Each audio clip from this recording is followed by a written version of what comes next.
Squeeze it in there.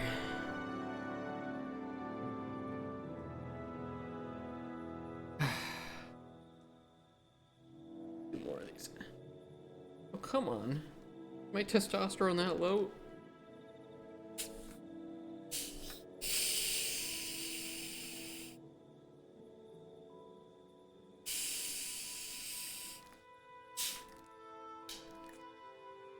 A hard time getting a grip on the cap. The funny thing is, I think I spent too much time on like computer. I cannot give fingerprints. Every single time I've ever been asked to give a fingerprint, it actually does not read my fingerprint. And I think to like government authorities, I must look like a criminal. I remember last time I was getting my residence card here, and they have to take fingerprints of you, and it just wouldn't work. They're like, put your finger on the scanner. Oh, it's not getting a good read. I'm like, can I see your fingers? And I'm like, yeah, they're right here. And they're like, oh, you barely have any fingerprints. Like, I promise, I'm not like burning them off or something. That's pretty funny. Okay. What are we doing today? We're writing more of the merchant. We wrote up the first encounter yesterday. Mia. There they are. And I want to write up a little bit of her lore today before we jump into the second and third encounter, because some of those things might influence what you're able to say to her. Yeah, that would be nice. That would be nice to do.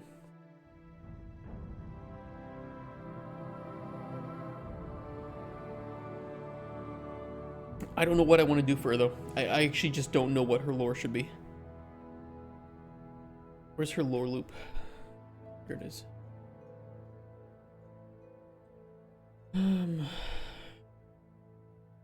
The closed visible and bartering disabled. Well, we at least want we want one player response here that'll jump the player back to the place saved in dialogue. And I forget what that has to look like.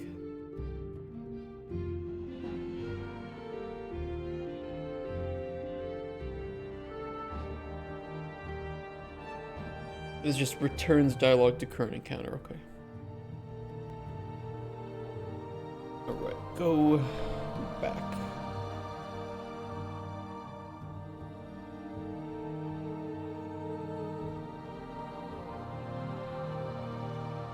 Where is it? Restore dialogue. Yeah, there it is. Okay, I don't want to make it as deep as Spoon. I'd like to just maybe stick with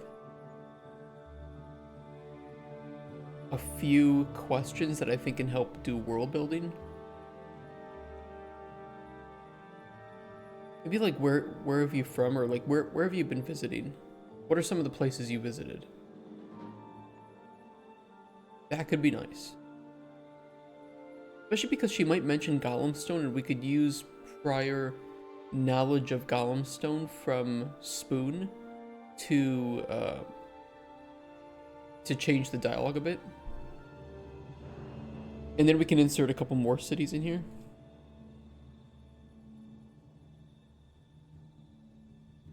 So let's do that. What are some of the places you've visited?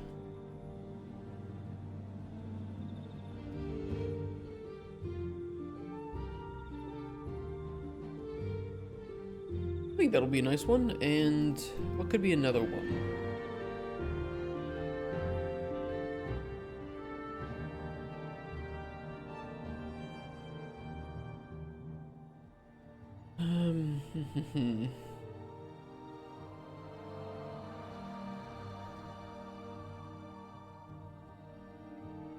We could do a fun one, like, is being a traveling merchant safe? Because I think that'll open up a nice line of dialogue about some of the dangers of the road, and we can do some world building for like some of the enemies there. So maybe some of the places she comes by.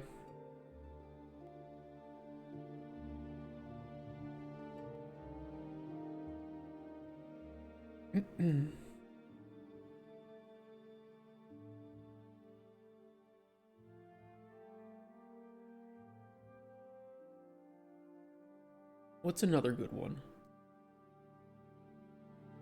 So this is good for locational world building, enemy world building, and you know, some of the dangers in the world.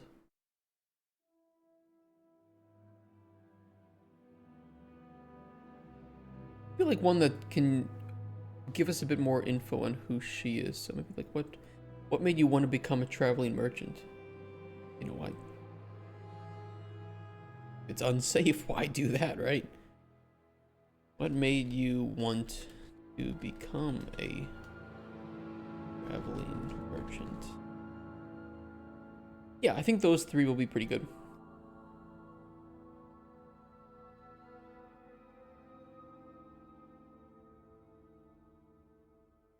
And then we'll start to deepen these as certain like choices or knowledge is gained.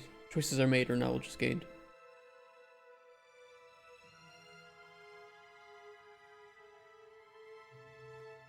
Alright, let's write it up.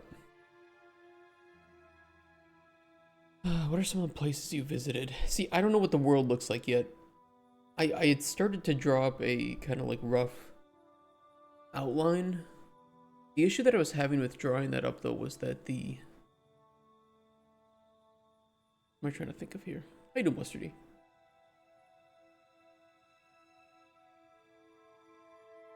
There was like a blight that happened. A cosmic event that heated up the world and caused like 100 years of famine and drought, and a whole bunch of nasty things, you know, power struggles, places that were once habitable were no longer habitable. This is not some allegory to real life or anything. I just thought it's cool because it's cosmic, so it's not like it was caused by anyone, but because of that, and because people don't know that, they can ascribe blame to other people. Like, oh, it was caused because of these cultists. It was caused because of, you know, this king doing a bad job or something or whatever. And so it's a really nice way to have this power struggle and chaos that's caused by literally just randomness.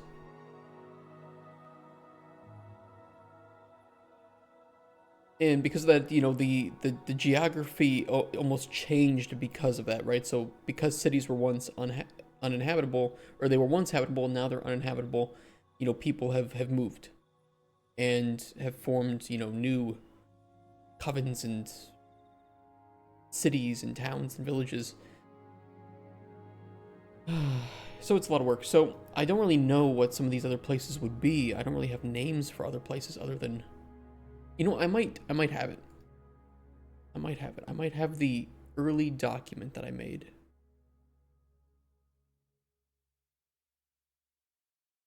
Let me see if I can find it.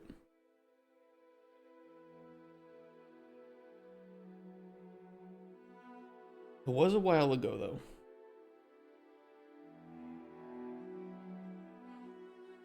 I do have some of it.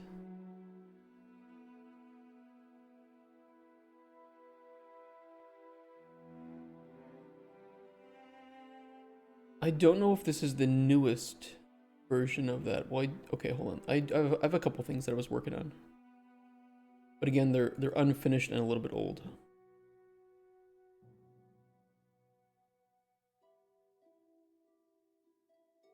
Okay, that is very old. There's nothing there. Wonderful. I gotta copy that over from my...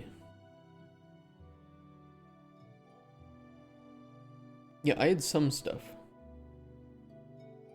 This was literally just written and unfinished, and it's kind of all over the place. The Sun Blight, the 100 Years Blight. And so they use BB for before the Scourge and AB after the Scourge. You know, before Blight, after Blight, right? I read some advice that, you know, setting up that world-defining event that people use as a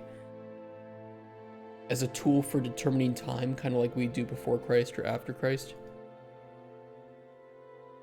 is a good way to, you know, just kind of set this foundational event in stone and then write the things that come before or after it. In short, the Sunblight was a cataclysmic event where, due to some celestial anomaly, the sun heated up the world for 92 years. Already warmer regions became uninhabitable, with lands spontaneously combusting, uncontrollable wildfires. Oh, so it's California. Famine, rivers and lakes drying up, massive ecological collapse, dust storms, etc. Kingdoms were ruined, massive migration and civil unrest broke out, and still habitable farmable land became more valuable than any gem or trinket. This event was so world-defining it would later become the central event with which a new time period was born, BB for before the Blight and AB for after the Blight. It's the year 1 AB, Kandarian, the seat of the Second Erythian Empire, stands as a testament to both the grandeur and the ambition of its rulers. Built entirely from pristine white marble quarried from the farthest reaches of the empire, the city gleams beneath the sun, a beacon of power and purity visible for miles. The most iconic structure, the Ivory Keep, rises at the city's heart, a towering fortress castle whose walls are said to shimmer so brightly on clear days that some have been blinded just by gazing at it for too long. This, coupled with the city's epithet as the White City, has given rise to countless legends about the magical properties imbued within its walls, with many whispering that Kandarian itself was shaped by divine hands. You know, perhaps we can write about Kandarian, like maybe she's visited there, or maybe she's from there.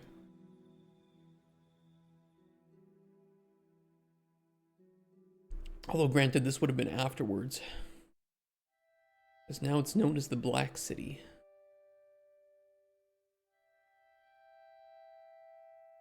Yeah, the city's fall was swift and brutal. In a single catastrophic blaze, the once majestic white marble of Kandarian was reduced to blackened ash. The Ivory Keep, which had stood as a symbol of the Empire's unassailable strength, was consumed by flames, leaving nothing but ruins where its towering walls had once stood. Fire claimed the lives of nearly all within, with only a small fraction of the population managing to escape the inferno. Survivors, now scattered and broken, fled to the relative safety of more habitable regions, the once proud city now a place of desolation and ruin. Today, Kandarian is known as the Black City, a ghostly monument to the Empire's fall.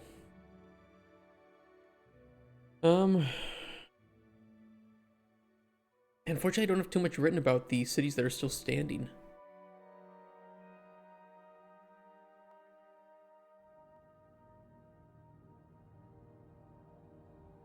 I guess we can just make them up. We will just make them up. Maybe she can mention the Black City.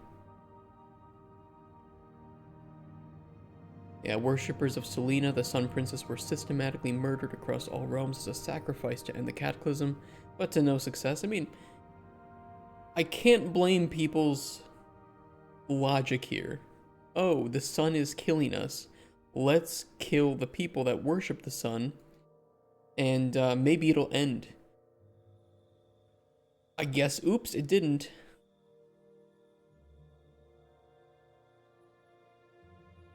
I do mention the Ice Marches, which is a region of the world.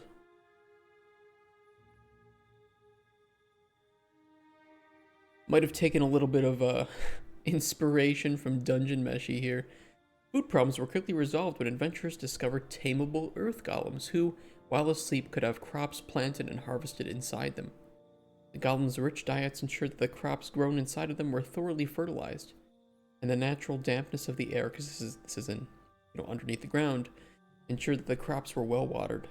For light, it was discovered that bioluminescent mushrooms emitted UV light when disturbed, which happened quite often with large earth golems trampling around.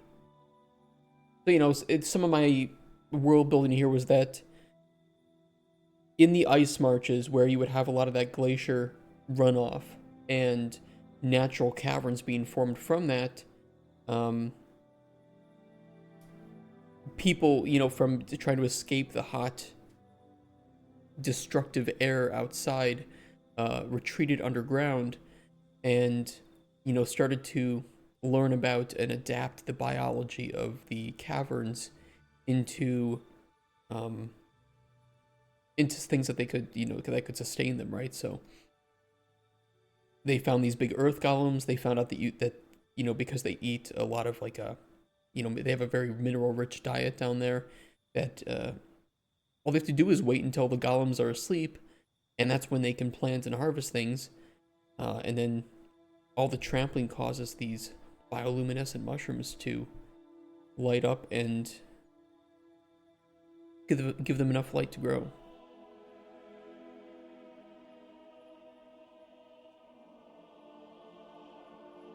Yeah, I could mention the ebon veins too. That's what they call it. Inhabited primarily by the gloomkin.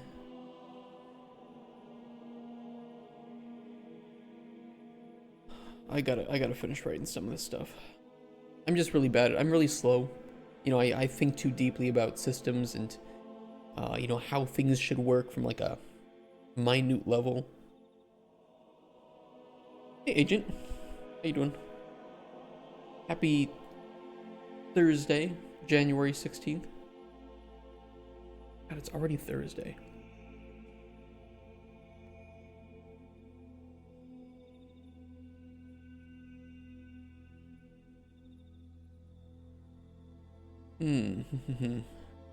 Thinking about systems, that's like 30% of my game dev time. Dude, you and me both. Somebody's like, oh, yeah, what do you do? Oh, I'm a systems designer. What does that mean? It means that I sit and I stare at walls for like 50% of the day, and then the other part of it is actually creating those systems. Oh, so you're just lazy. Oh, okay, yeah, sure. Actually, I have had some previous bosses who didn't know anything about game dev. They would think, oh, why are you just staring at the screen? Why are you talking to the lead artist? Like, because systems require careful nurturing and thought, and you have to... If you want all these gears to work together, you have to give me time to build these gears.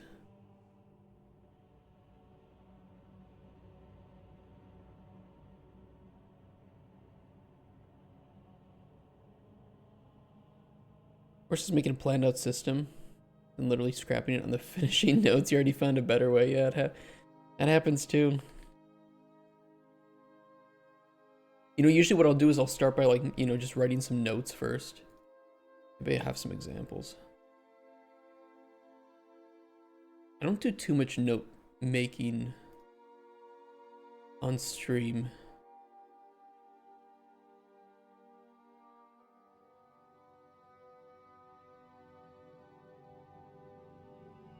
Yeah, I'll just this will take up a majority of my time, or at least like half of the time, is just making notes of how it should work.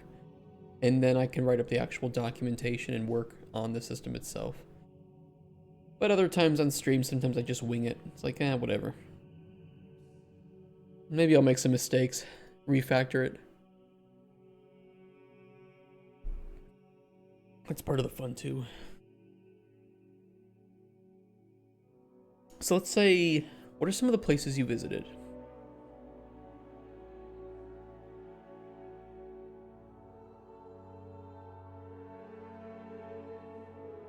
Quite a few places.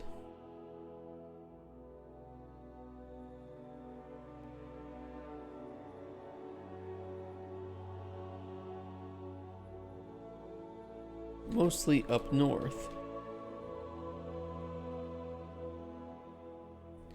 Nobody really ventures into the Golden Wastes. I think that's what I call them. I think that's in the lore document.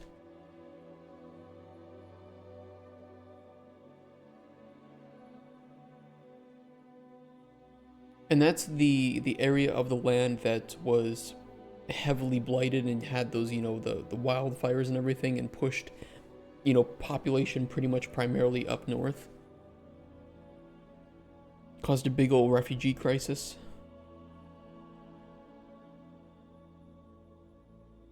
Yeah, scorched area in the center of Erythia is now called the Golden Wastes, a massive desert, with the Black City now under control of the Akarashi nomads. Oh, so the Black City is under control, but so maybe she could have visited the Akarashi Nomads. She kind of looks like she would have come from the Akarashi Nomads. Especially with her attire. For reference, we're talking about this lady. Ignore the blue dick boy that it says above her. Just for the memes. So maybe she's from the Akarashi Nomad clan.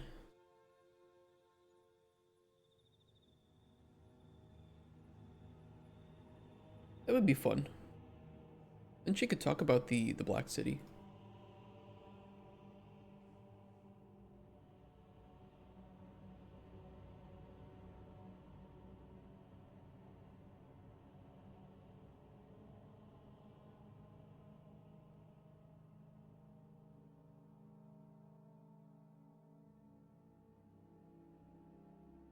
I haven't really established if the Akarashi Nomads are bad people. We could just say that they're just living in the wastes. Where they live, they make the most of it. Travel from oasis to oasis. I think we'll call people from the Akarashi Nomads, we'll just call them Akarashi.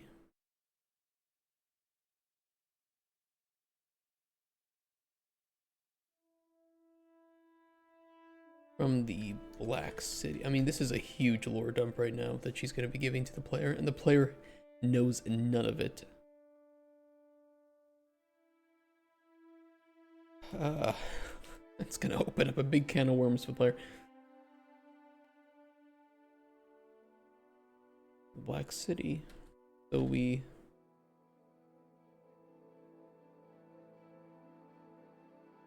send up traders.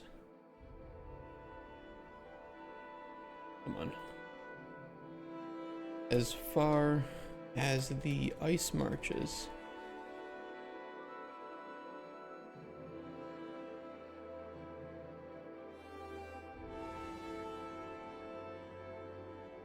Your hut just happens to, or your house in this case, your abode just happens to be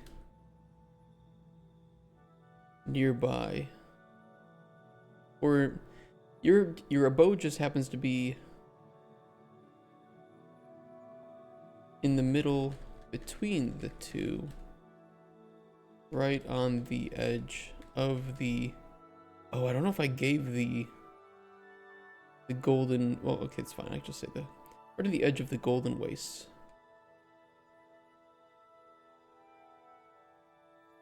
I don't know if I call it the golden waste or the golden wastes. Golden wastes.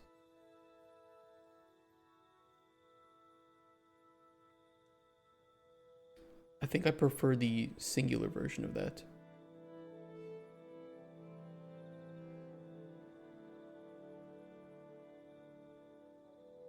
Where's the goblin twerk channel points? That would be funny if we could have just Spoon twerking right in the middle of the screen. Shaking his ass on my lore.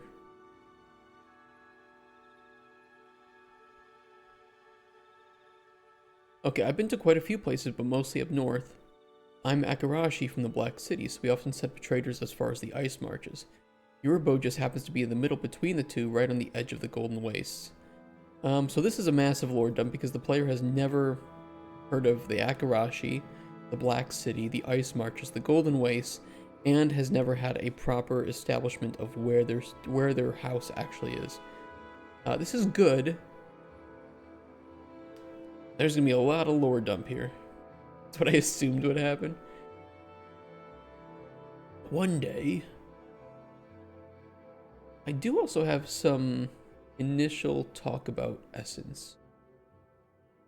But I don't think she's gonna be the one to talk about that. I'd rather have the Necromancer be the one.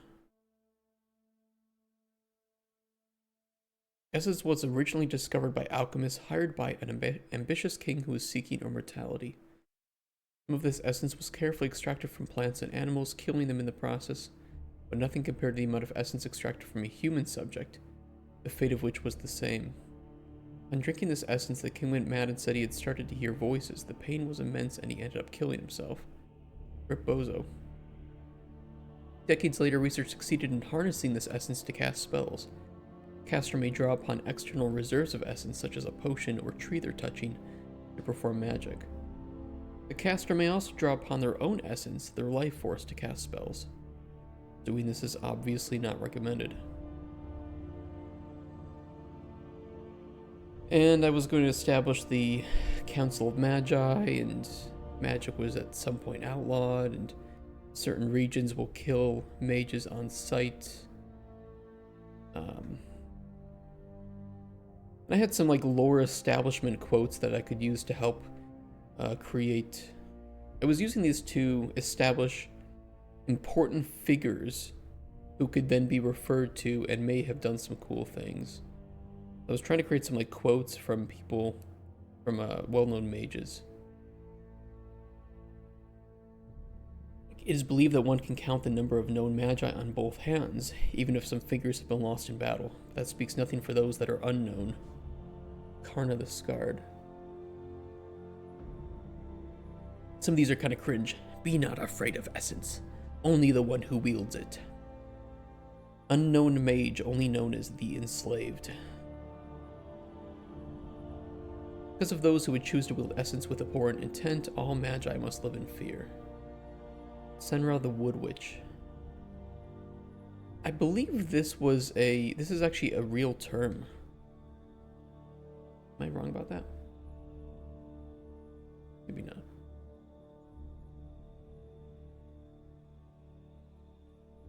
Maybe I meant Wood Witch. Did I misspell that? Sometimes you mistype. Maybe it was meant to be Wood Witch. I think it was Wood Witch. And I typed wood. Like a stupid person.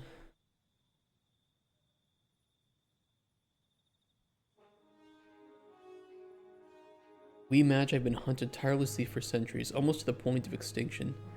The crusades against us have been many and the pain and destruction endless. Men want one thing and it's wood.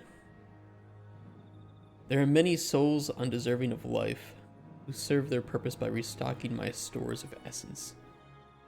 Jelix the Cruel. He's a meanie.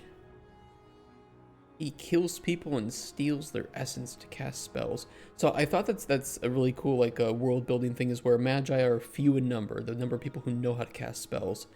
But nations might enslave people and then basically surround a mage in times of war with slaves so that the magi can pull upon these slaves' essence, killing them in the process, and to cast powerful spells on their enemies. Magic is a tool of the gods gifted to mortals as a means of restoring balance. So yeah, I thought that was I don't know. I think I'm on to something interesting there, but I gotta develop it further.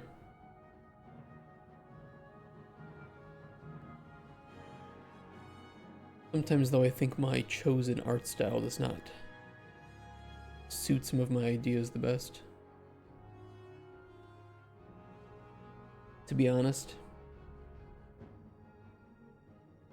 Guys, I think the art style of this game could change and it wouldn't really affect the gameplay in many ways.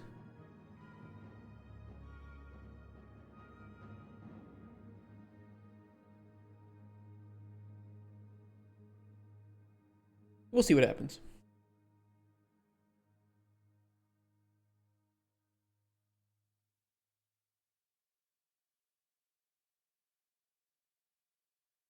Just said a lot of things that I've never heard about. Do that, well, maybe it will give the player a chance to mention Golem Stone. Although I kind of want the player to be able to mention Golem Stone separately. So we'll get through this, we'll allow the player to learn about these things, and then we can jump into discussion of Golem Stone.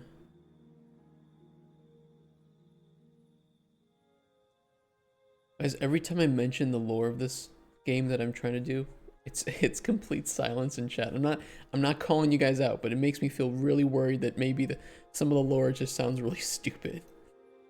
And it's okay. It's okay if that's the case. I can go back to the drawing board. But if some of this stuff sounds stupid, I'd like to know.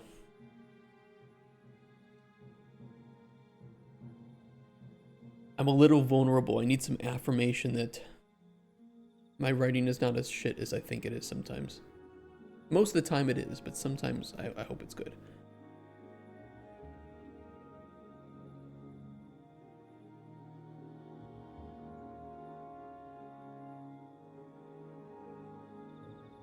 Okay, how do I want her to approach it? Yeah, you know what, I'll say, oh, I suppose living so remotely.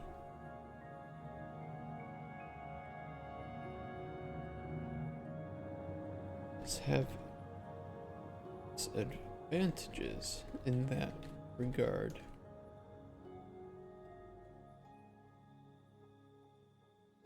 Interesting about the 9070 XT coming out, it's going to be crazy good. 9070 XT. As long as AMD can fix their drivers. I mean, they make good hardware, it's just the drivers are. NVIDIA has them beat on that regard. I switched, I had one AMD GPU, and it ran well. But the thing had some of the worst drivers ever made that I went back to NVIDIA. I'm like, you know what? What's wrong with the drive? I don't know. Maybe it was the exact model I had. I think there was some issue with them, but yeah, I just went back.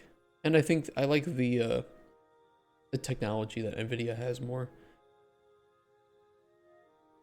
That was one reason too.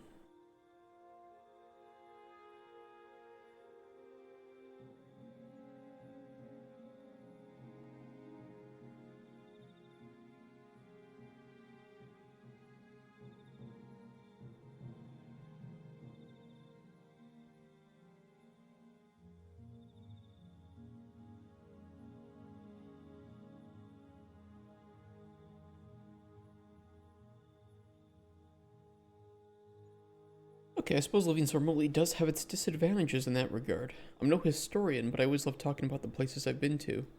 If you have any questions, I'd be more than happy to answer them. And I think what I'll do is...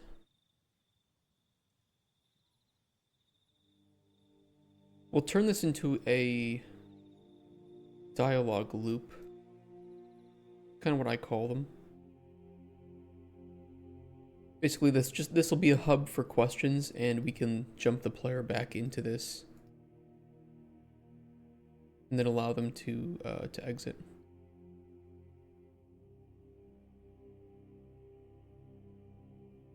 X-ray tracing max everything in 4K in Cyberpunk. The most of their benchmark is getting 67 FPS. E90 gets 24 to 30. I mean, every engine handles those things differently. Who knows?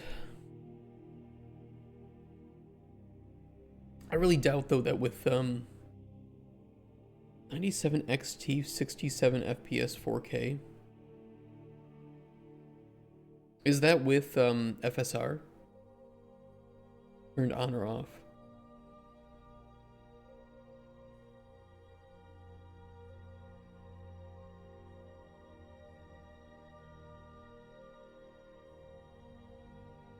Hey, Janko, what the frick? How you doing, man?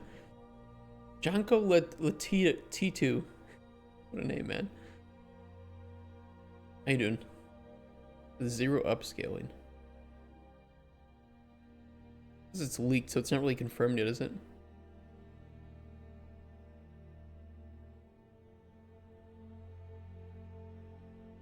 Huh?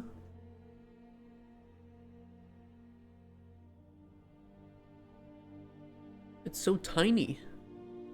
9070 XT. It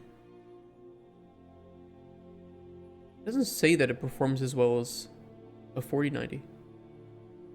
Hey, Claremont.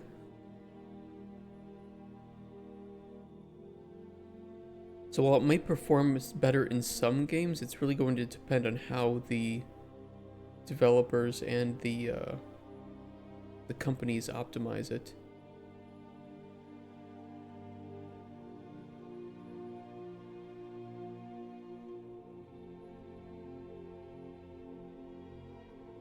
But so far, at least according to this, it will not outperform the 4090. Doing dev streams lately? Any game streams upcoming? Yes, we do have game streams upcoming. I'll show this before I get back to writing. That would be Kingdom Come Deliverance 2 in February. And I don't know how long this will take me, but we will just play it until we finish it. And then it's pretty much primarily back to dev. Avowed does come out in February too, I believe. I don't know if I'm going to play that. Let me see what the date of release is on that.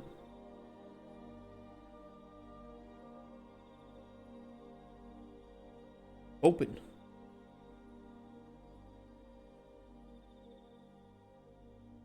I mean, we'll see. I still am not really a big fan of the lack of some of the technology that AMD has. And it's primarily because NVIDIA spends more on R&D than AMD's entire like financials are. NVIDIA has so much money. Wild. One's looking walk. Yeah, so I've heard some things about Avowed that I'm a little worried about, but I might play it. I just don't know if I'll play it on stream because it's coming out the 18th, so we have a lot of things that we need to finish in order to make our first playable, and I'd like to prioritize that, so we'll see. We'll just play it by ear. If we manage to make a lot of really good progress, maybe I can take the time to do that, or we can play it kind of like half days. We'll see.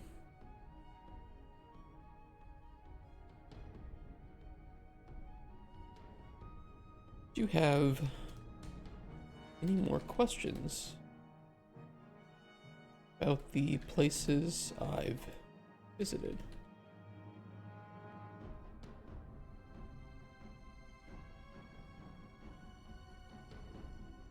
So let's see. We'll one have a question about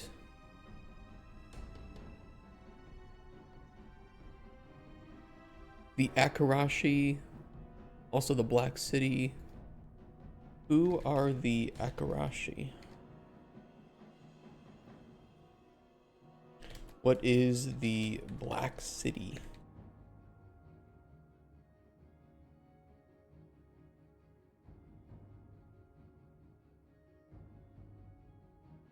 What are the ice marches?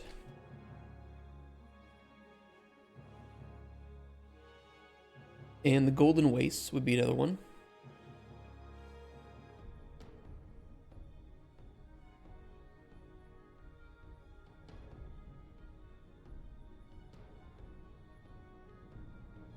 And then we'll do one if you've talked to Spoon and you learned about Golem Stone, you can also ask her about that too.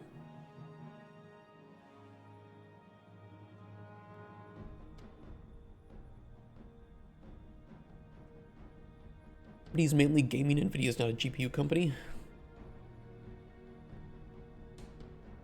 And yet, I think the market cap is still pretty big for NVIDIA's sector. Steam hardware survey. I think people are still primarily using NVIDIA GPUs. Yeah, 75%.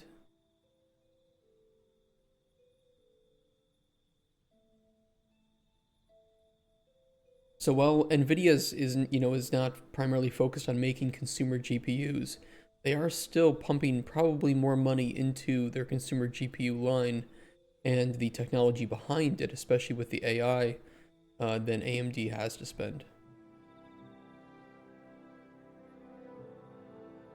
And we can see that just in the performance between, for instance, DLSS and FSR. FSR looks good, but it cannot compete or catch up with DLSS. I'm glad they both exist, though.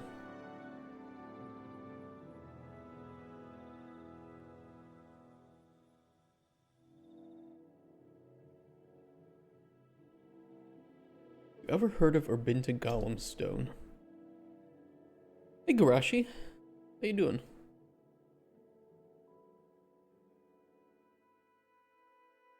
Let's grab some info from... What kind of asset is this? This is a dialogue asset. This is how I create my branching dialogue. And do things like saving the choices you make. Branching based on choices, other things. Is this UE native? No, this is narrative 3.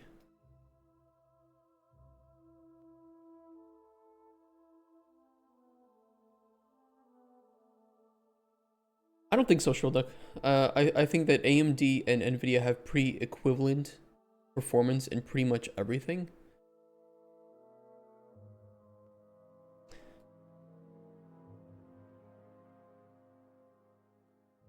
It's this one, Garashi. Definitely recommend it. It is very good.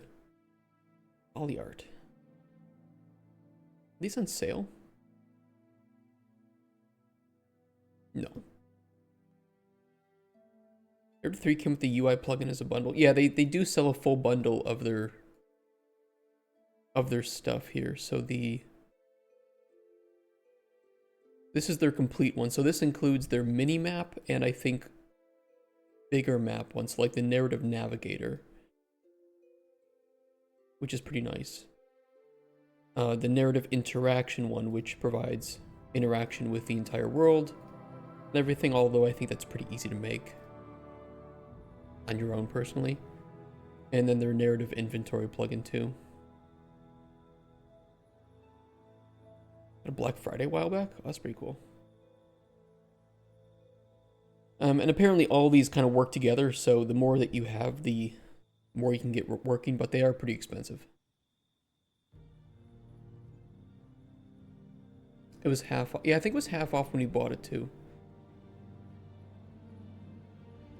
It took a little bit of working to, you know, make it run the way we wanted to.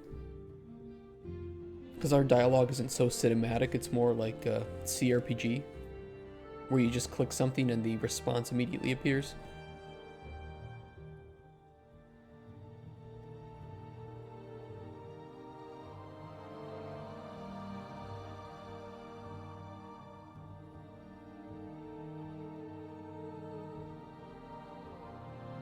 Alright, where is the choice for having heard about Golem Stone?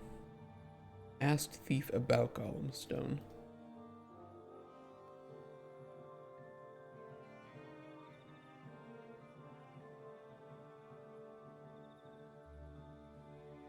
So we can do a condition here. Saved choice. Asked thief about Golem Stone true. So now this this choice that the player would have in dialogue is only visible if asked thief about Golem Stone is true.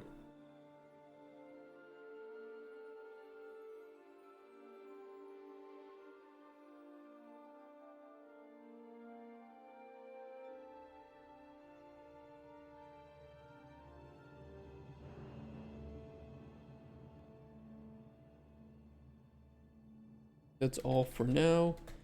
Thank you for sharing. And then we'll jump the player back to this node.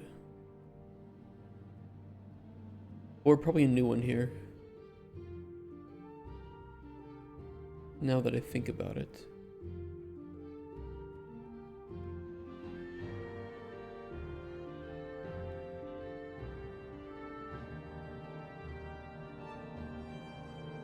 Anything else you'd like to ask? We'll copy this ID.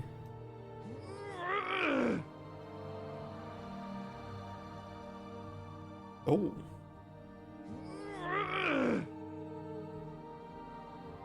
Really working on something there, huh?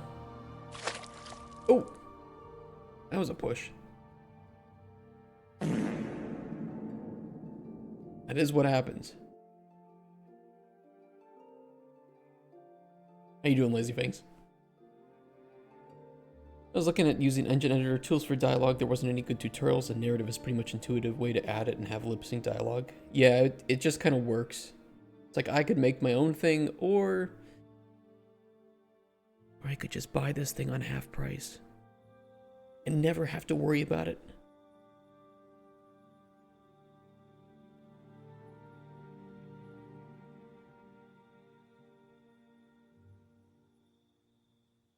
Imagine using tools for their intended. The funny thing is, we're not even using narrative that extensively. Because like we could have animations, we could have lip syncing, we could have different camera shots. Like we could make full Mass Effect style, you know, dialogue cutscenes using narrative, and instead I just use it for CRPG of click, click, click, click, get response immediately. Spent 3 hours trying to get a thing to work only to find out there's existing helper function. I do that all the time. Like, oh, I need to make this math node that like converts this thing, and then it's like, oh, Unreal already had this node.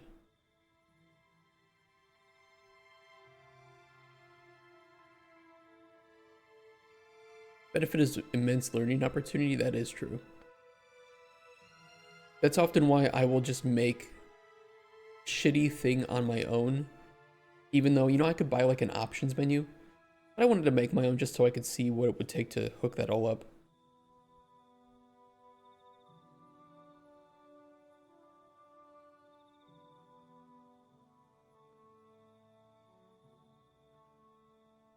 What did you send CC be like? What is this?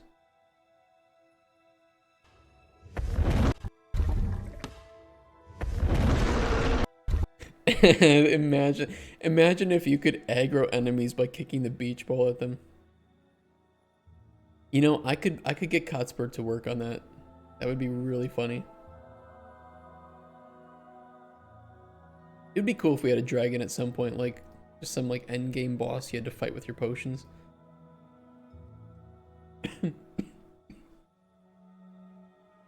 4,000 for NVIDIA. I have a 4070 and a 4070 Ti. Ain't had one problem. I think I only ever had one driver crash. Meanwhile, with AMD, it was like crashing every fucking game. It was the worst.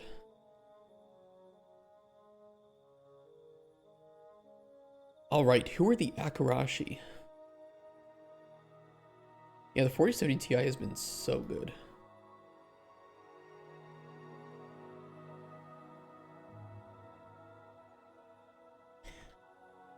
Akarashi are nomads. Oh, maybe we could say we're a nomadic tribe.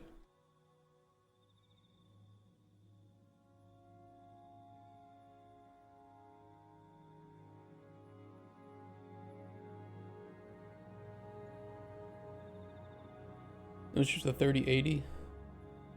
3080 is nice. The 30 series and 40 series are so really good. I think it'd be a while before I change again, given how, I mean, having DLSS would be nice. DLSS 4, because I don't think that's gonna be backwards compatible. But I don't use FrameGen. I tried FrameGen once and it was okay. Like I tried it on Cyberpunk and it was pretty nice, but I play in 1080p, so it's I don't ever need it with a 4070. I'm not trying to gaslight myself into thinking that I can play games at 4K max settings.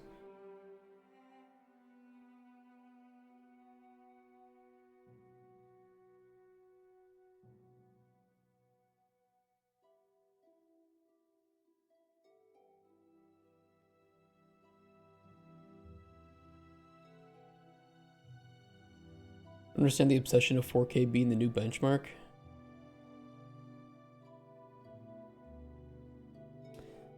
I think players are expecting that they're almost like, okay, games are unchanging. Technology in games is unchanging.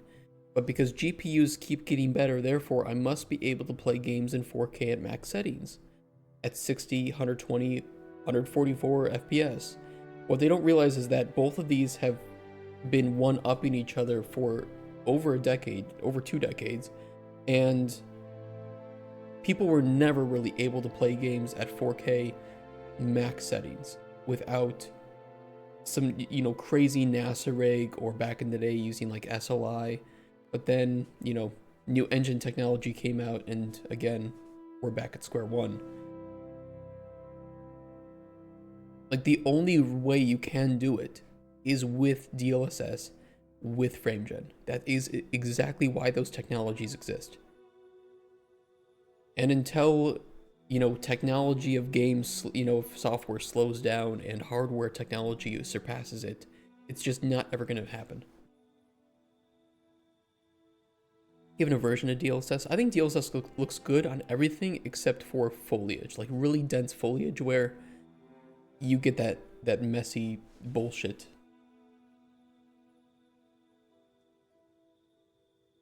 So yeah, I don't use FrameGen. You were using AMD GPU when you use hardware encoding on your OBS. AMD and NVIDIA have hardware encoding. In fact, they've both had it. And Intel CPUs have had it too for about the same number of years. They've all had it. Although I think NVENC looks slightly better than AMD's variant. But now they both support AV1, which looks even better. But Twitch doesn't support AV1, YouTube does. So if I were to stream to YouTube, you guys could get really good looking games. Although I don't think my streaming computer can handle AV1. Because I'm using a GTX 970. Twitch doesn't support AV1. They're still old school. Didn't they start? No, they I don't think they've started yet. Maybe for like super partners or something.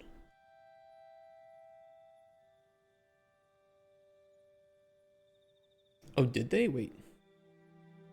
Oh, closed beta group, it's not currently available. So they tried it and they stopped it.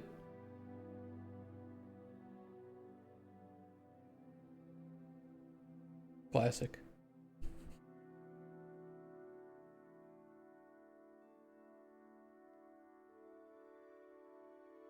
I've never done OBS with the AMD.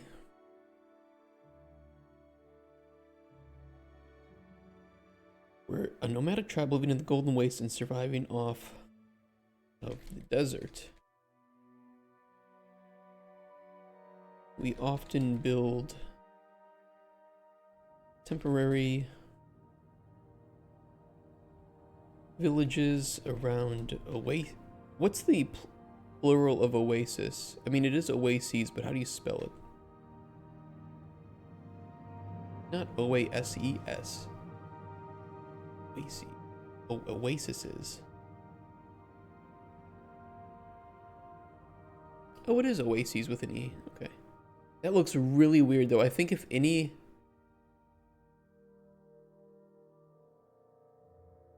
Man, I just don't think people see that often. I think people hear it, but reading it, like looking at the word, it looks really stupid.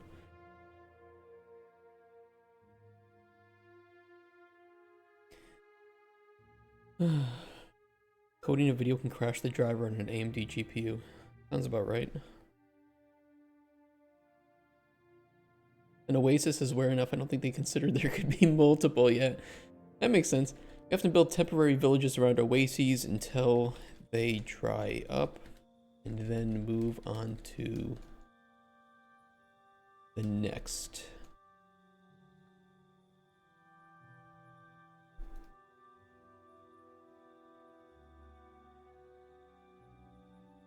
I think I don't care if writing up all this lore about the world takes me all day, because I think that it's really interesting lore. Like the first time we actually get to learn anything about the world, because Spoon doesn't know shit, dude. He's from the sewers of Golemstone. All he knows is how to race down sewage rivers and eat turds. So now we have a traveling merchant. I want to use her as the vessel for some initial world building of the area. Spoon has the best world building lore. Honestly, I don't think there are any games that have provided as much sewer lore as I already have with Spoon.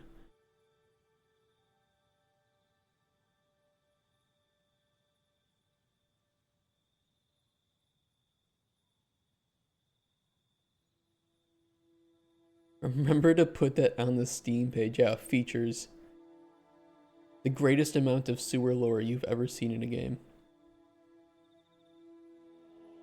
That's our unique selling point.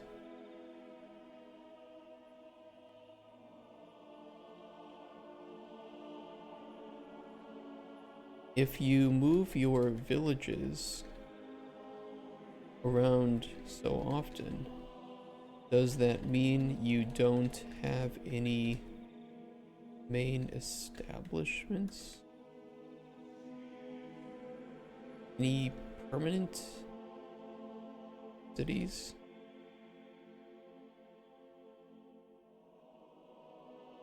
It's kind of weird because I can't mention the Akarashi without mentioning the Golden Waste and the Black City. But I have separate sections for specifically what is the Black City, what are the Golden Wastes. So maybe I'll just do really light information here, and then we can jump into the more in-depth discussions down in the specific sections. Most robust sewage lore system in any game to date. I mean, I even have a god of sewers. I have Stenchus, the god of sewers. I have lore surrounding him. I have the entire creation lore of the world and of Golemstone that only the sewer goblins know, even though it's just not true. Of course it isn't.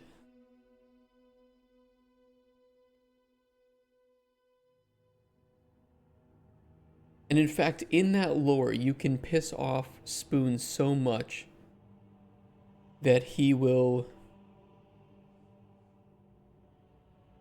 just leave. Where was that? Where can you interrupt him? This is the flat earth.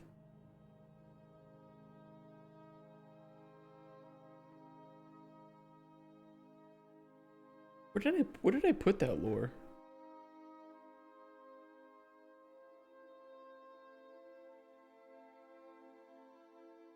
Out of context, this sounds dumb as fuck. Yeah, it is.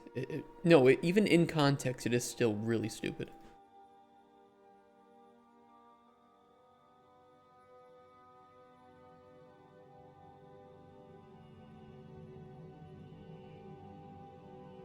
That's really weird, Troll Duck.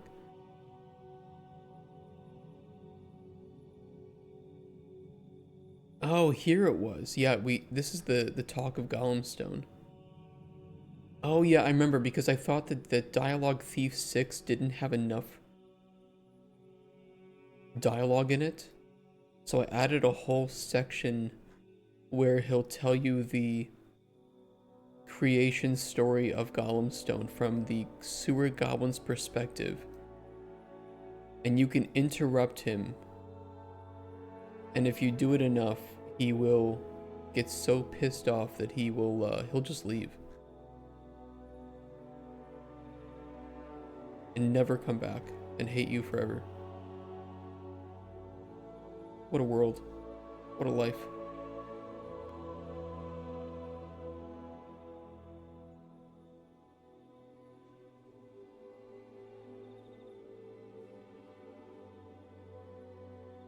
This is the one where he mentions that his mom is flat.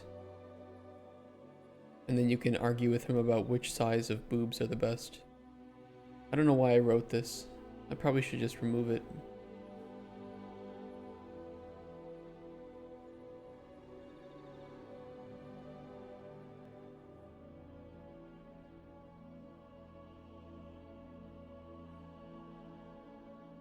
I don't know why I wrote that. I probably should remove that when the publisher starts to review this build. Yeah, we loved the game, you know, it was all great up until I had a debate with a sewer goblin about which size of breasts were best. I don't think we're gonna fund your project anymore.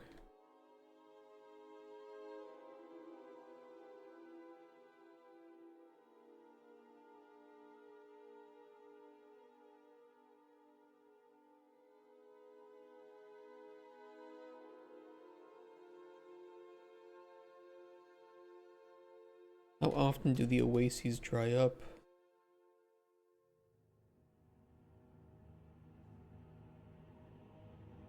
Game asks the questions that really matter. He but just spoilers by the way, he likes them flat because he is a flat Earth believer. Oh yeah, he also offers to set you up with a goblin.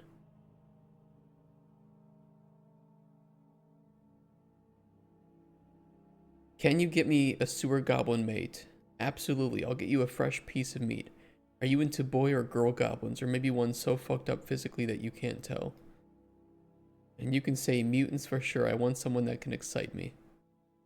There's plenty to choose from then. Come and sight down in the depths of the sewers.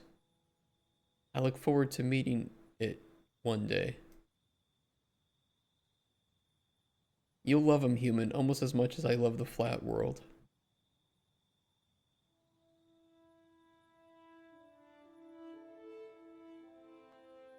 And then you can say, I appreciate you trying to hook me up, but I'm pretty sure the world isn't flat. And then you can ask questions about the flat world that he has answers for. Like, well, you can watch ships sail into the horizon and disappear. And he says, so what, if I place little sewer goblet fresh out of the womb spoon on the ground, and I abandon it and walk away, it gets smaller and smaller. Ships do the same thing. They're just far away from you, so you don't see them easily. Jesus Christ, I talked about little sewer goblet. A little sewer, because that's the term for a baby sewer goblin. Fresh out of the womb spoon. What the fuck is wrong with me? I can't read that anymore. It's giving me actual brain rot reading about Spoon's views of the flat Earth and everything. Yeah, I don't know what I was writing there, dude. I don't know what was going on, dude. I don't take any drugs, but it sounds like I am taking drugs. Earth is flat because it's a ship. In a ship, everything you see in space, it's just an illusion, and you humans go into space, just a lie. The aliens are telling you. Yeah, this is a flat Earth acceptance stream.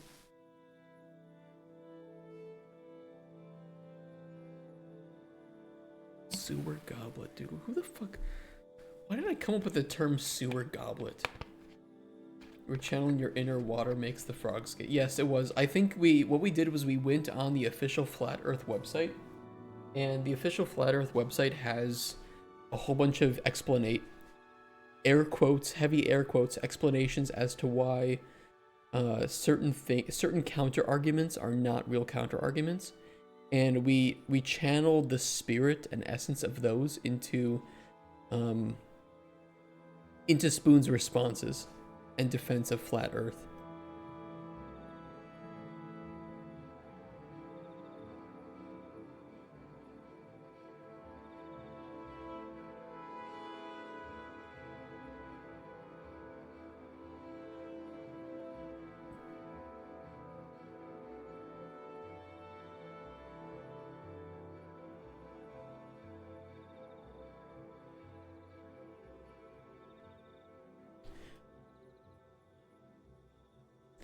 Actually do have a permanent city.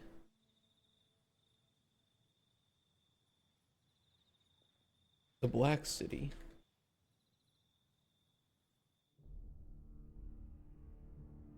You'll have to ask me about that some other time. We set up complex daily routes of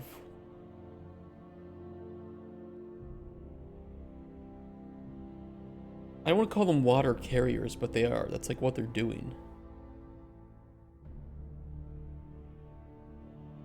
Set up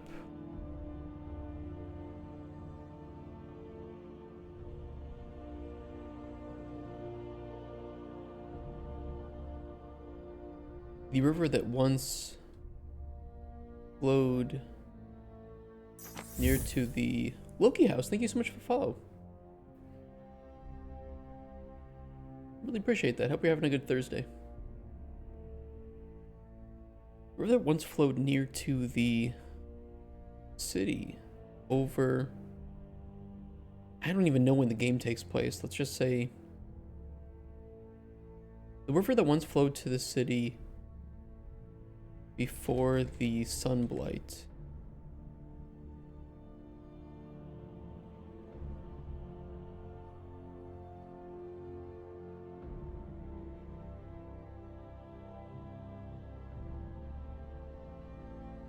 You know what I could do is, because I want to write this lore about the sunblight, maybe if you go down this path, she mentions that she can bring a book that will have it. So the next time you talk to her, you can buy a book from her for like free that talks about the history of the sunblight. It'd be pretty cool. The river that once flowed near to the city before the sunblight.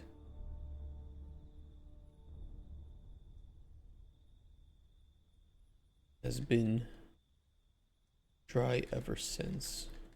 We have to ferry the water.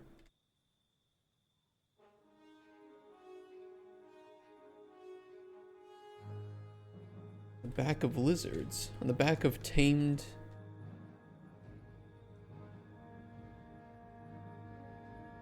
I'll just call them sand lizards.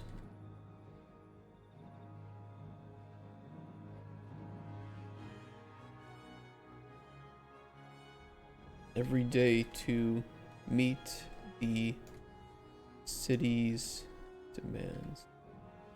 We have to ferry the water from various oases. Okay, we actually do have a permanent city, the Black City. You have to ask me about that some other time. Just meaning that you can go down this path to talk about the Black City specifically. The river that once flowed near to the city before the sunlight has been dry ever since. We have to ferry the water from various oases on the back of tamed sand lizards every day to meet the city's demands.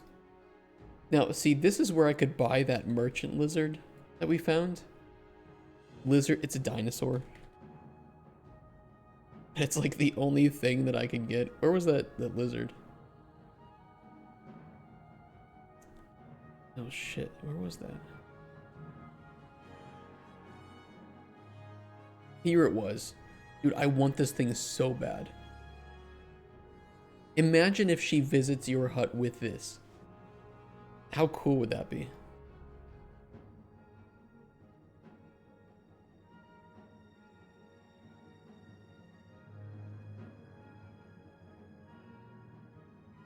Get it now? It looks really good. It has its own animations too.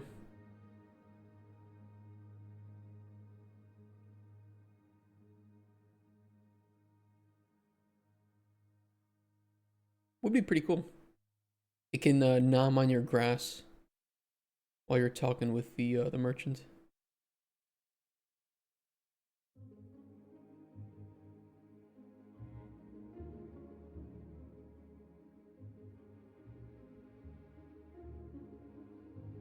Very tempting. I would add it to my wish list, but there's no such thing as a wish list in Fab because apparently fuck you, I guess.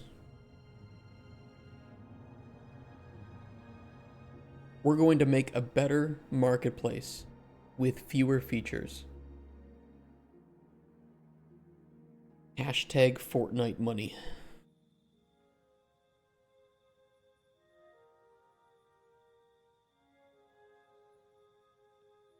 Got a few mounts, a camel, and a battle elephant. The battle elephant is amazing. You want to see it? Yeah, I do want to see it. Where'd you get those?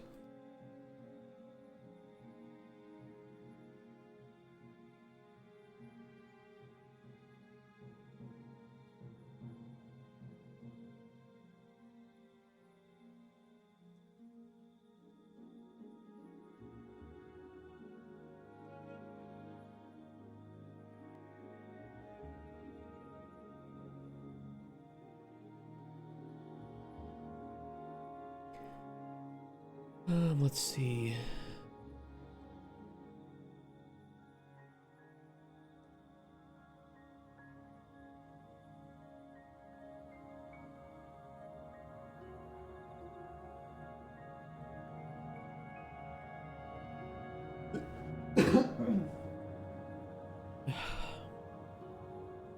Don't forget to remove compatibilities on most assets due to them needing to write it.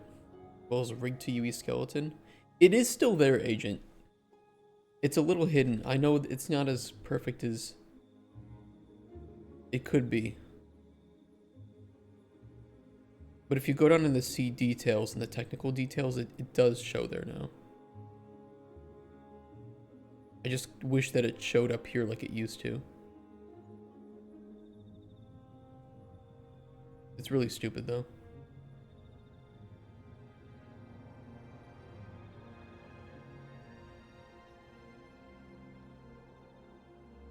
Oh shit, dude, that's like something out of Lord of the Rings. That's cool. All the pieces are separate too. Damn.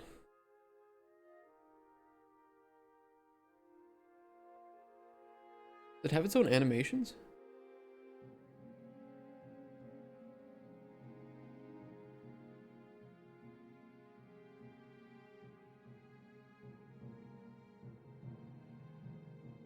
Oh yeah, it does. 19 of its own animations. Wow. That's cool. It's on its own section. You need to write it. Oh, well.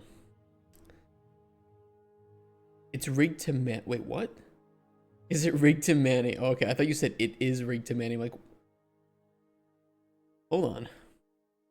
Okay, so she mentions the sunblight here and sand lizards. I'd like for the player to be able to mention that or even talk about it. It feels like this could just be this not never-ending web of lore that I don't want to get into too much.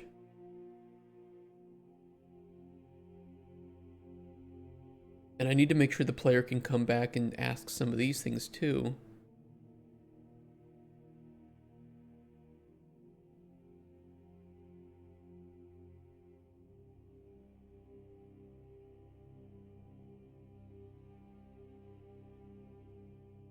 What's the best way to handle this?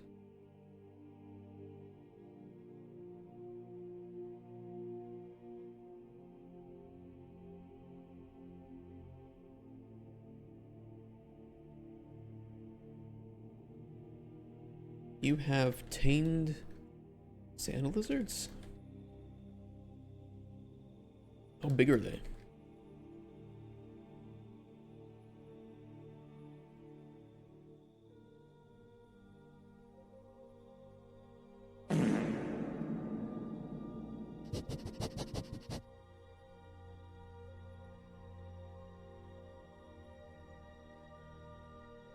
How you doing, Dropbox?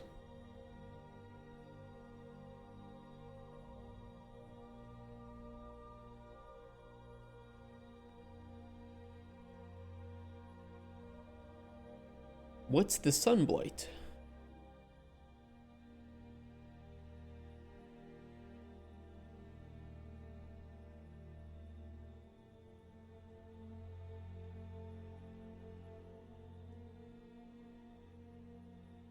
Like, I guess it really is hard to get information way out here.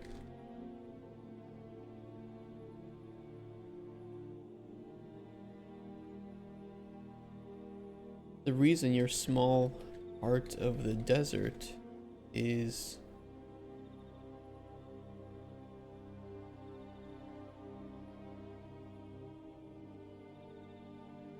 a desert.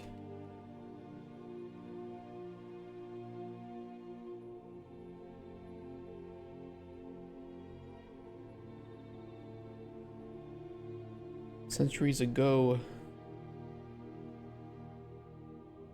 as the legends tell,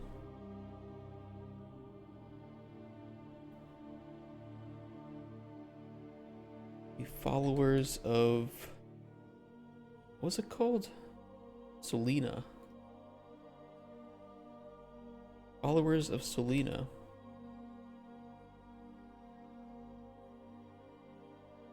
Caused a massive... Caused the sun to heat up and scorch most of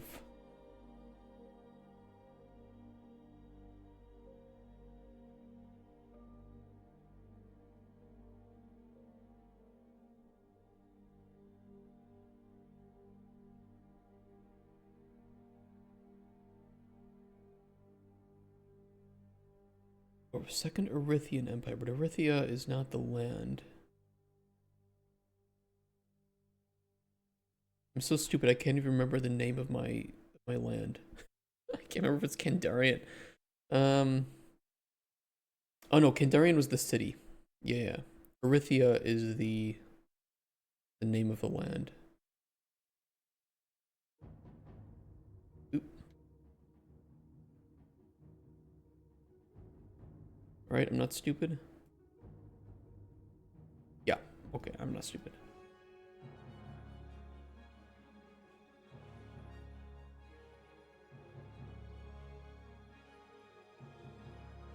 I'm about getting the music, sound effects, and more bundle on Humble. Is that a new one?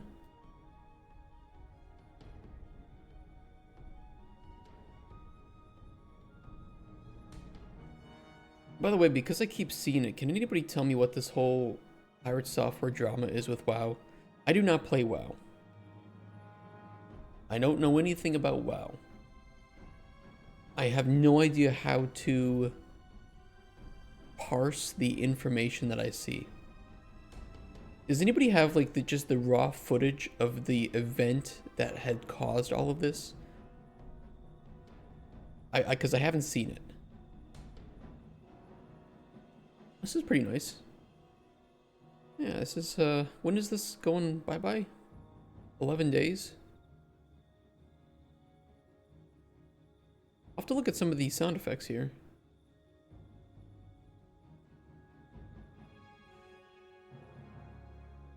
This is pretty nice.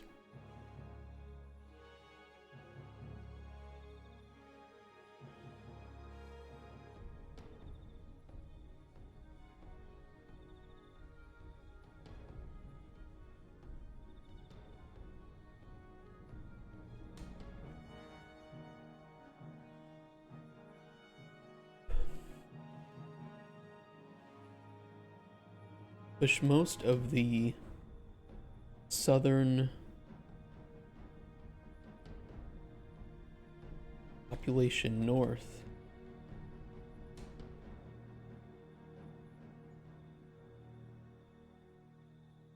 Well, do you have a link to the video that I can kind of like see it happening? If there's a clip of it. Sadly, no. So it's like it's just all. Oh, okay. I thought it didn't exist or anything.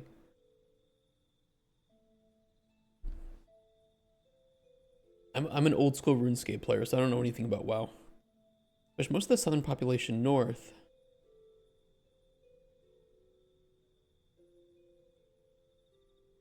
Maybe she doesn't know some of that. Maybe it's heat up and scorch most of Erythia.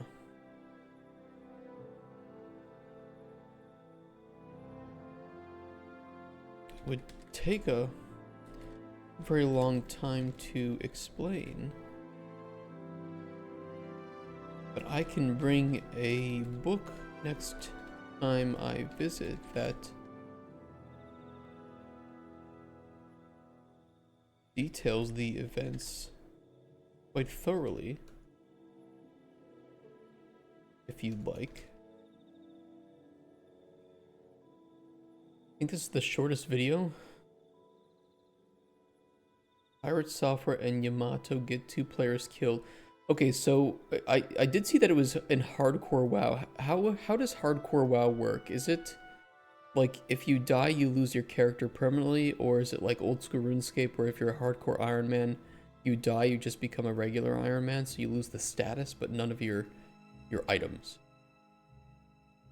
You die, you can't play that character, it moves to softcore. So you don't actually like lose anything, you just You just you can't play in the hardcore servers anymore, right?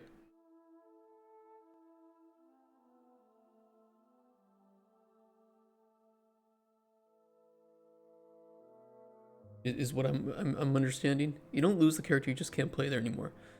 So, okay. So like no permanent progress has been lost, you just can't play in the hardcore servers anymore. About how long does it take to get a character to the point that they're at? Like how many hours?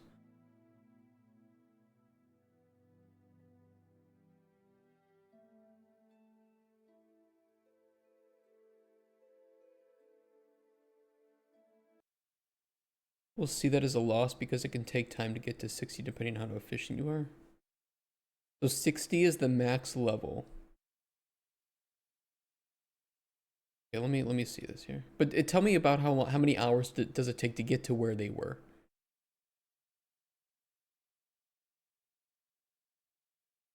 Just so I can kind of get a perspective on how much time was, you know, theoretically lost here, even though they just moved to softcore.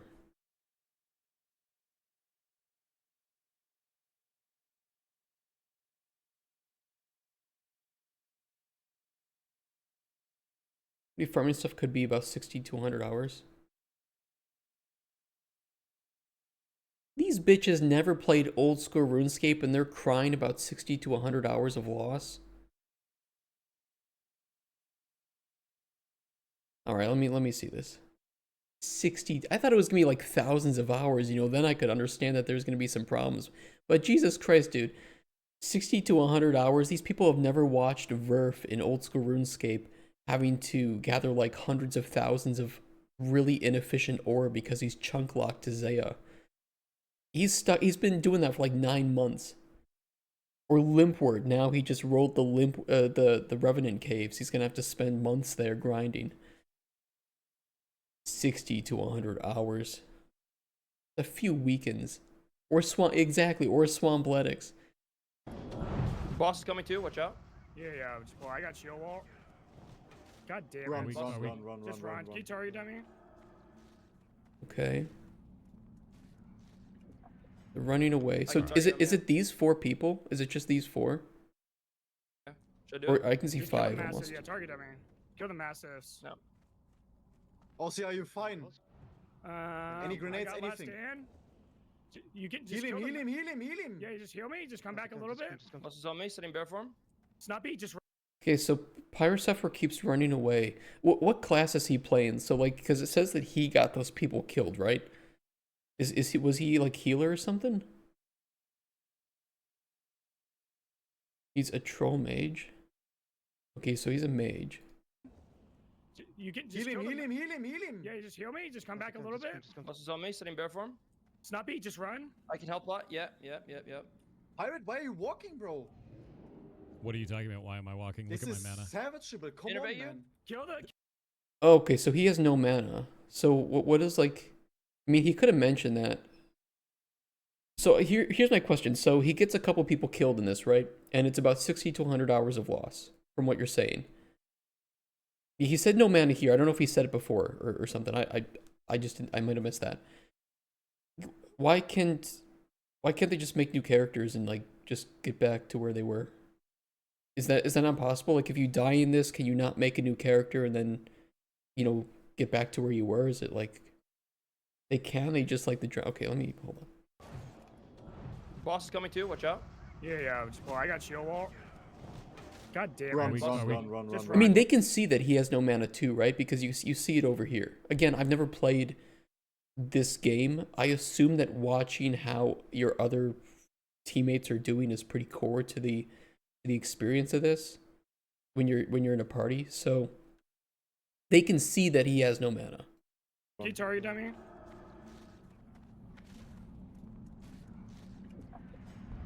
I can target him, yeah. Should I do it? Just kill the massive. Yeah, target dummy. Kill the massives. No. Aussie, are you fine? Any grenades, I got last anything? stand. You can just Heal kill him. Yeah, you just heal me. Just come back a little bit. Boss is on me, sitting bear form. Snuppy, just run. I can help a lot. Yep. Pirate, why are you walking, bro? Got no mana. What are you talking about? Why am I walking? This Look at is my mana. savageable. Come Innervate on, you? man. Just kill the mastiffs. Innervate, Kill the innervate, mastiffs. innervate. Innervate Use the healer. Nova, Kill, bro, kill the come on. mastiffs. We got He this. heals. In the sense of War stomping? Do you War see now? my mana? What am I supposed to do for you? Yeah, he's also got like 1 health, right? Is what this means? So he's like some, I don't know. He's like a. No, he doesn't. What does this mean up here? Because I assume that his mana is the blue. Oh, it's his stream plugin.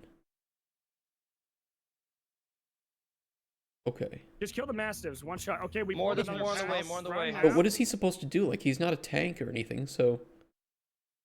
He has 2 mana items. Okay. The mastiffs can be ice novas. He just used one, Now we're or gonna he wait. used something. Musara? No. Okay, get out. Okay. Get out. I mean, he just said here he has no mana. Run. To me, at this point, I'm 1 minute in, it seems like he's not committing to the fight, and he's told them that, he's communicated that, so, you know, maybe they just need to pull back and talk about this.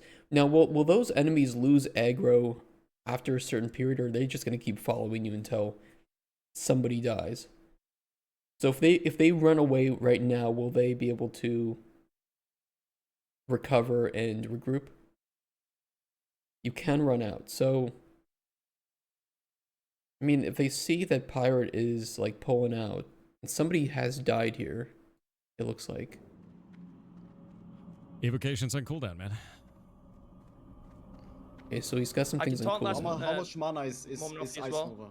There's no that much mana. You have a boss in you. You called run. Getting I slowed. ran. Fuck. Wait. Anything for me? Stop it. Oh, I no. don't think... I cannot stun him. Also, No, are you just good? just run out right now. This is nothing. Are you This- good? Also, I don't get the I don't get the issue. Like, this seems like pretty normal MMO shit, and you've only lost 60 to 100 hours. I mean, why didn't they just pull back? In hardcore, you can barely salvage fights like this, so you choose to die with them or not. Run out if you were in combat. I'm not well played from what I heard. He could like slow enemies, but he'd want to. I don't get what the problem is. Like, it's not like this happened in a matter of a couple seconds, right? Where it was just, you know, maybe he was a little bit late to press something and it got people killed. You know, it wasn't one of those cases where it just happened and it was just either you had 30 milliseconds to make the right decision or not. This was like a minute of them Boss being don't like, do it, okay, huh? you know what? Yeah. Maybe this is too much. God damn run, it. run. Just run. I can target him, yeah. Should I do it? Just kill the mastiff. Yeah, target him, man. Kill the mastiffs. No. Also, are you fine? So he could have slowed them any down, grenades, got anything. last stand? You can just Heal him, kill heal them. him, heal him. but they also could have just pulled back. Like at a certain point, I think people's fight or flight response kicked in, and Pirate chose flight, they chose fight, and only some characters are alive to Heal him. Yeah, you just heal me. Just reap come the back a little rewards of bit. that. Boss is on. Purpose they leashed the boss, which can be CC'd, and then drew a third group on their asses. Yeah, I don't get the issue, especially because it's only 60 to 100 hours lost. These people clearly don't play MMOs that often, I guess. Just make a new character. Just shut the fuck up and make a new character. 60 to 100 hours, good. You play this game like it's your life anyway. It's like, that's like 1 to 2 weeks of work. Shut up, stop being a bitch, make a new character. 60 to 100 hours. I thought they lost like thousands of hours when I heard this, and I was like, okay, maybe I can understand it. 60 to 100 hours. Snappy, just run. I can help a lot. Yep. Do you see my mana? What am I supposed to do for you? Yeah, I don't get the drama. I don't get the drama.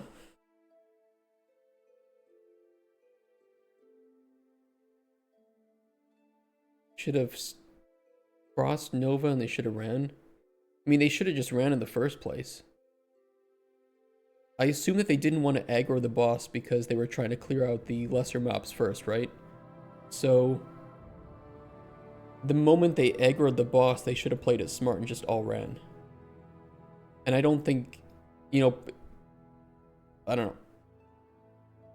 What did I walk into? 100 hours lost and crying. They're crying over 100 hours lost, and these people have clearly never played any realistic MMO. The drama is dumb. What did Asmund say about it?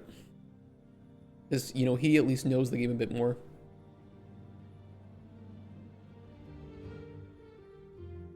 Out of curiosity, what was his take? Because I know people are shitting on him. People are shitting on Pirate. I don't see the issue.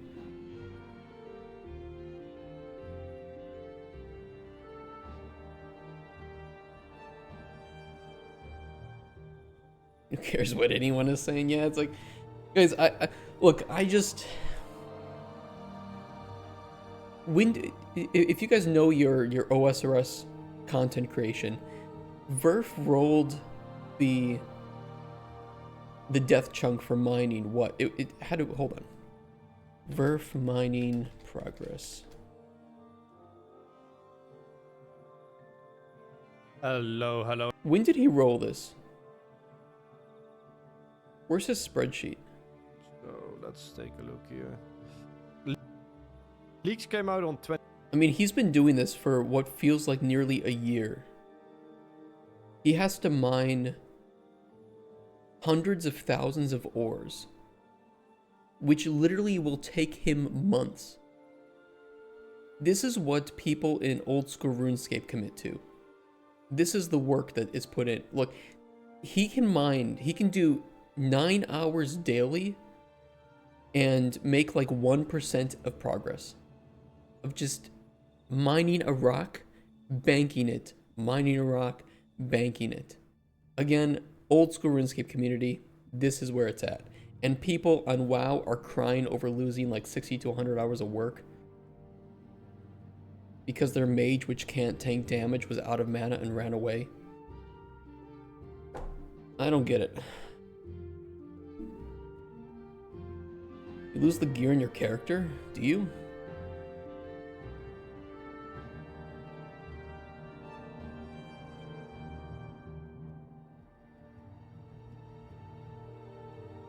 I'll put it this way, I think, you know, while I like these guys for different reasons, there's no doubt that the communities, I think that the WoW community is pretty damn toxic. Maybe that's gonna bring me hate, but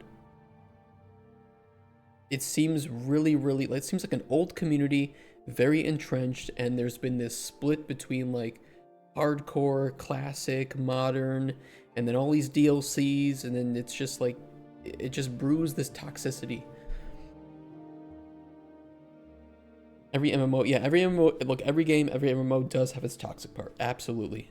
But WoW just seems like it's on a whole nother level. So you lose it, okay, so on a hardcore server, you lose all that gear, but you have the option to move to softcore, in which case you keep everything. I don't just see why they don't just take the L. Maybe Pirate could have communicated better, but maybe these people should have ran better. Like, I don't think there's any person at fault. It's just this is what happens when you play hardcore mode. Something bad happens, and there's no like, I don't know. ESO community is pretty good. Drama equals content equals views equal profit. I don't know what it is, dude. I'm just gonna keep playing OSRS. Which if you want pretty drama-less content creation, OSRS is really great. A lot of great chunk series. And we can just celebrate the wild grinds that these people do. Okay, where was I? What's the Sunblight? Blah, blah, blah, blah. So here we go. Take a very long time to explain, but I can bring a book next time I visit that details the events quite thoroughly if you'd like. You take accountability and apologize for saying such a thing. I like OSRS. But, you know, when somebody says, oh, it's a 60 to 100 hour grind, and I'm here as an OSRS player, I'm like, oh, okay, so it's like leveling up a skill to 99. Great, congratulations, you have 27 of those skills. Get back to me when you're done with that. And that's just skills. That isn't gear. That isn't collection log. Which can take tens of thousands of hours if you want to complete the collection log.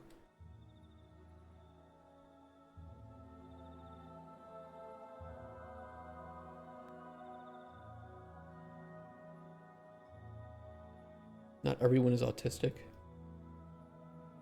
No, but we all have ADHD and problems regulating our dopamine, so good game for that.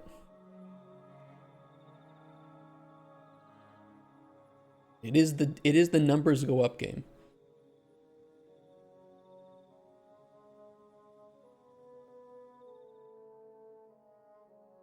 Yeah, you know, I will say though, the raids in ESO, I don't know, the ESO combat was the turnoff for me. Like, I enjoyed the game, but the fact that in ESO you had,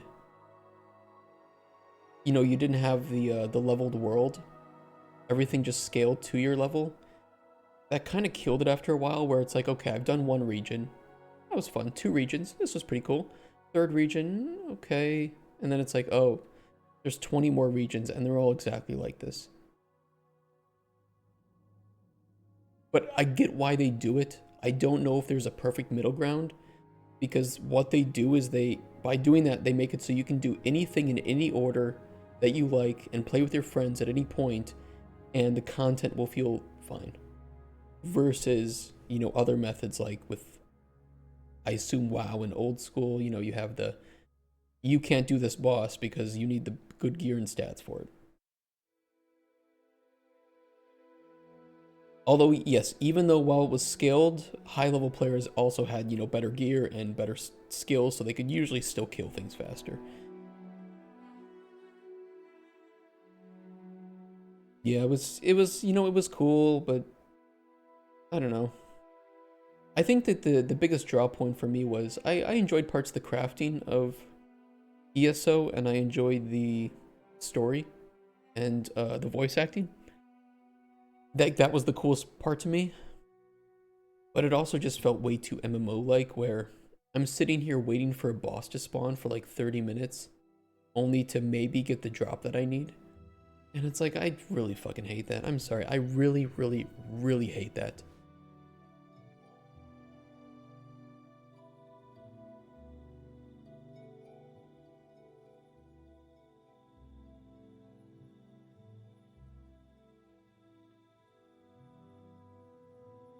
I for one love the feeling when you outlevel a zone and you go back to it and help a friend and you're like a literal god. Yeah, it's like the I'll show you guys a cool site, osrs.world. You can actually explore Gielinor in 3D. It's really, really cool. And if anybody knows OSRS, you know, you start in Lumbridge, right? And you have your goblins you train on as a noob, so it's always fun to come back here and just smack a goblin out. This is so cool. It's got all of the and even more than this, by the way, you can go back to previous versions of the game. We can go back to like one of the oldest versions of RuneScape. Look at this. Look at how cool this is.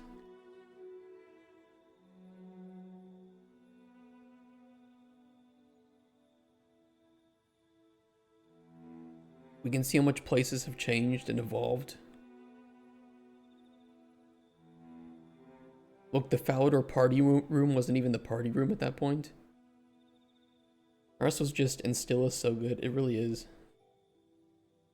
You can even go to some of the, like the versions before RS, OSRS. And I think then you have some of the big changes and graphical overhauls that they did. This site is so awesome.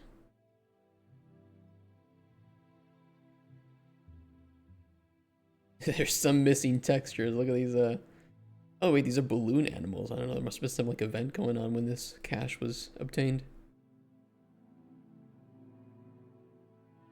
There is the Unreal building again.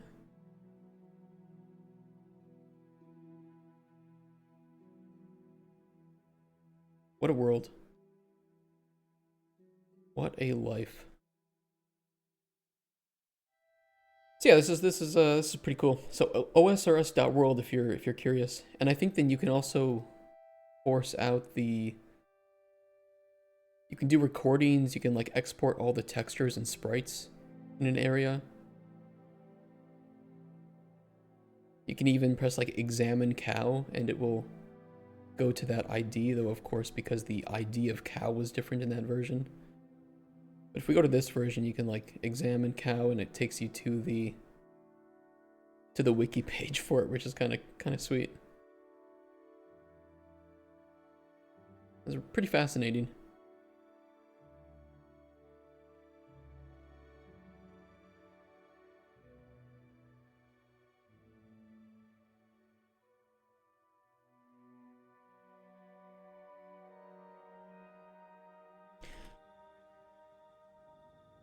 Oh sure, it's not for everyone.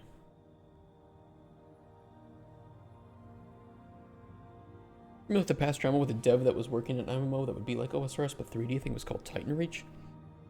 Never heard of Titan Reach.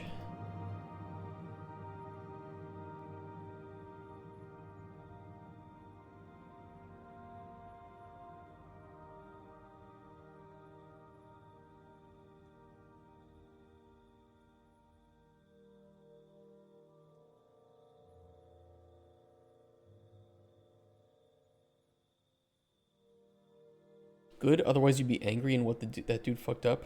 Now I want to know. I like drama. I like drama when it doesn't involve me.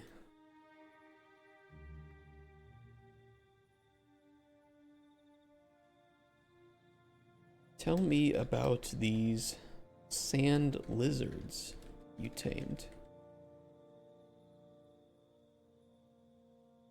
Are drops in WoW that can take longer than 4 years grinding every day for it? I mean, there's similar stuff in old school RuneScape, right? Where you have like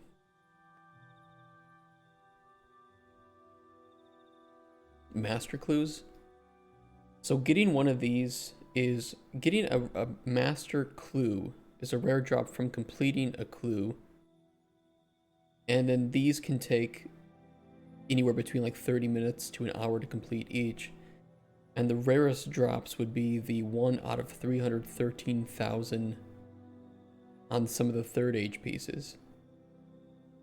That's why they're worth so much.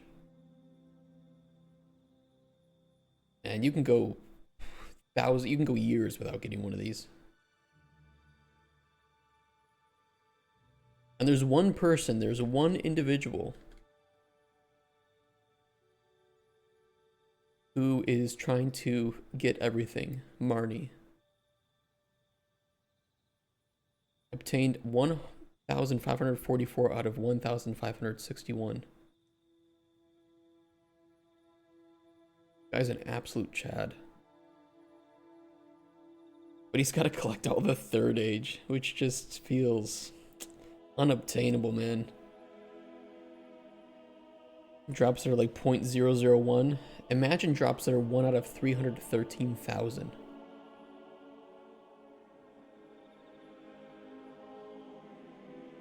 Think about your dream as an indie dev, which would be to get the funding you need to finish your game no matter how much it costs for free. And the price is the max inventory value in Java. Yeah. Okay, so yeah, my dream, indie dev, get funding, can just make games. Have a team, no stress. Yeah, that would be awesome.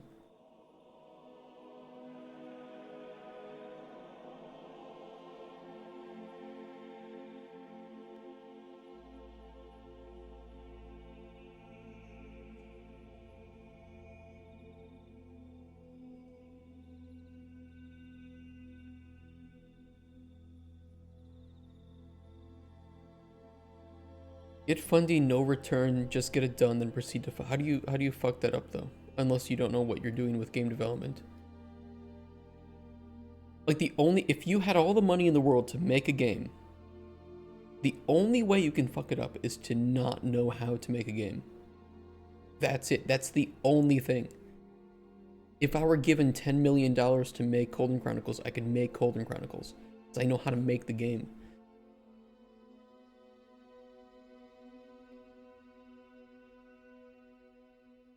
No, I would still fuck it up. Sure, I'd love to read. Okay.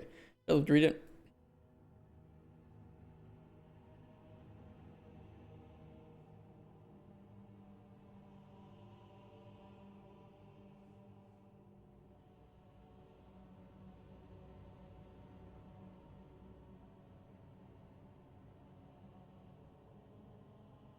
I won't charge you for it or anything.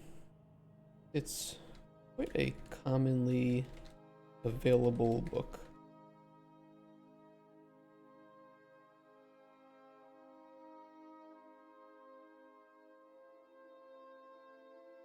Long story short, the guy, instead of focusing on making the game, bought a house, a Tesla, that went into crypto gamba.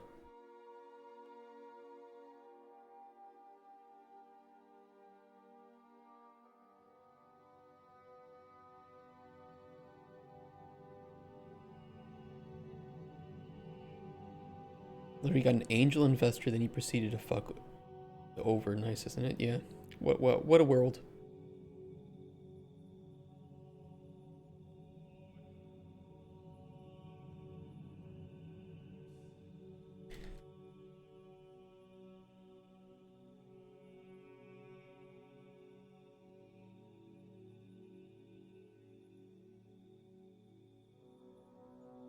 Tell me about these tamed sand lizards you mentioned earlier. Here we are slaving away at trying to make the things we love. You know, sometimes I hope, here's the copium that I huff on. Hey, Andres. The copium that I huff on is that all it's going to take is for the right pair of eyes to land on our project and for us to move forward with funding. That's my hope. I don't know if that's going to be true, but that's my hope.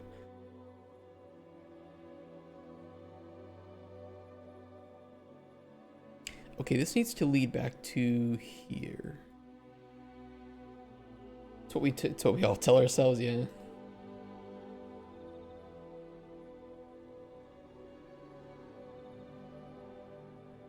I think at a certain point in my life, if we ever made enough money with Microraptor games, absolutely I would open up a publishing branch.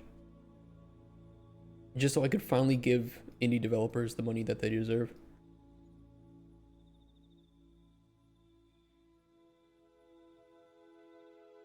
And I'd probably just start to look for funding for projects that are, you know, anywhere between $100 and 100,000. I tell myself whenever I create a new project to sell. I don't know, where are these angel investors when you need them, right? Granted, I think if we wanted to go the angel investor route, we might be able to do it. But we need a solid business plan.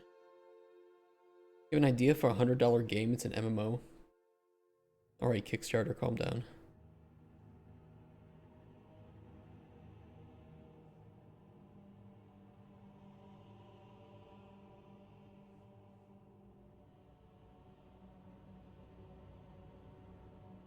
Okay, last hand lizards you tame. That will lead back to here.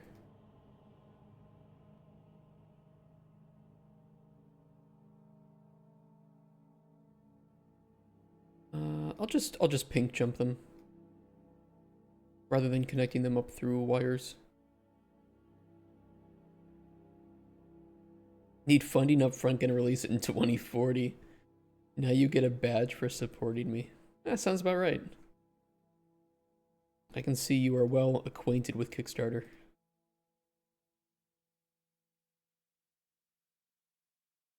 What a world.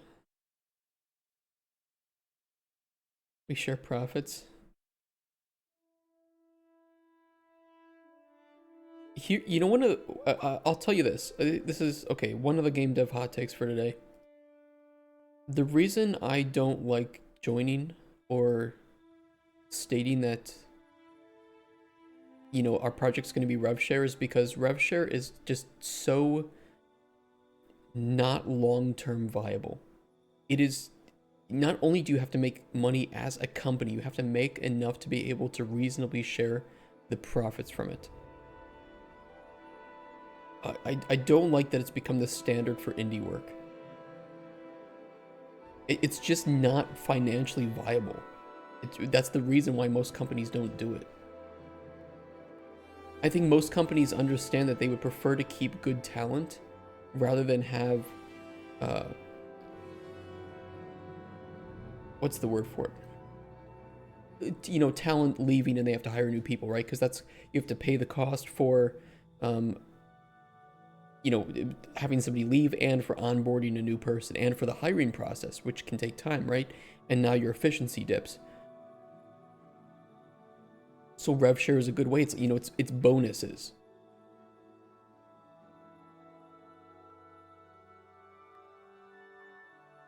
Someone do just that, they don't care.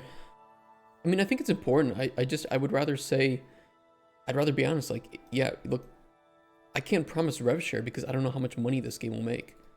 And I'd rather have a long-term stable job than blow it all on sharing measly profits. Yeah, rev share is just not sustainable. I'd rather just give bonuses because then, you know, it's easier to calculate, and it's an incentive.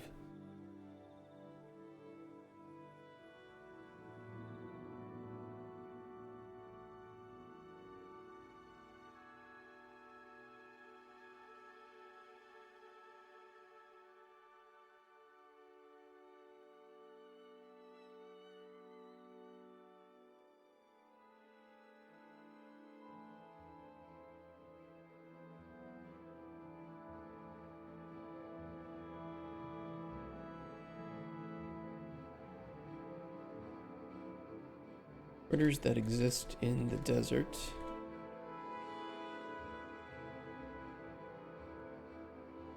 They're a bit slow, but reliable.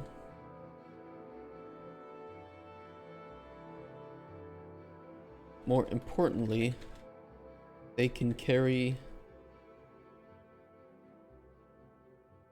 an awful lot on their backs. Travel long distances with ease.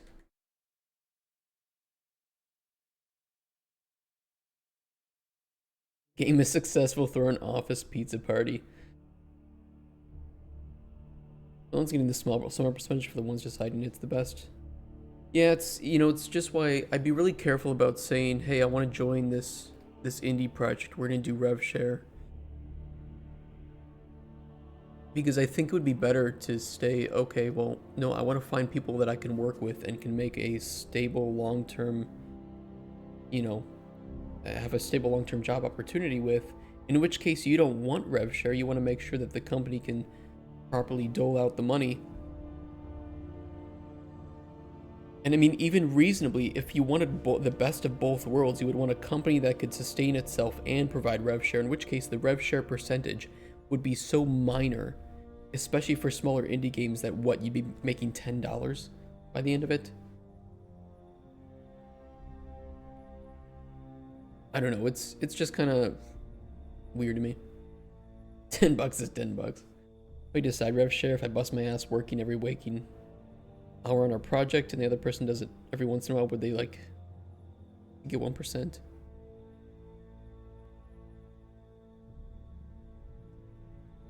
It's weird.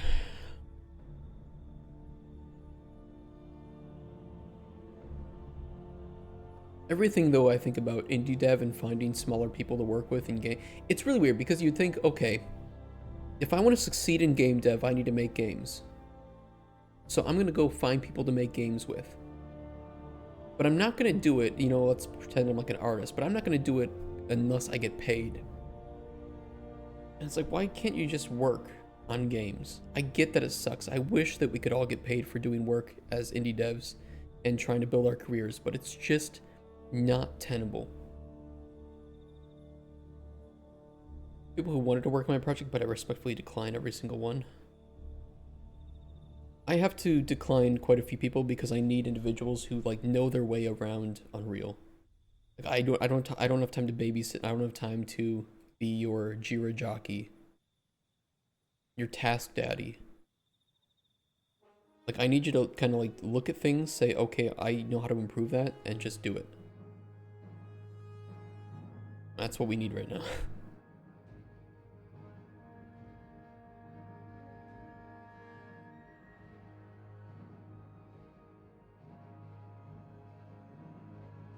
Have anything I can say about these sand lizards?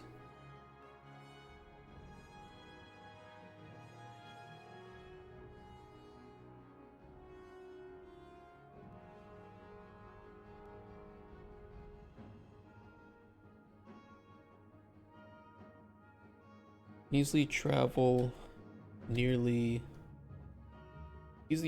for days.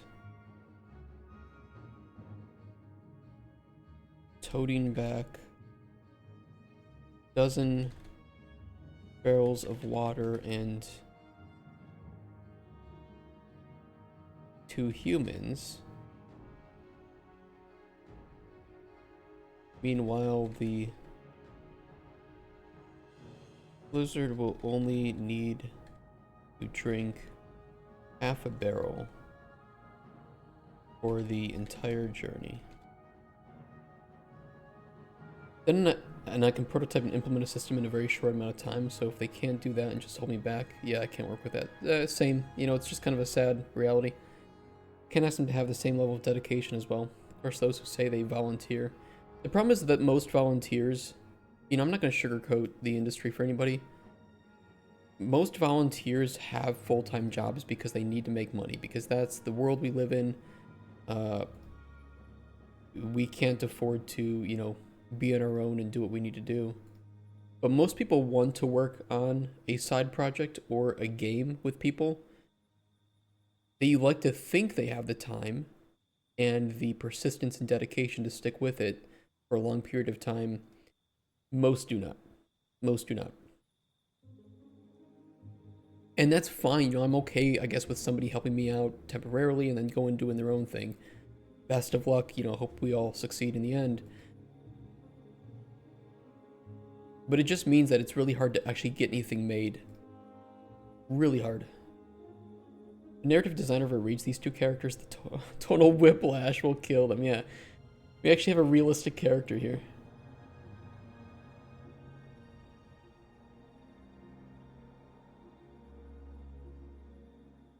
Do you also breed them?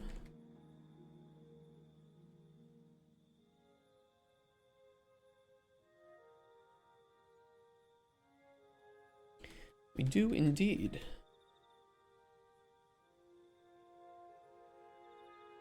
Every family is gifted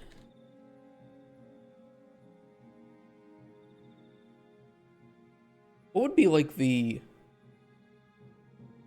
seat of government for the Akarashi nomads? I mean, we could always go like it's a seat of elders. I'd like to think that it's a bit more. It's a bit less. What am I trying to say? Like noble, or I want to know how their government is situated. And conclave, the conclave. What does that give me if I think of like a conclave? Conclave. Ah yes, the film Conclave with Ralph Fiennes. Great, by the way, great actor.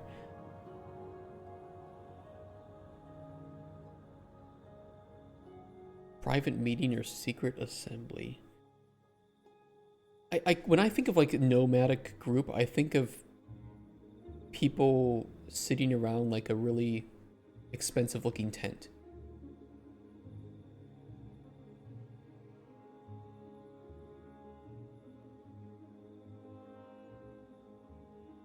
And I feel like conclave or assembly sounds a bit too... It sounds a bit too formal for me.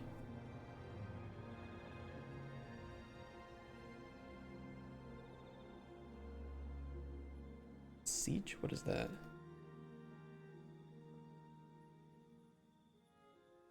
Dune?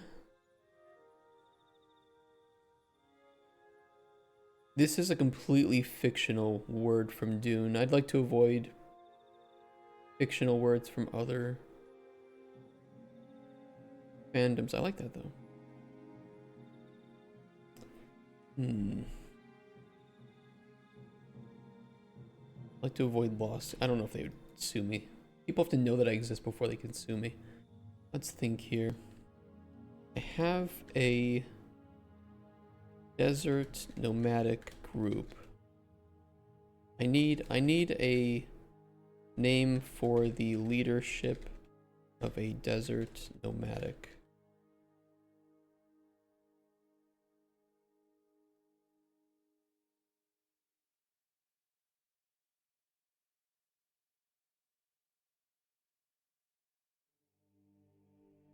Oasis Elders. Keepers, Elders. Yeah, Star Warden. Actually, you know what? I do...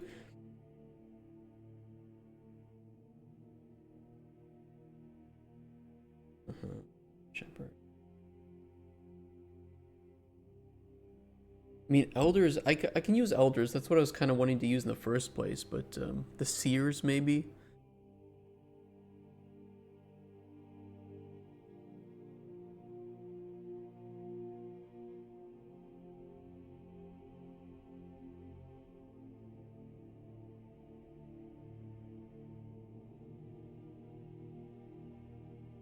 Council. Tribunal would be good. Tribunal.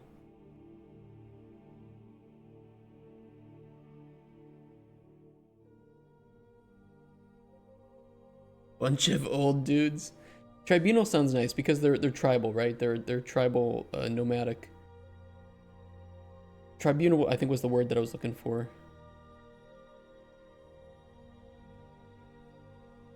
I'm not gonna give them like a cool term. They're just gonna be called the Tribunal. Your family is gifted.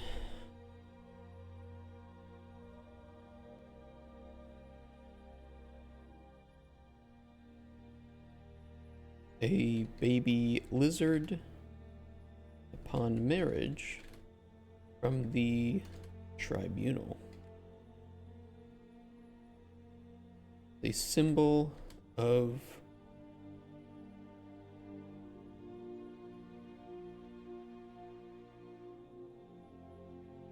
renewal and responsibility.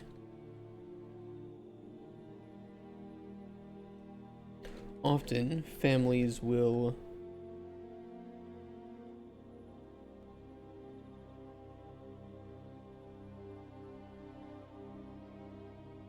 have their children raise and take care of the lizards, a way to teach them responsibility and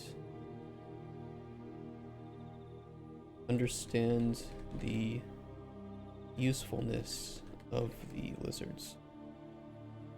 I don't like naming them lizards, to be honest. I want to find a better name for these things. But it works for now.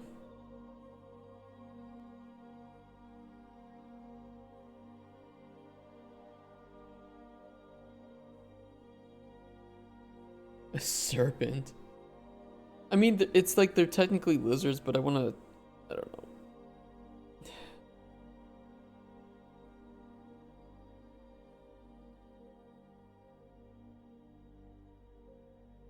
Dune Striders.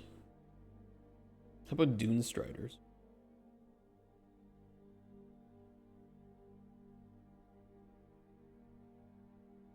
Dune mentioned, yeah, lawsuit incoming.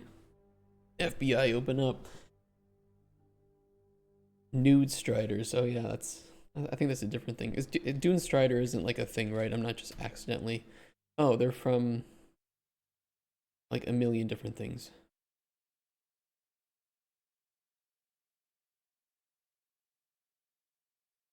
Oh good, then we won't be sued for it. Dune Strokers.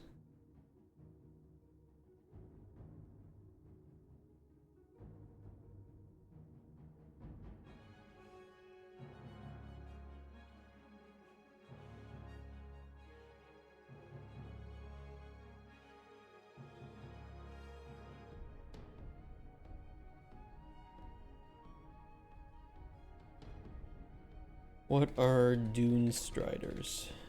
How big are they?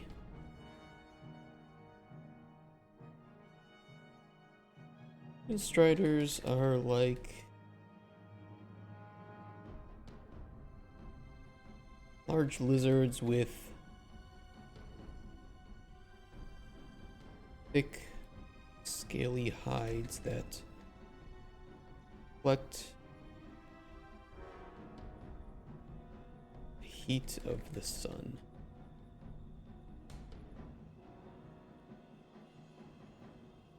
We're one of the few creatures that managed to survive the sun blight relatively unscathed.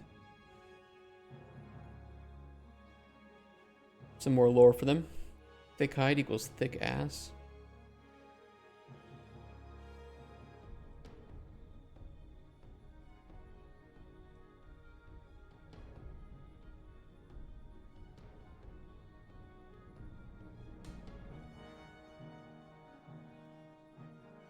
We also breed them for food. Their meat is quite tasty and nutritious.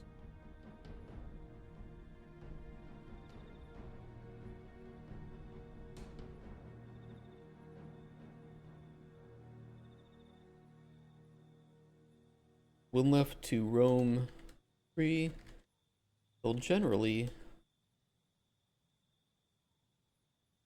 manage to find food for themselves. Excellent scavenger.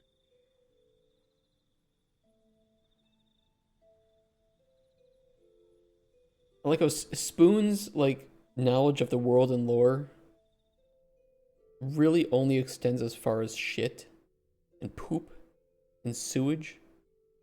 And now you have a character that's actually like, oh, here I can actually tell you about the world.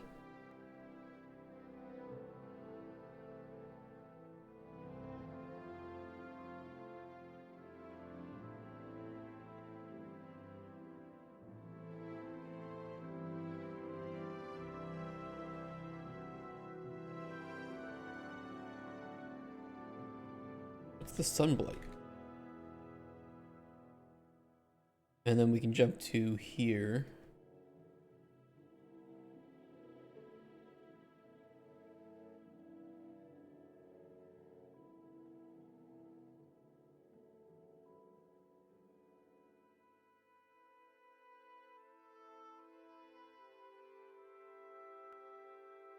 This is going to be a slow character to write because it's not me just formulating stupid jokes about sewage and shit, but I actually have to build some world.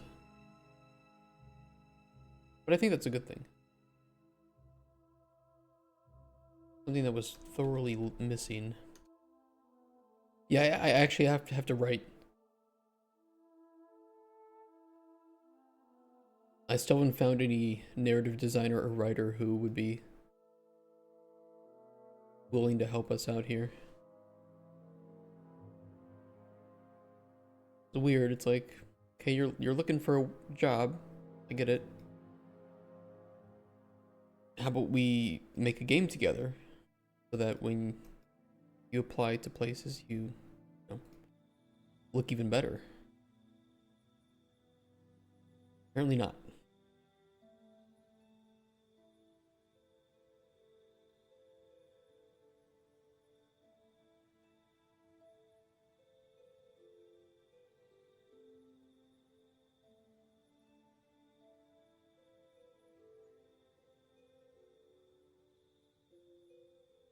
Keep in mind, this is just one section of another section of one question.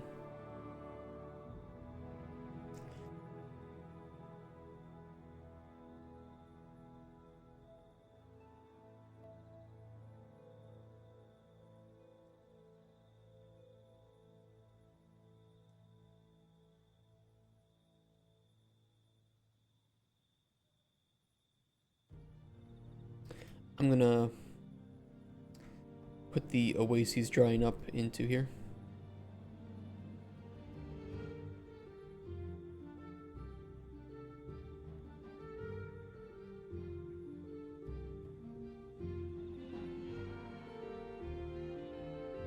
The oases dry up every few months under most conditions. However, one formed there initially, they often form there again. The oasis is dry, better bring some lube. Yeah, it's an oasis of just anal lubrication. Time to get pounded. Welcome to Cauldron Chronicles, get pounded. If one formed there initially, they often form there again.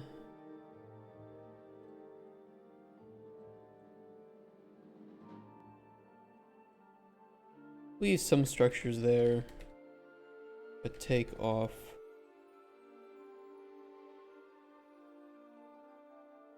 make setting up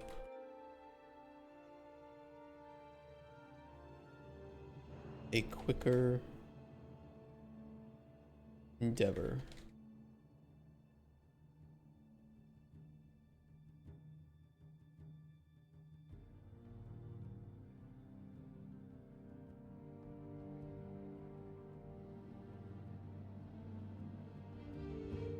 Actually, do for permanent city though, the Black City.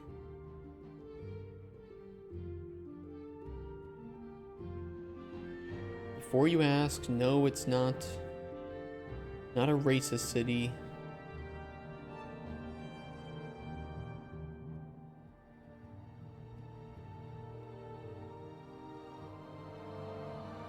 I mean, maybe it is. But I think they'd be okay with foreigners and random people showing up because they're nomads.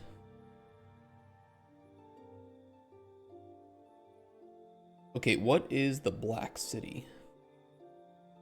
The city, but black. Oh, thank you. Very helpful.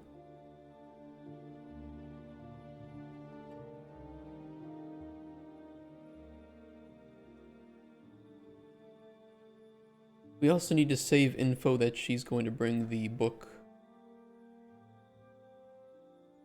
about the Sunblight.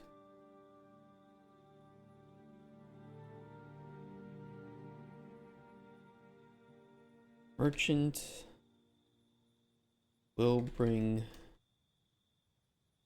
Sunblight book. False.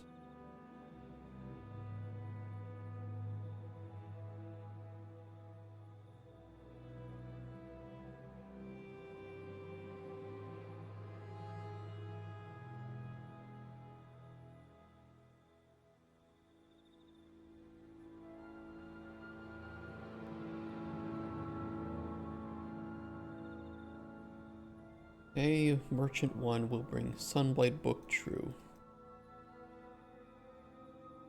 I think I'd like to save some information here too. Has the player heard about it? That the player can mention it.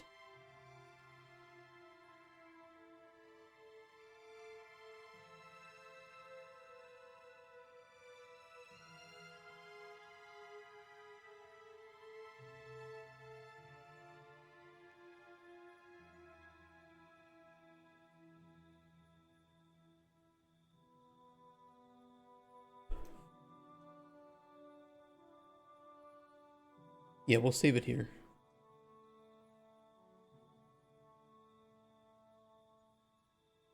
Player has heard of Sunblight. This, all this kind of saving choices of player knowledge will be fixed in the future with the knowledge system. So like Sunblight itself will just be a piece of knowledge, and then we'll have separate IDs for separate pieces of that. So then that way we can track kind of just pieces of that in a separate system and then make those calls. And then we can determine what the player will see when they open up their encyclopedia. But for right now, we kind of have to do it this way.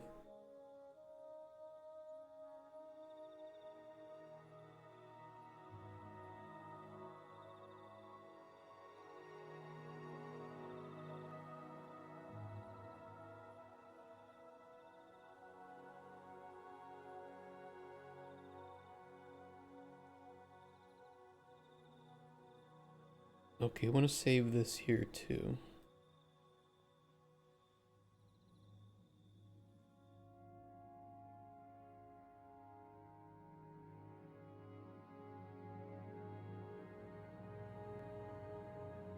Because this will actually jump to here, not to here.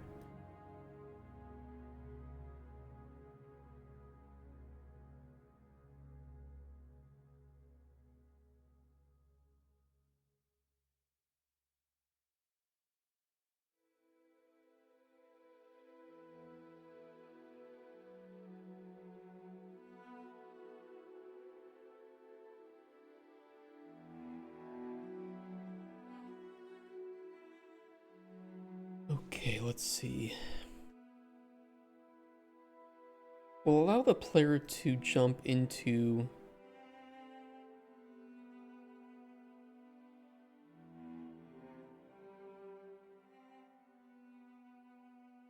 I might do something similar here that we did with Spoon's lore about his family, where we allow the player to jump into talking about the sunblight.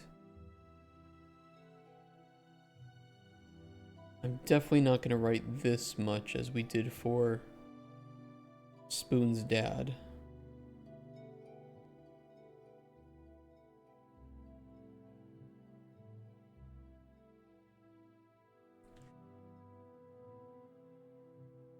What a useless piece of conversation.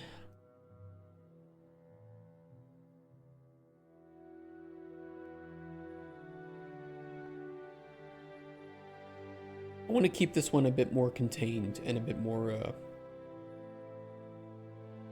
reasonable as far as characters and lore go.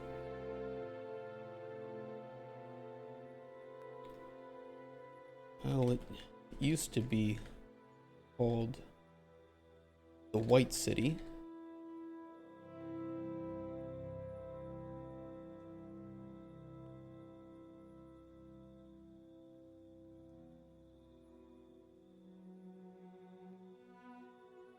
There's an extensive vein of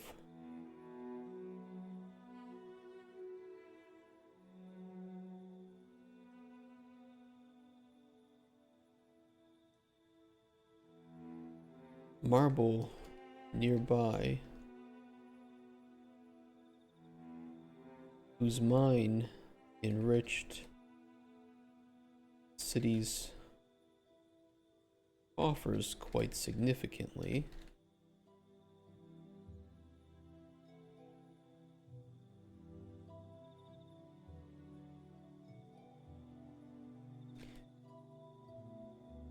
When the sun shone, what's the correct, the sun shines. What's the correct spelling for past?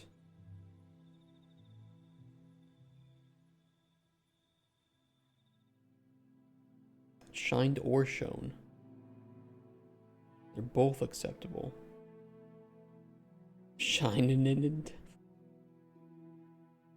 Which one is one of them, like British English? Competing acceptable past tense forms. Some but not all sources recommend using shined when the verb has an object and shone when it does not.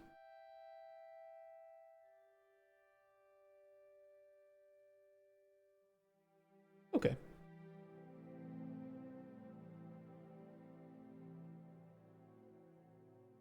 Actually, yeah, so it's because it was made with marble, with this bright white marble, that when the sun shined on the city, and especially the...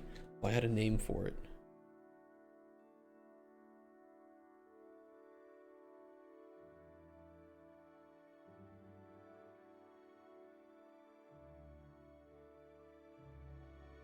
Interesting what marble cord from the farthest reaches of the Empire. Oh, I did say farthest reaches.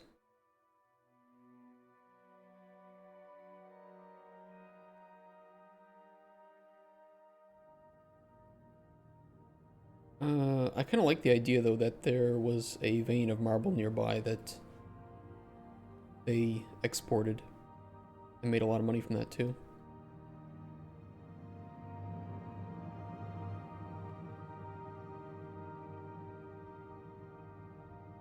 City used beneath the sun, beacon of power. Ivory Keep, that's right, that's what it was called. Sometimes, and especially the Ivory Keep, seat of the Second Erythian Empire.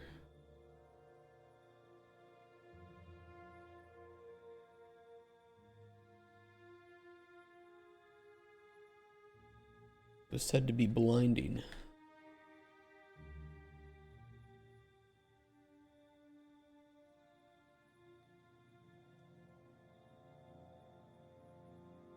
Yes, it shimmers so brightly on clear days that some have been blinded just by gazing at it for too long.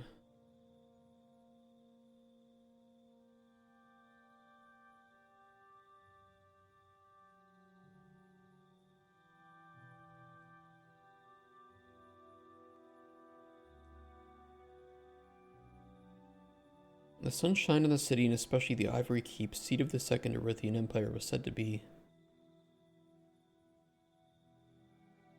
so blinding that one may never see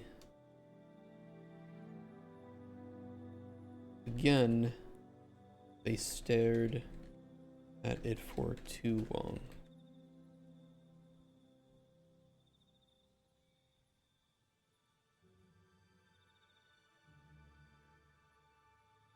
Now, however, sunlight reduced its marble and wood a little more than charred remains and charred ruins.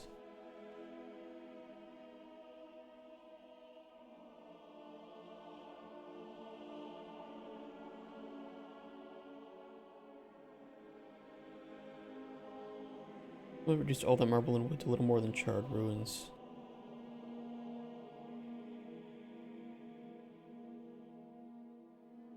The Black City.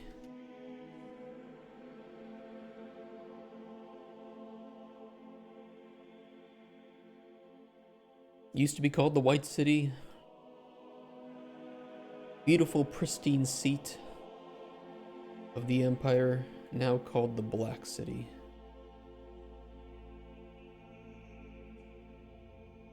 As if the gods had forsaken their beacon.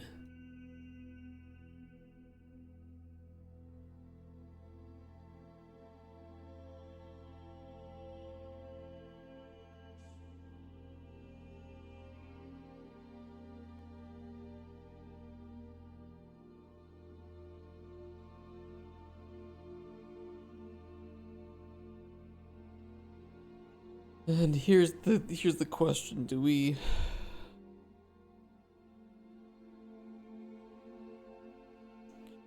let the player jump into information of the sunblight and pull them back down here, which we could do. We've done that here for Spoon. Because I feel like all of these kind of will reference the sunblight at some point. Sorry. And we can easily detect if the player has heard about it or not, but if the player hasn't heard about it, we don't know which one of these the player will enter first.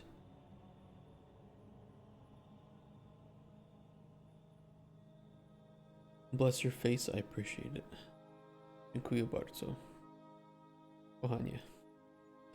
Yeah, we don't know which one the player will jump into first. It could be any of these, so we need to give the player the opportunity to learn about the Sunblight.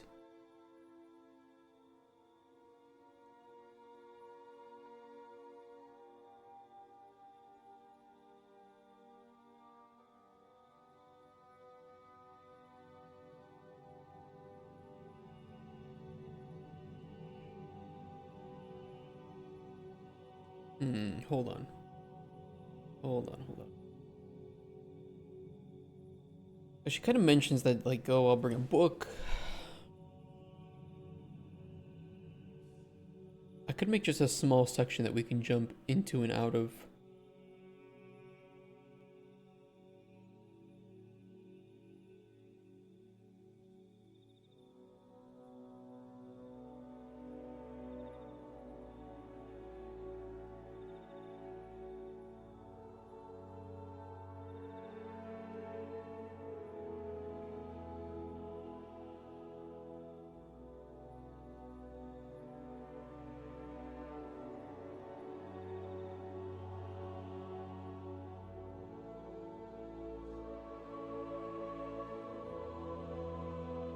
Here's what I'll do.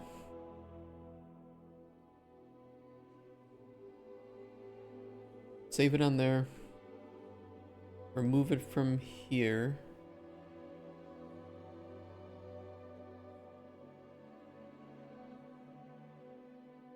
Remove the save choice here then too.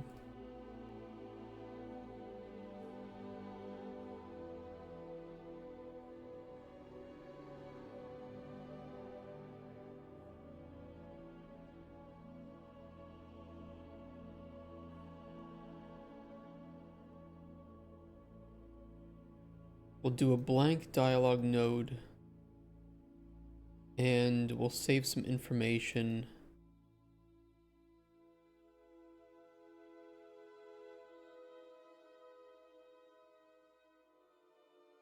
Merchant 1 player was talking about Black City.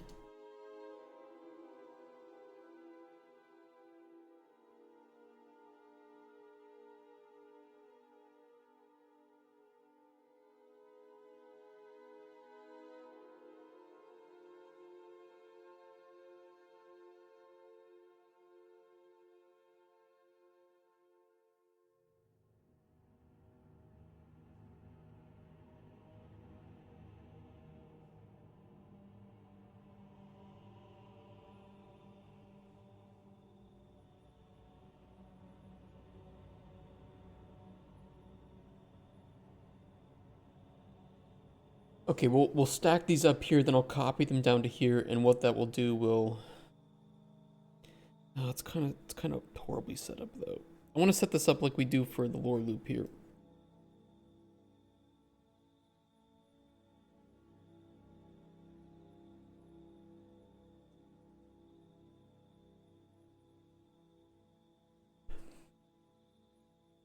Well, the player can get information of the Sunblight, ask for the book or not, and then jump back to where they were. I think that the best way to accomplish that would be...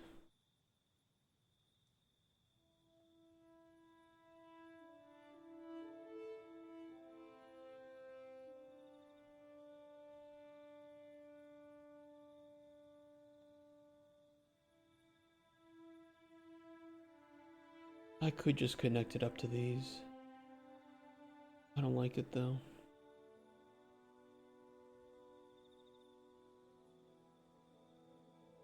Maybe I'll just make a separate section.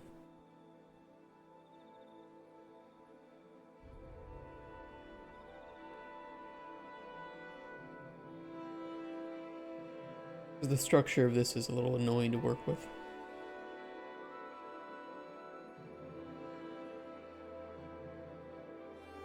But then I'd have to, if I rewrote this, then I'd have to fix it anywhere else.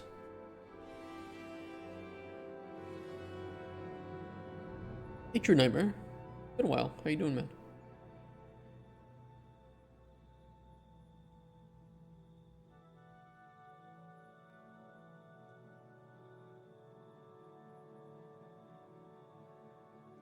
Been very, very busy. Hopefully in a good way.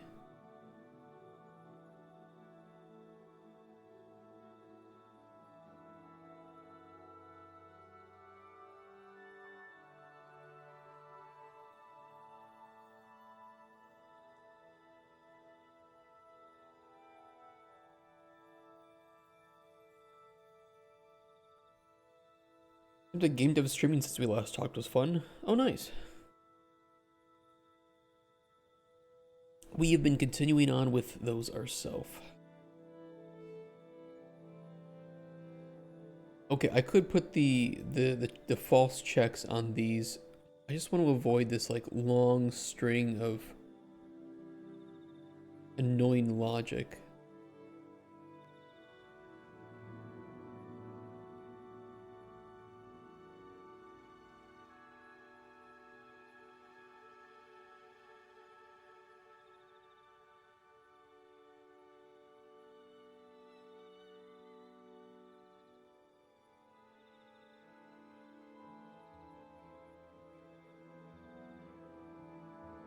It looks, I know it looks simple. I know it. I know the Sunblight is brought up here. It's gonna be brought up here. It's gonna be brought up here. It probably won't be brought up here. So I need a way for the player to ask about the Sunblight, jump up to here, jump back down, and I don't want to have a million logic tests for that if we can avoid it. And I don't want to copy and paste nodes. Redirect issue? Not really. More an issue of how many nodes do I want to use to solve it. The redirection's easy. I do it here. For spoon. It's just going to be an issue of how many nodes. Like here I have to do it all these times.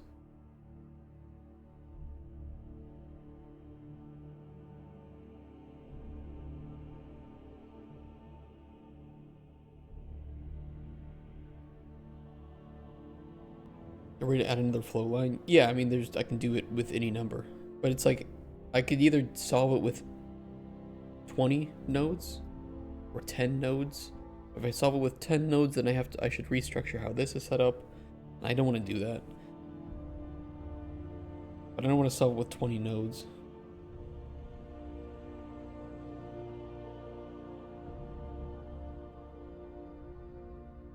And I want it to feel natural. That's also important.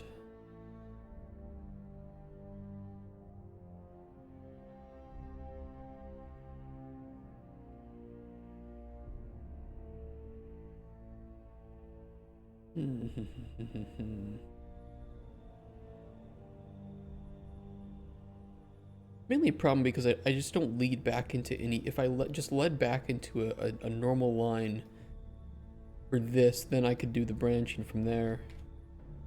But because I have these 3 awkward offshoots just to get back to talking about lizards or the dune striders, which I forgot to finish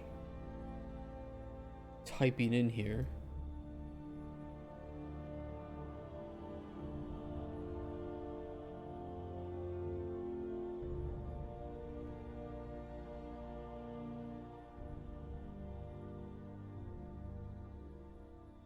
Maybe we'll just make it a separate offshoot.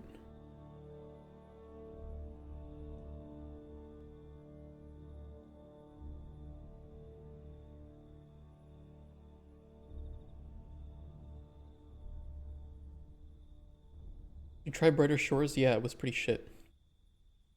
I did try it, and then I uninstalled it. Merchant 1 was talking...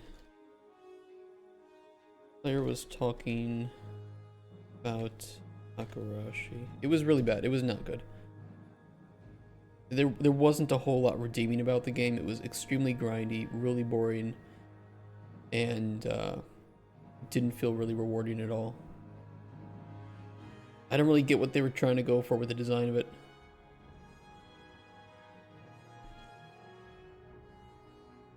Like here's fishing, and in RuneScape you can level up fishing by, you know, spending copious amounts of hours, let's say 120. I don't know what the actual number is to get to 99. And you can do various fishing methods and mini games. However, in Brighter Shores, you can spend 1 million hours fishing to get some really shitty looking cape. And instead of having interesting ways to fish, we have fish but red.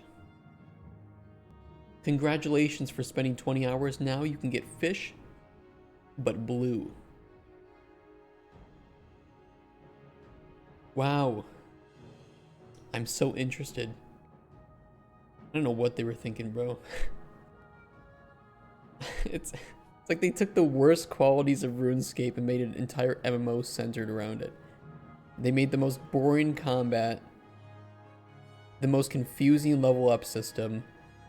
They said, oh, people play RuneScape because they must love the grind, so let's take everything interesting and rewarding about grinding up in RuneScape, remove it, and just not even triple down on the grind, million times down on it. And then the capes you get from all that grind do nothing and look horrendous. Yeah, it's just like it's the craziest design.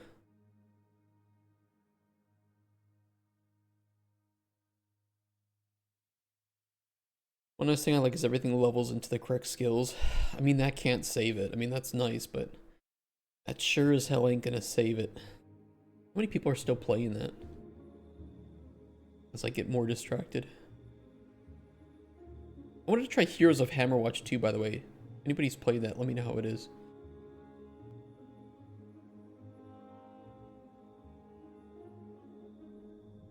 $886.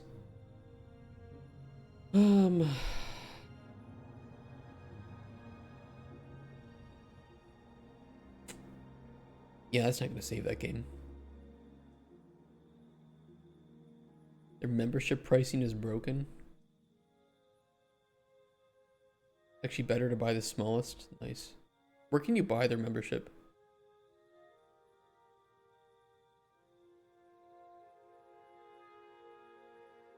Oh, it's in-game only. I don't know how people liked it. Like, it's also just annoying. Like, the map is just annoying. Everything about this game just was so annoying to engage with. I don't know. It's weird.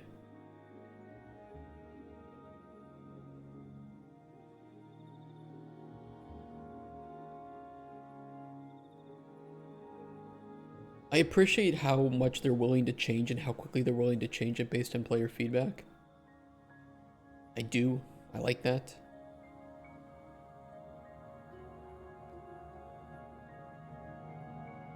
Still not a...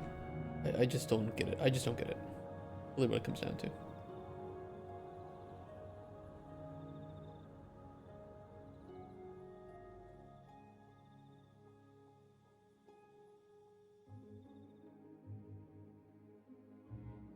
Okay, Merchant One player was talking about Akarashi. True.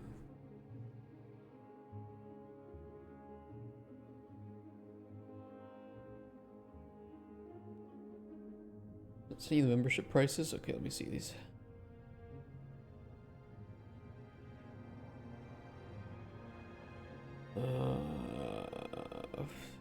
Eats every 30 days. Cancel it. Need to what? Huh? £15 for 90 days or £20 for 90 days. Huh?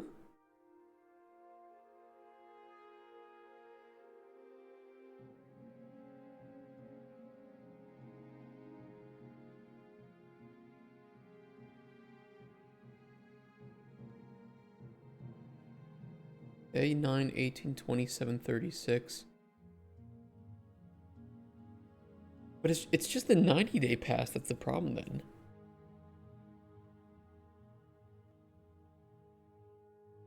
Okay, it's £5 for 30 days or £20 for 90 days.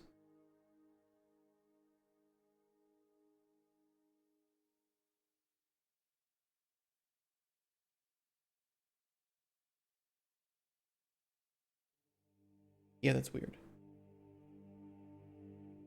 50, and it's still slightly cheaper to just do subscription for the 365 days too. Slightly cheaper. The main loss is the 90 days. Because if you consider, you know, right, 30 days, okay, multiply by 12 for the for a full year, that's €60 or £60. Probably counting people forgetting to unsub, but it's a one-off payment. I don't know. It's weird. Yeah, the 30-day subscription is way better.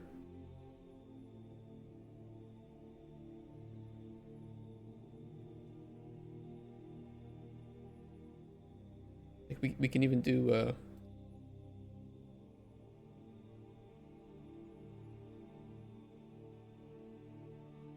price days, price per day. 30, 90, 365, 4.99, 19.99, 62 for people who are math illiterate, like us game designers. It's a joke. We're pretty good with math. We should be good with math.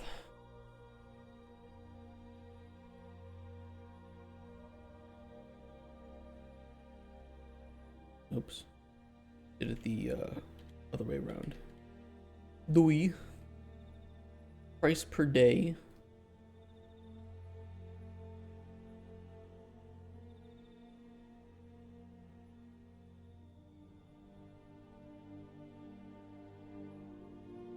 There's your prices per day. Yeah, the 90-day one is just, it's so fucked up, bro. I don't know what they're trying to do with this. I mean, I can do the mental math for it, and that's why I was able to see the 30-day was fine, but I feel like that's something that you would do this as a mistake. And when the players spotted it, you'd be like, "Oh, we're really sorry. We're going to fix this." And anybody who bought the 90 days, we're going to give you an extra 30 days free or something. Or, you know, find some way to equal it out. That's weird.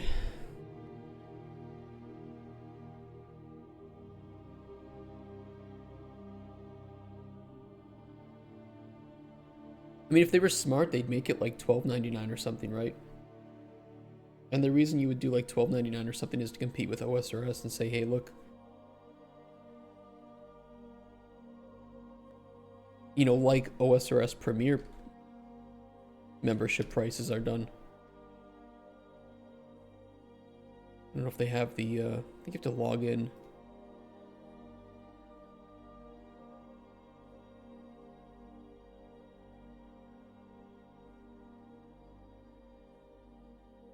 Yeah, you get like a full year for like $90 or something.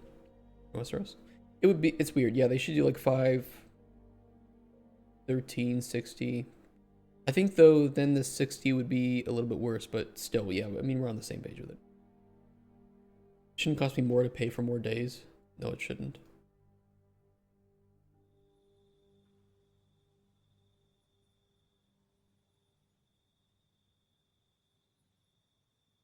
I don't know what they're doing.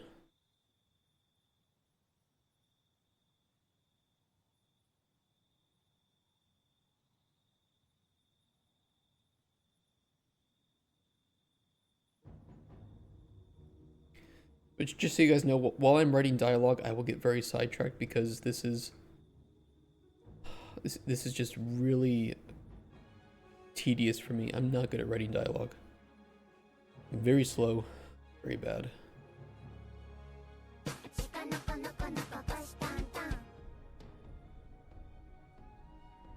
Speaking of anime, I'm so glad that people are starting to appreciate the exceptional nature of the About the Movements of the Earth anime. It's so underrated and so good.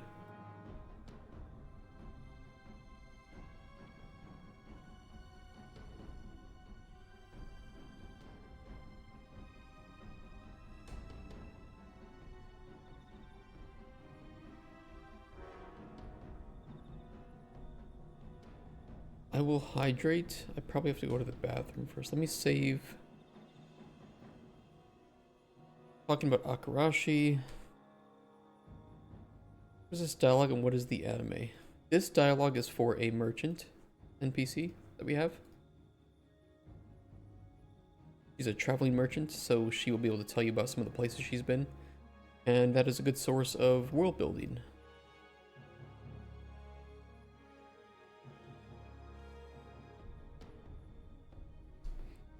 If your merchant are kind, she's a kind merchant.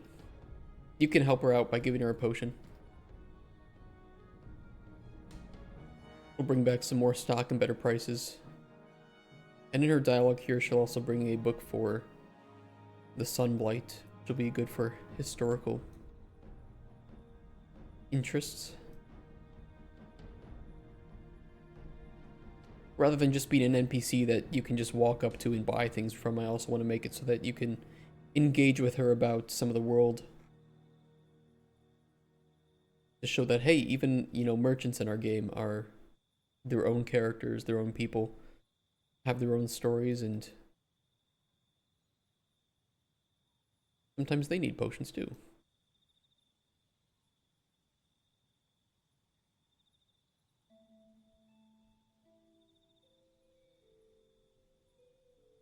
What is her traits? Her traits are merchant and doesn't like to be insulted. A good start.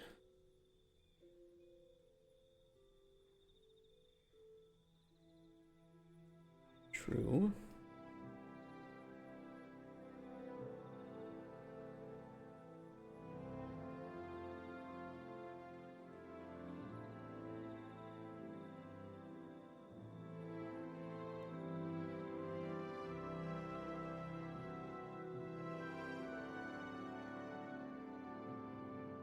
You haven't heard about the Sunblight.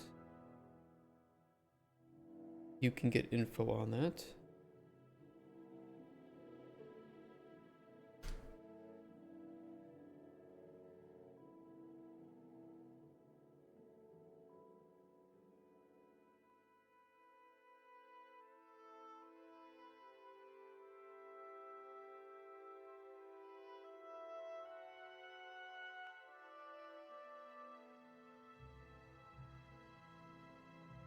Otherwise, we'll continue talking about the Black City, or the White City.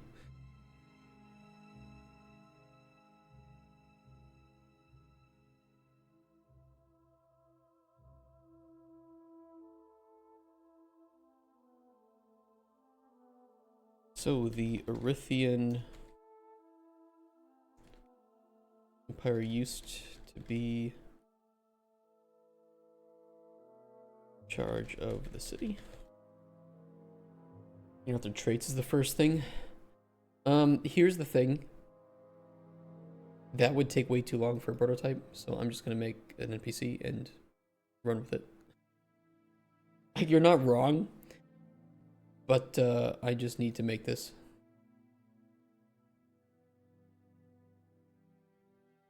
I could sit here for, you know, weeks and come up with perfect NPCs, but then none of the systems get made. None of the dialogue actually gets written. Nothing gets fixed. It just is what it is. 24 hours in a day, wish I had 3 times as much. D&D, you can ad-lib, that's true. Yeah, that is a big difference. I have to make sure all of the dialogue logic works perfectly. And nothing feels out of place.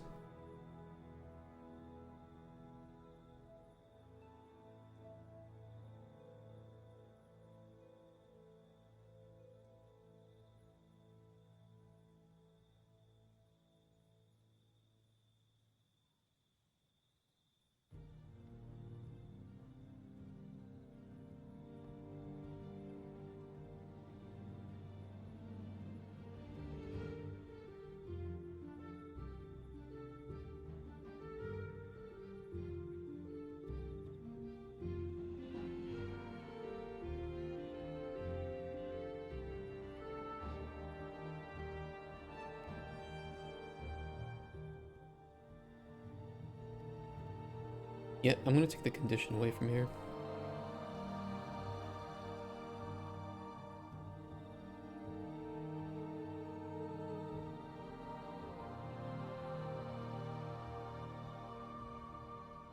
Expand on the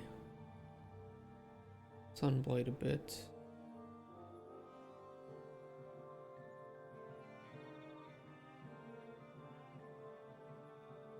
I probably should put more expansion on the sunblight there.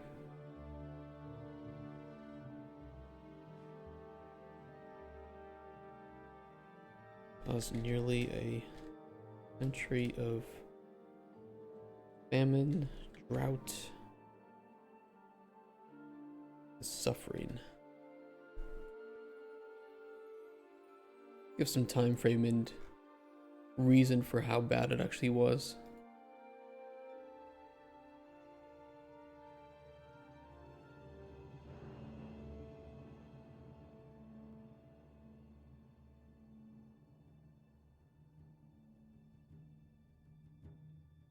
And I also have to consider that any of these can be entered at any time, which is another thing that is much easier on a tabletop setting when you can just jump into a conversation. And here I have to make sure all the logic works. Ugh.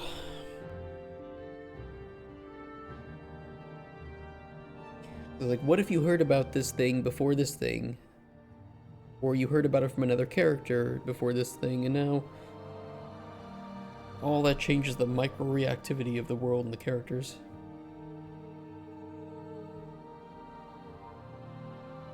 No, we're on the same page. I would love to have a narrative designer jump in and actually just flesh these characters out without me having to interfere. To sit here and write all these dialogues and these characters. But I have to do it mostly, and I don't want to take too much time because, you know, it's like we have all of this that needs to get done before April.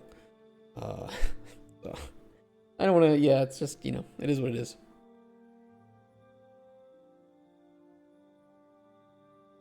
Yeah, it's narrative 3, or I think they call it narrative pro now.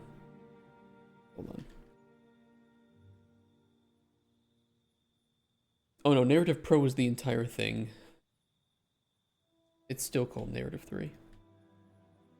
There's the link to it.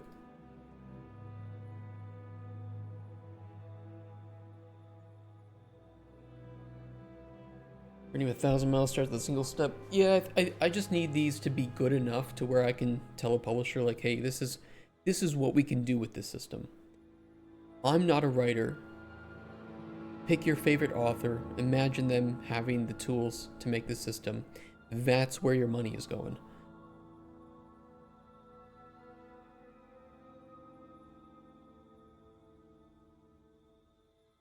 What if your car, Lazy Fangs, walks? What if your car has legs?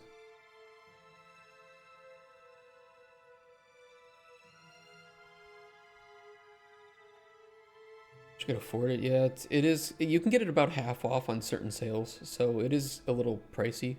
I do think it's worth it though if you're making RPG games. Your car is a mount.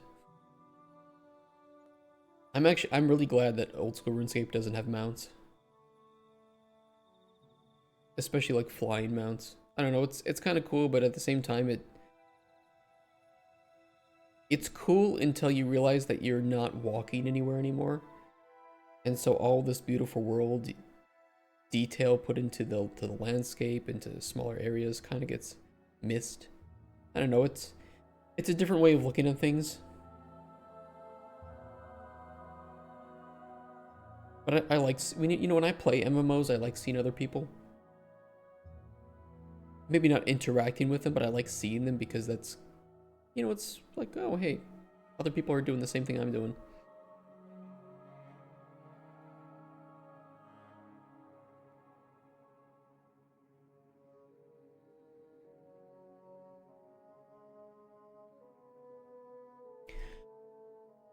Much of what they used to be lost with time.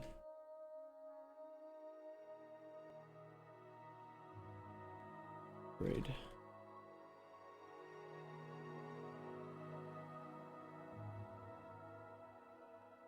Certainly no text in the keeps. Library survived.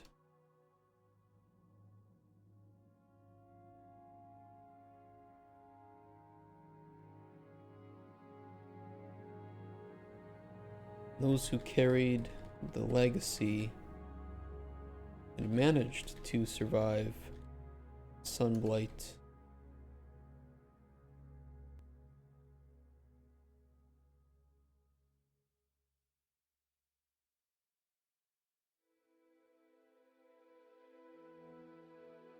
Been at rest.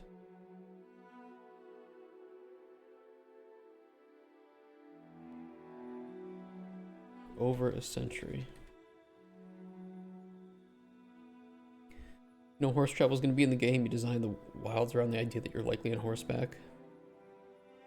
Unless you make a game where the horse travel is like no faster than walking. I think that was Oblivion, right? Oblivion had super slow horses. Dragon Age Inquisition horses were also... I think Dragon Age Inquisition horses just changed the FOV, but not your movement speed.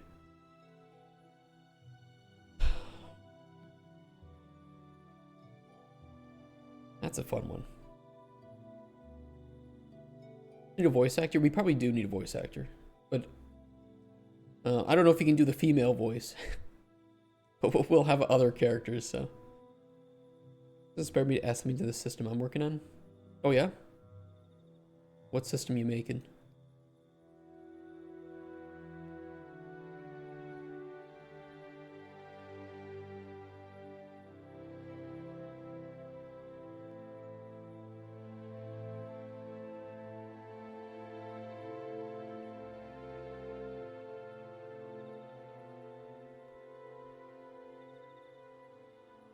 The nation's wealth was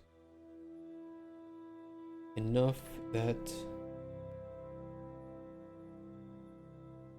you starved.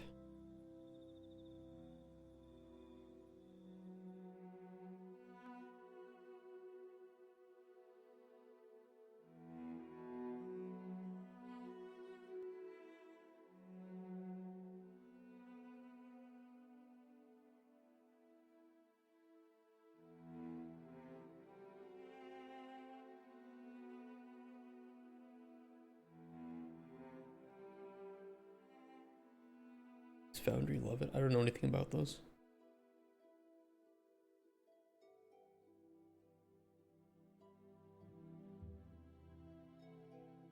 Okay, this should pop up to this node.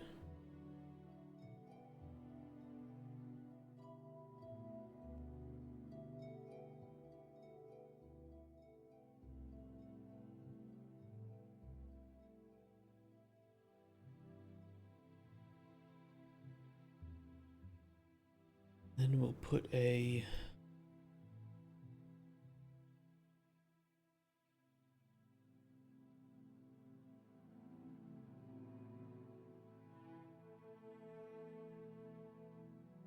Can you tell me more about the Erythian Empire?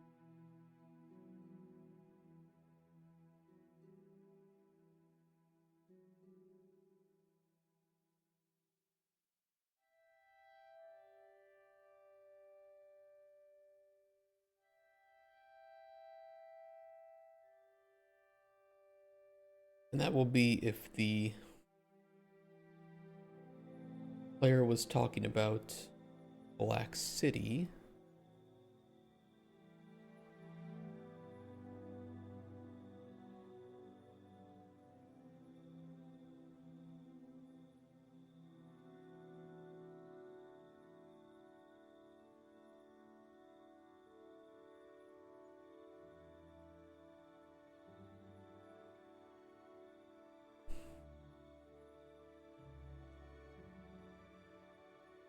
Oh, it's just virtual tabletop?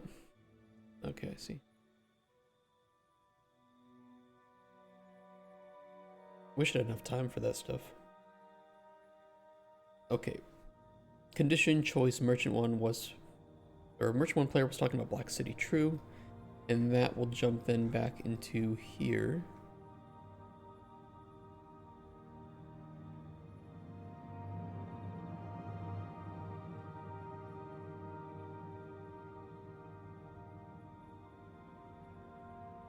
Yeah, that'll jump back into here.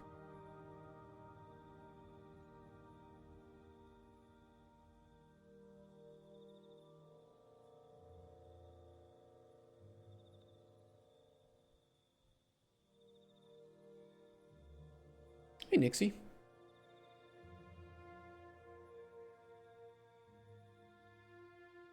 Don't you just better roll 20? Yeah, I know roll 20. I've seen a couple of tabletop games on Steam too, you know, like software, right? They look pretty cool. And I'm not just talking about like tabletop sim, although that is one.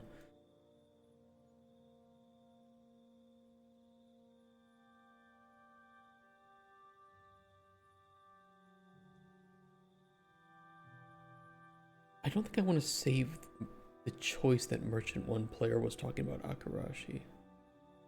This jumps me back to which node? 11? CCTTRPG. People trolling each other with potions. This is 4. The fuck does this go? 11 is up to the lizards.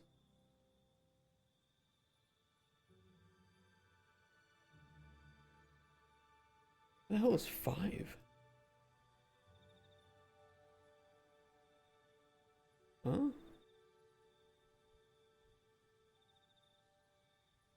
Not taking me back here, is it? Oh, it is. I want to jump back here.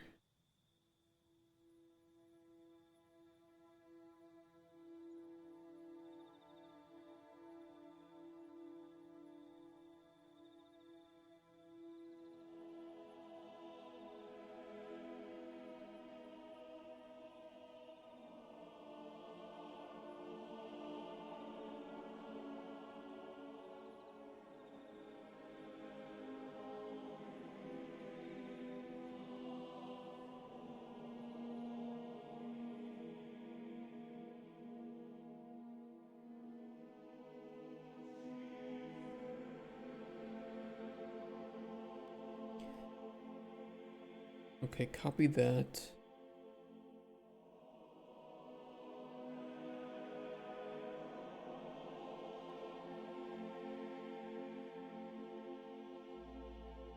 Okay, so these will jump back to here and set this to false.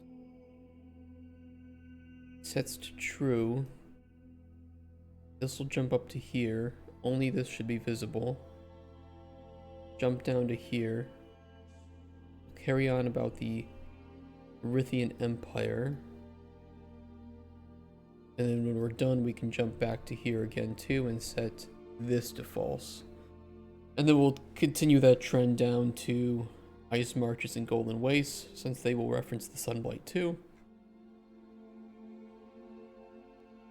And then if you've talked to Spoon already about Golem Stone, you'll be able to ask her about Golem Stone and what she knows about it.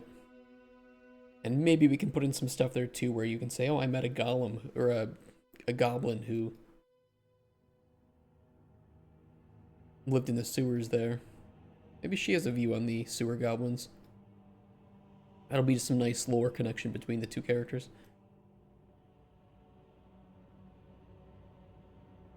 Alright, give me a second. I'm gonna go to the bathroom.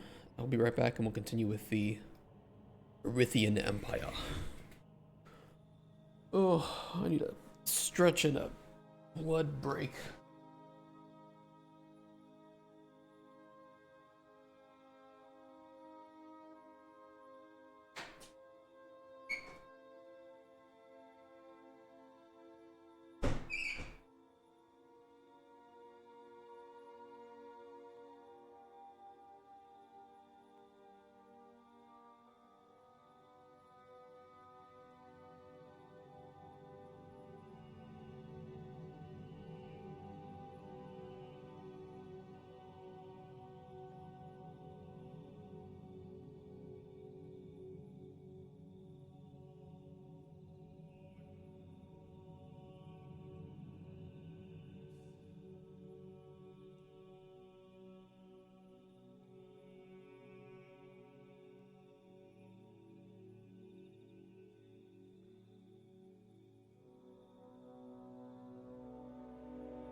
It's a chaos bot. While I was away?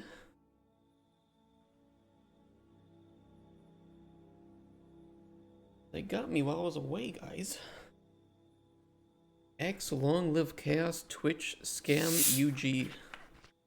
Thank you for the follow.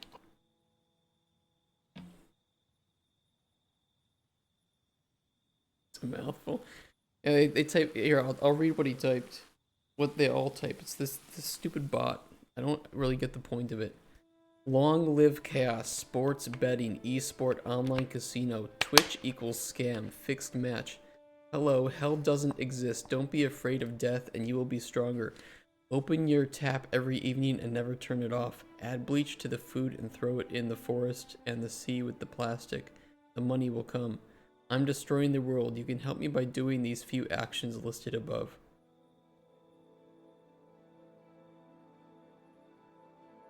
Sounds like something Spoon would say.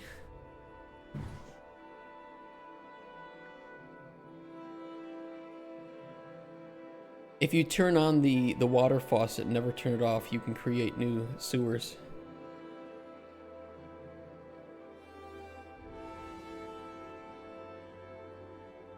Alright, so the Erythian Empire used to be in charge of the city, blah blah blah. Yes, it did. Libraries didn't survive, not much was known.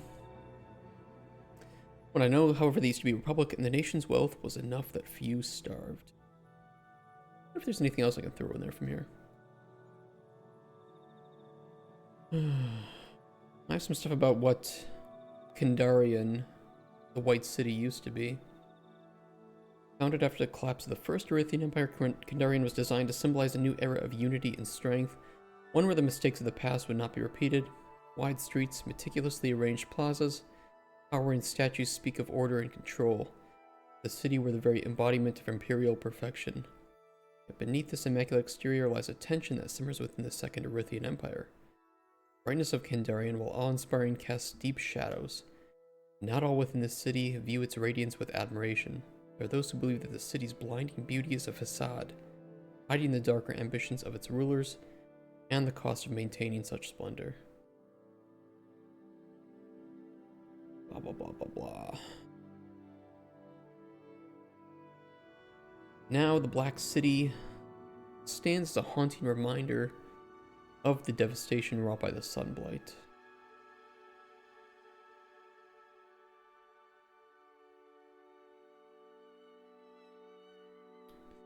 Long live the First Erythian Empire. I don't know what the First Erythian Empire looked like. I don't have anything written about that.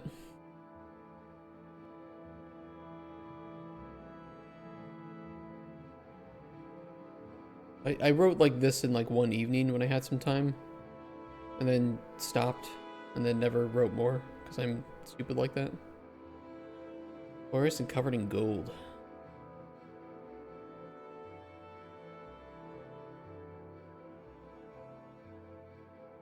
It's now law.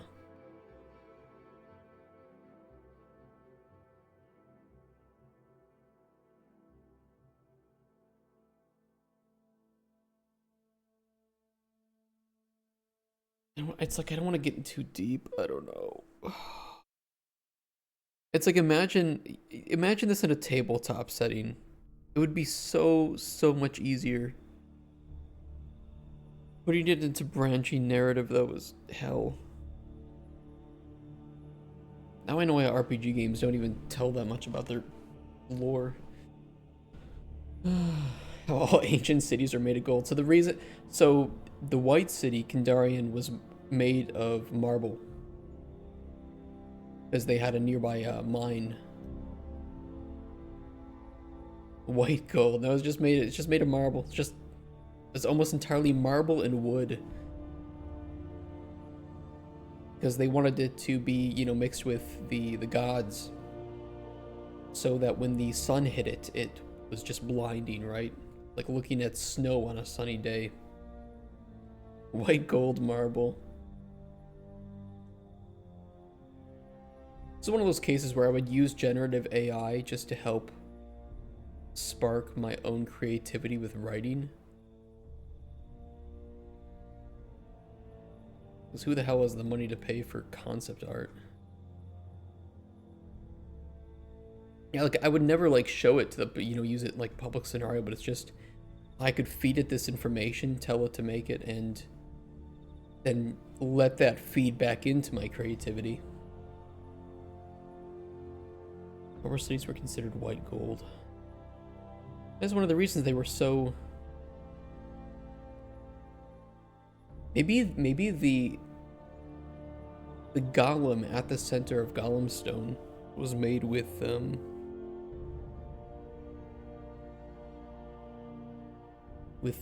marble mined from the marble veins of Kandarian and gifted to a ruler or something, or purchased or whatever. I don't know if I've set any specific lore for that golem. Oh no, I think I have. I think I made it so that it is a real golem. I don't remember. I think what I wanted to do was make it so it was like a real goblin who was just frozen with magic by some mage, and they built a city around it, and so it looks like a statue. But I wanted some way for you to use your potions to bring it back to life to wreak havoc on the city. I think that's what I wanted to do with it, but we haven't done that yet. Any cities of power or wealth was considered a city of gold, even wooden. Indeed, indeed.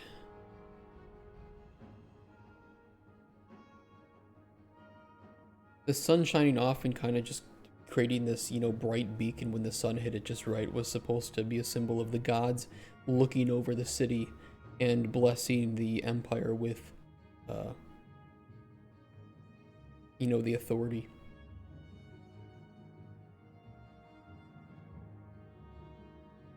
Okay, I don't know what we can continue asking.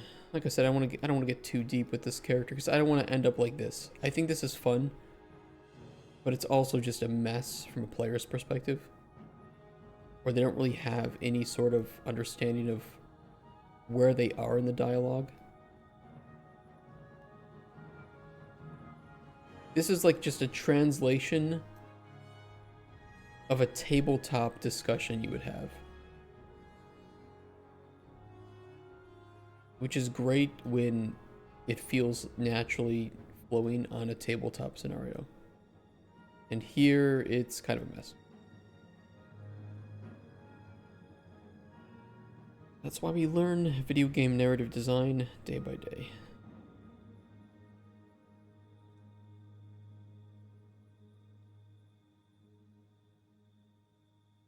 She can sell lore books. Yeah, in fact, that's what she'll do up here. She'll bring the book on the Sunblight. And she can sell books. We just don't have her actually bringing any books right now because I don't have any of them written.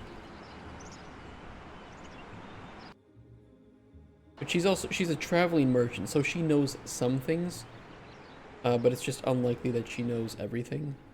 So that's where the books will, expand on that, right?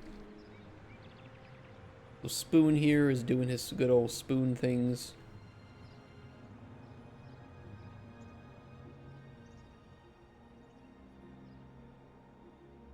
Spoon is Spoon. Bye-bye, Spoon. Yeah, I recently built the new... It was supposed to be a hut. Kind of made it a mansion.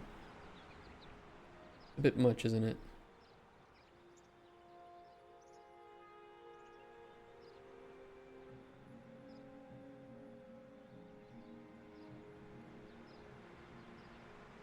Oh, here she comes. Here, she's not gonna get in the door. Block her! No! God! Fuck you! Okay. It's fine. So yeah, she can sell the, she can sell books and stuff. Seeds and potions. I overbloated her potion stock to test something.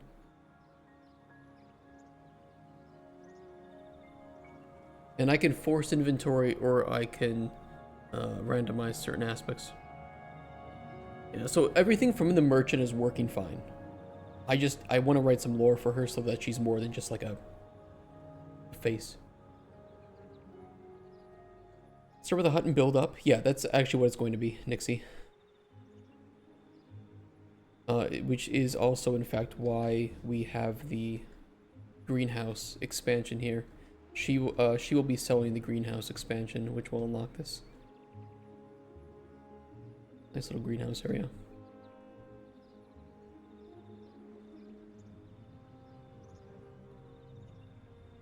Any good potions? Fortify essence and bulwark. Lightness and bulwark. Fortify stamina and warmth. Strength boost, cure disease.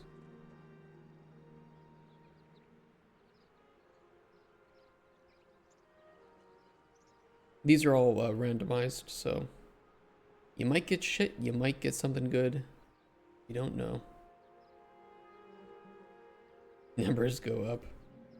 Yeah, so the intention is that we can just showcase to publishers like, hey, some of the people you meet are merchants, and you can buy and you can sell to them, right? So maybe we have a few too many seeds or something, and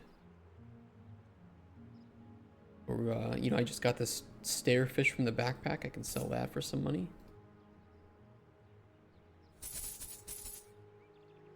And we can use that to buy things that we might want.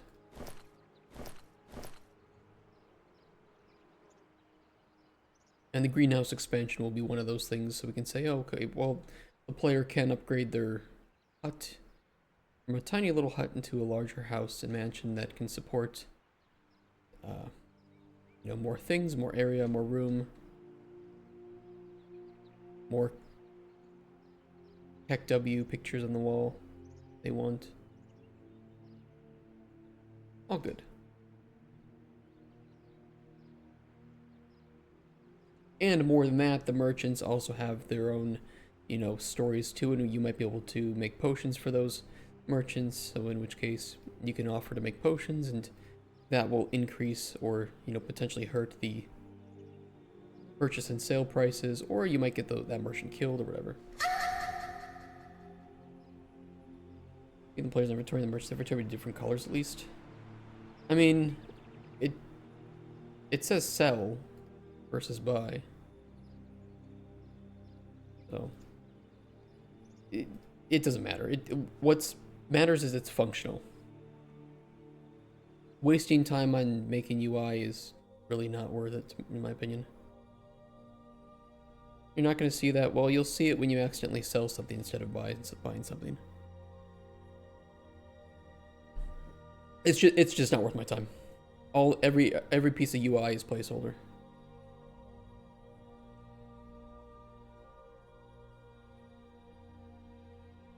Yeah, it's already enough just to get it looking decent and working properly. Any more time spent on it instead of doing one of these many things that we need to do before April. Seasons, corruption, environmental puzzles, altars. That's gonna be the nasty bit. The alchemy rework as well. Remaking alchemy and effect discovery. It's gonna be crazy hell.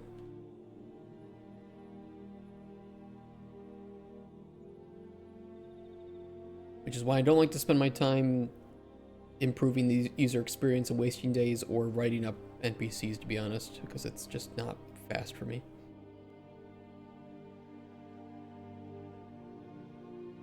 $4.99 each. Realistically, I will probably not showcase seasons in this map. We can do seasonal weather with UDS, but I will probably showcase it in a separate map where I have a bit more control over replacement of assets and data layers. I can do it in a dirty way. The most important thing will be discovering how we can handle it in a actually, you know, production ready way. Because it's one thing to just to be a indie developer making it in my free time. It's another to say we have 2 months before the milestone for seasons is ready, and we need to find a solution that we can make and scale up in 2 months. Those are very different things. So it's easy to do, it's hard to figure out how we can do it on a large scale.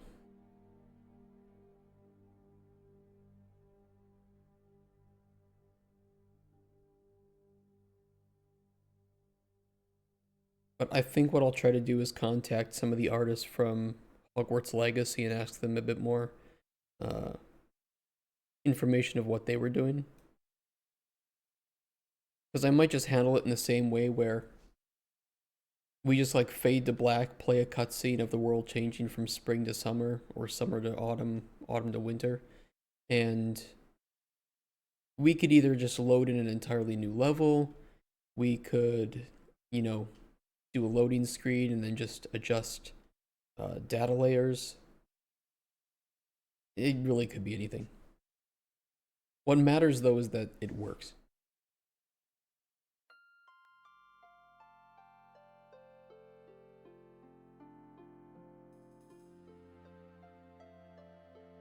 And there are some season packs I could use. Season. So if I wanted to showcase in a new map what it could look like to the perspective of publishers, I could just use this for 30 bucks. Easy enough. It's stylized. It looks similar enough that I can get away with it. And each of the trees has the same variant but for different seasons. And then I can place within each of these sections that I would make, you know, different ingredients and how each section will look like with those ingredients, or with, you know, a little pond or something, and how those change the gameplay. So again, it's very, very easy to do to a point where we can showcase it to publishers. But then once we enter vertical slice production, we need to determine, because our vertical slice will likely have to include season changes, how exactly do we intend to technologically accomplish this without fucking the players over? Season change with time was design all assets with all seasons in mind and blend between them on a global scale. I mean, yeah, you can blend between them, but I'd also, at some point, technologically, that's going to be hell to accomplish.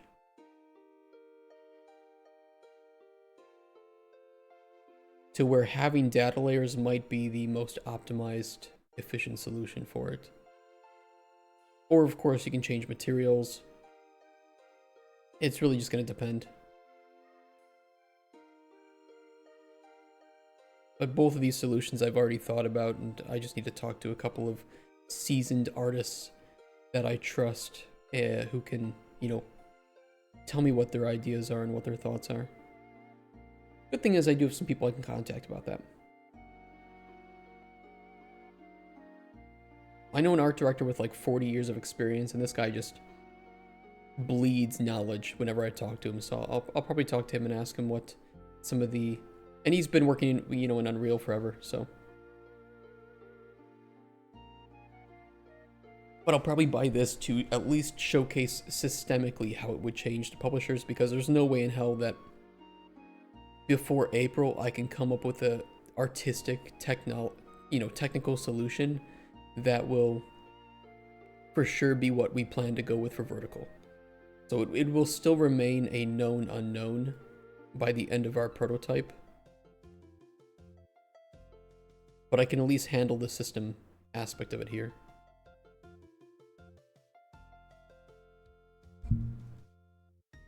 You're an artist that will draw your favorite character in the seasons. The only thing I wish this had was better trees for like winter. Like they still have leaves. They should be, you know, without leaves. Ideally. They're just coniferous trees, right? They're pine trees, so they're meant to kind of survive the winter a little bit, but something more along the lines of stylized these would look a lot better. Again, the system is easy. The technical solution is really where it's going to come down to. We will have to create our very own custom solutions to this, I think.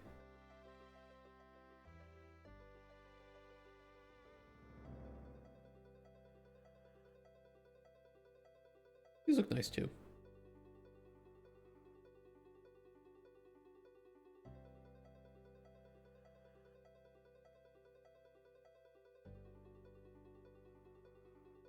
Again, it's like, okay, same tree asset. Why does it have... You know, I'd say that, but I think that they included... Yeah, so they, I mean, okay, I mean, again, I could probably use these. Doesn't matter.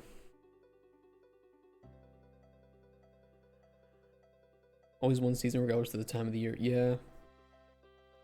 I like what Hogwarts Legacy did too.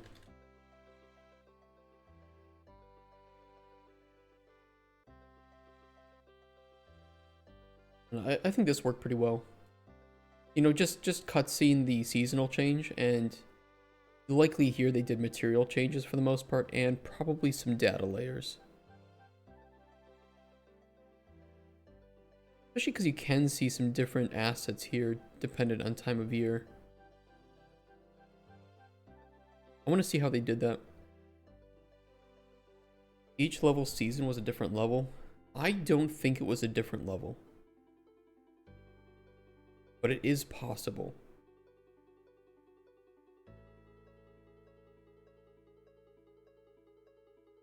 And that's why I want to try to reach out to one of their artists and ask them. Unless they talked about it in some GDC talk or something.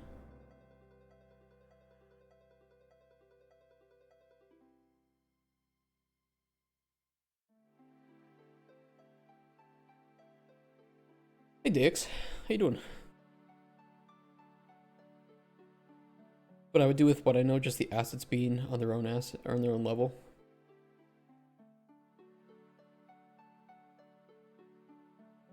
You'd have to have really good level setup for that. You'd have to have everything interactable. All the spawning systems, all in their own layer. And only the artistic assets on their own layers. And then stream different levels. The biggest issue that I could see would be changing any sort of landscape on one. You'd have to propagate to the rest. So you'd almost have to set in stone your landscape first and never touch it again, which would be very annoying. Laughing at my local area, not all heroes wear cape. What? What's going on? So that's one thing, and then we have corruption, right? Which is a whole separate beast. So now you have different seasons, but you have corruption, which can overtake the areas too.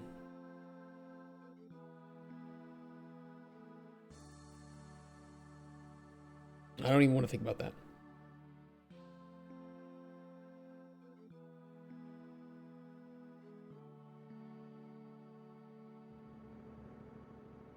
Group have gone around my local area and used a grinder to cut down every speed camera.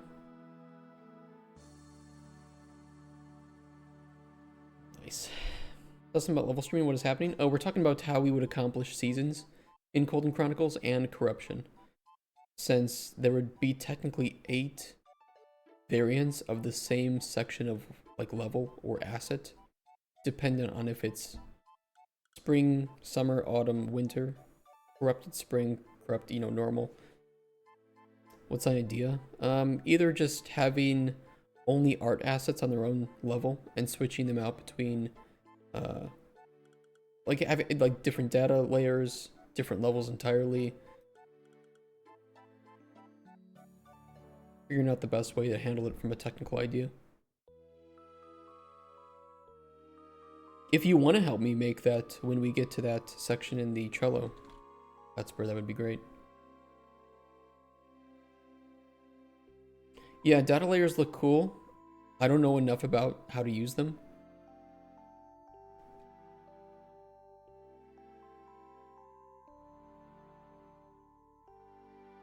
What's up, guys? What's up? Can you show me different data layers?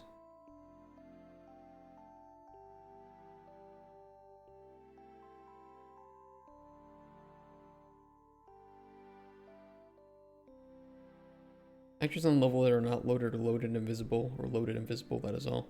Yeah, that's what I was trying to think. Because we would keep them like unloaded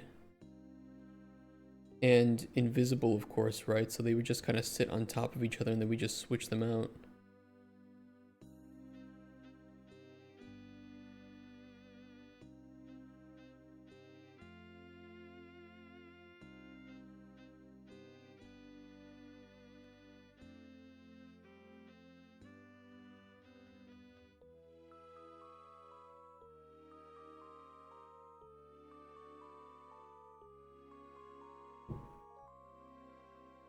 We'll look into it when we get there.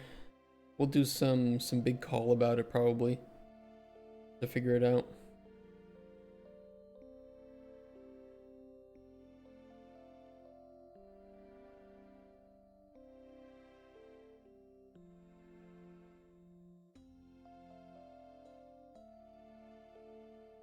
Oh yeah, the Valley of the Ancient. They use the data layers. Hold on, where's the Valley of the Ancient trailer? Because they used it there. Maybe in the tech showcase.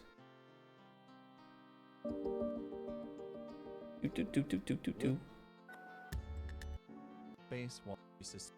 Nanites lets you can see Nanite. and fog. Yes, content cells on. Did they mention it anymore? Giving significance in Unreal Engine are can't.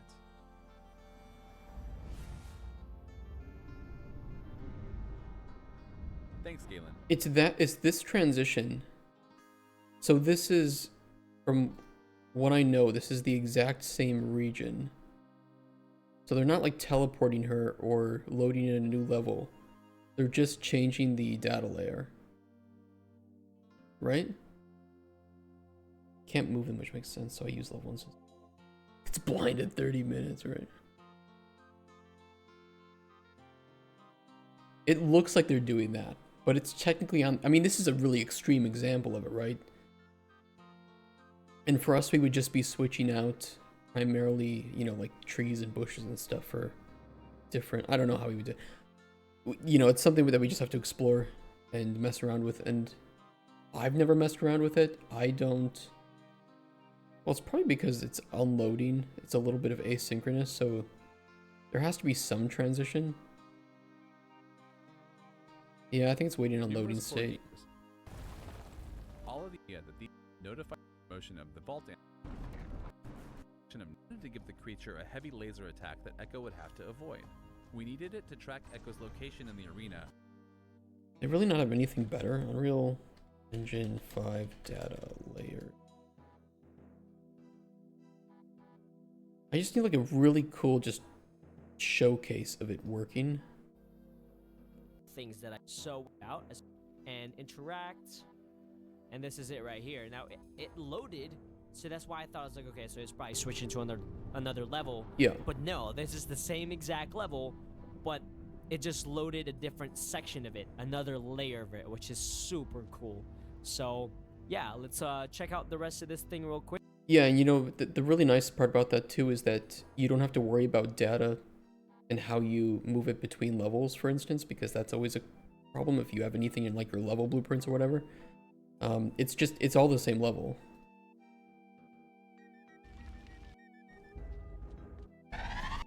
They set just that to up. change it up a little bit.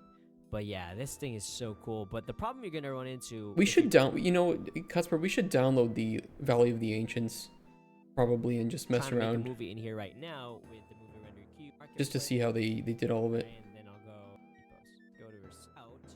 What you this is the official for the Dark World. Change it to activated, and now render that same exact scene. There you go. Now we have the Dark World, and you have the assassin in front of it. Super cool. All right, pull over, and I'll just press render local and like a portion of it, which is not what you cinematics. I know 30 1,000 subscribers. Like I told you, my goal was 30. So you want to make a movie? Yeah, it's cool. We'll have to look into that because I think that's certainly one solution we could use for handling seasons and corruption. I don't know though.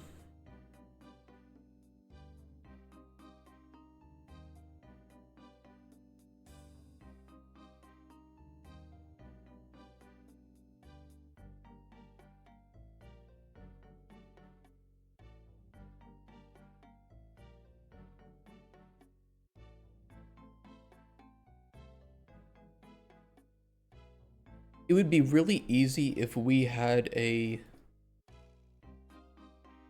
necessity for the player to sleep. I'm not saying we're going to do it. I'm just saying it would be really easy to do it because that's when we could switch out these layers.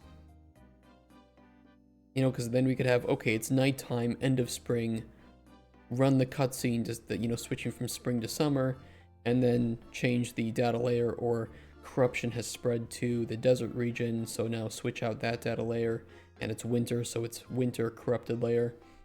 I think our game is going to be very art heavy in this regard, unless we want to handle it with some sort of material overlay.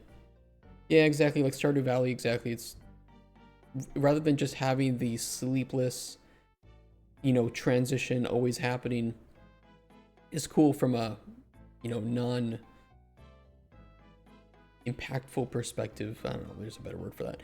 And but because of that, we can't really just run that in runtime. It looks really weird and it might lag and stuff like that. So having that dedicated time that the player can just sit down and sleep and we can handle all of the events of the day is much better from that regard. Probably pause the timer when you chat. Yeah, that would be one of the necessities. Make energy potion to make some animation that will hide our data layer change. I mean, we can do it in a...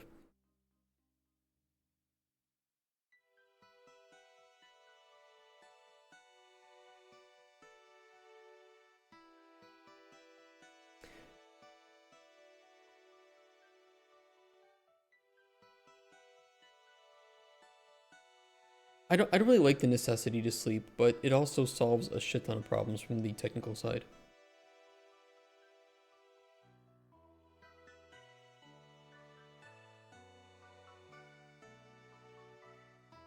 Yeah. Right now it's a known unknown.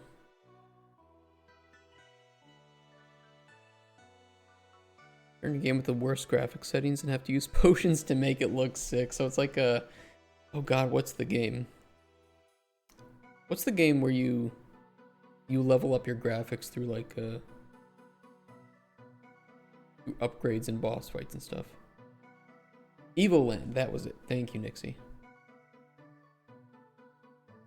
Shout out to Evoland.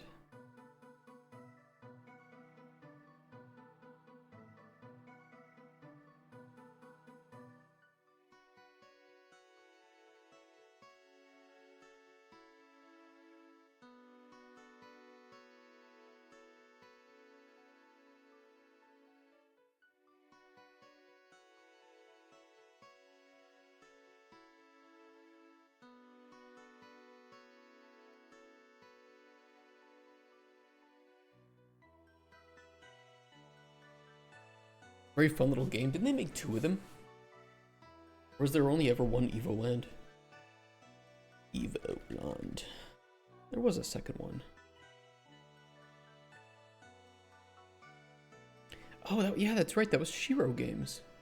You guys might know Shiro Games. War Tales, Northgard, Dune.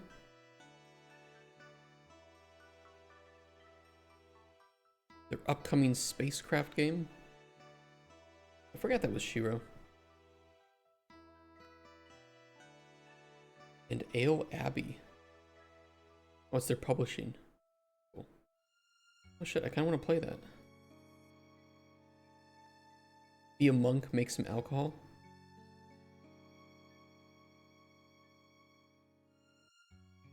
Yeah, I like Northgard a lot too.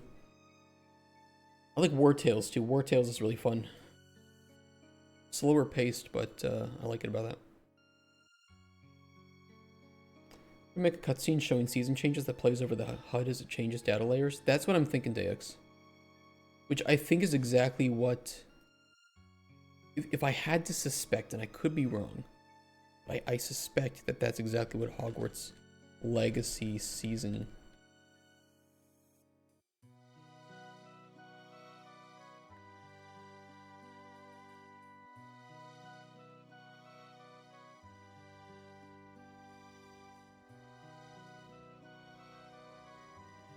Oh, I thought it played a cutscene, but they don't...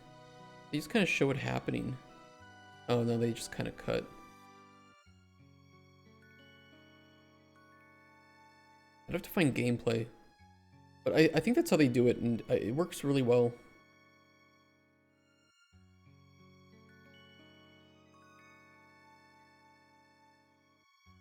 Because there are definitely things that change, and I doubt that they would do this on a different level. Primarily a lot of like the decorations. They might do... These might just be blueprints though, and they change those. This is the same tree, and they just switch out materials.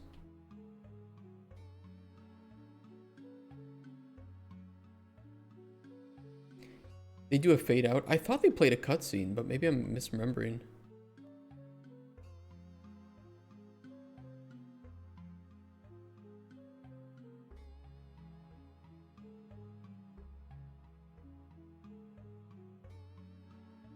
It might just be material changes. They might not do data layers. Or they do it for these.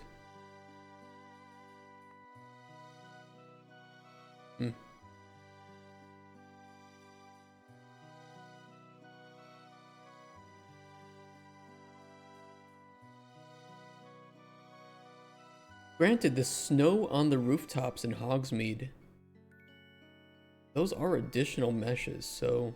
Maybe it is data layers.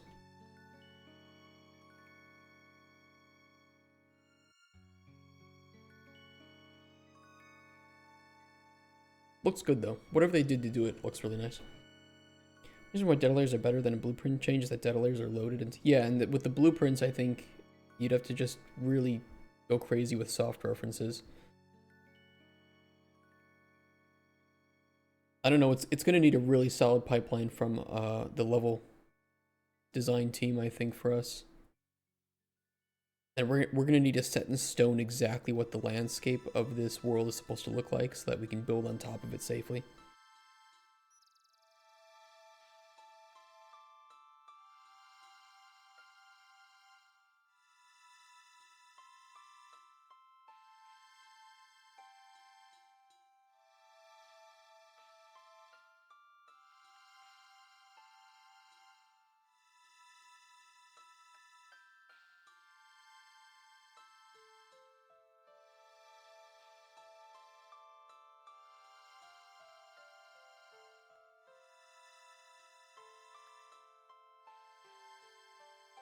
This point.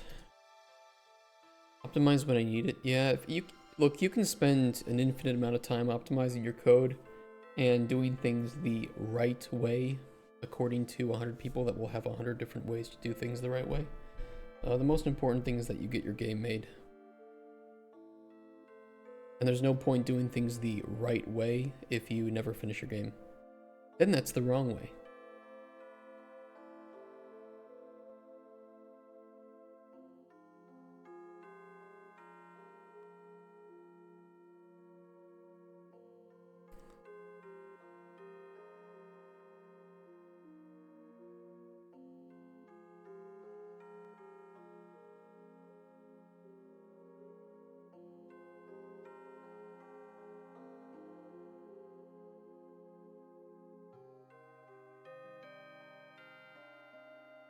Oh, I'm so tired of writing. I'm so tired of it.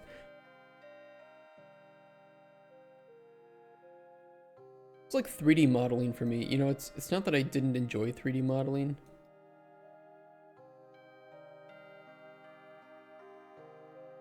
For a short period of time, but long periods of time, I'd rather be working on a system. Yeah, but I need breaks so often that this is just not, It's just so not my forte. I'm better at writing little snippets of lore than I am writing dialogues.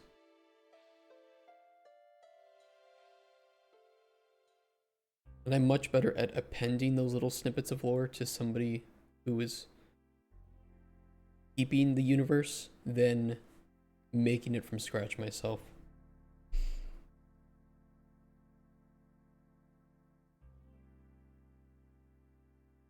That coming with experience? I don't know, I don't like it. It's, even if I was good at it, I just don't like this as much as working on systems.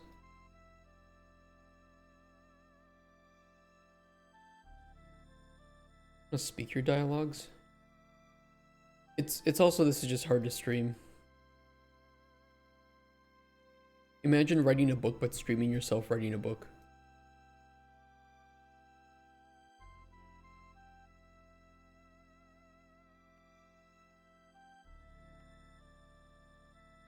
What are the ice marches?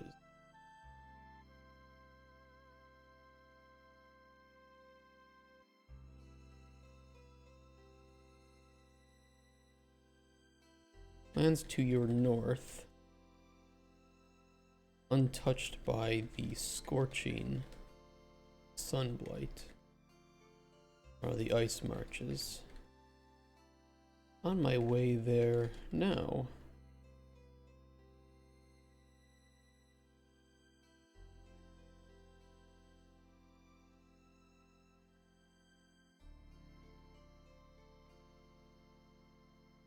Distracted by you living out here.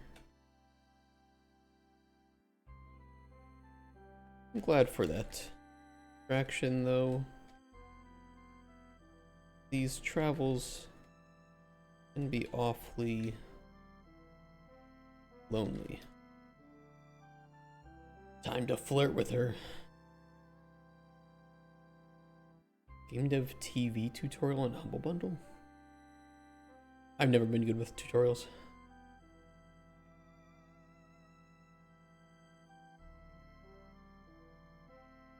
They're so boring to me. I don't feel like I learn anything when I watch tutorials. Like, oh, just, okay, click here, do this thing. Recreate what I need. Okay, I learned nothing. I'd rather press randomly on buttons until I get to do what I want to do for 30 minutes than watch a 5-minute tutorial. Yeah, you're right. They don't, it's exactly that. They don't let you experiment.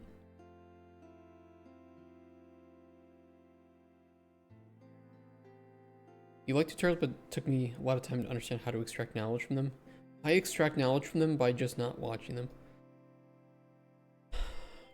I don't recommend that, though.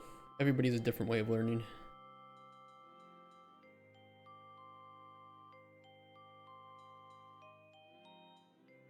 What is the sunblight?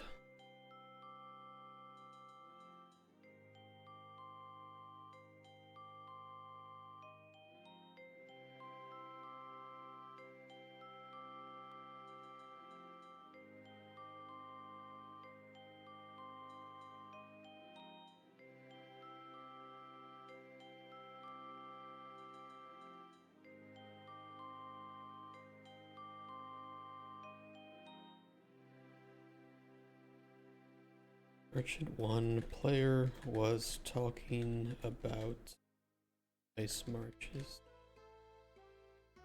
False.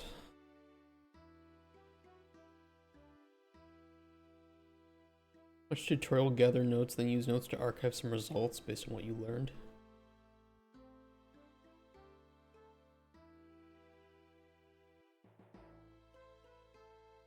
I'm more of the, I will just do the thing, and if I get stuck, I'll figure out a way to get unstuck. Usually by looking up, you know, information on Google, and then I'll just keep doing that. That's it. And if I ever learn a more efficient way to do something, I will adapt to that way of doing something, and that will be the new standard.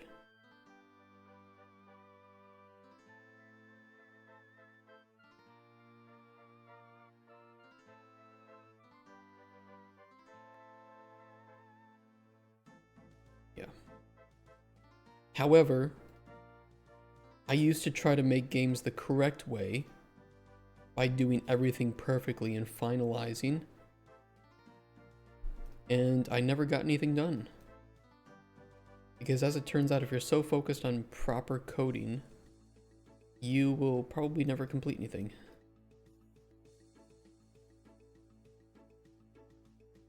Better to do something dirty if it works, and then remake it from scratch in the future.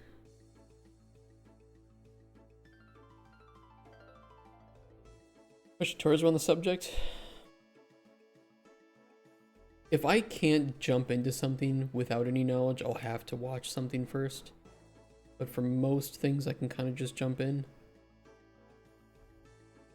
Unless it's art related, then no. No. Back up. Go back.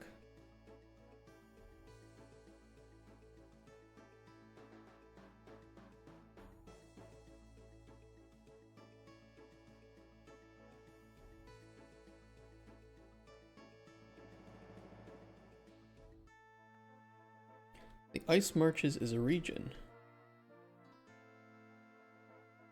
There any big cities? There? I think I know of one. I don't know if I named it though. My incomplete.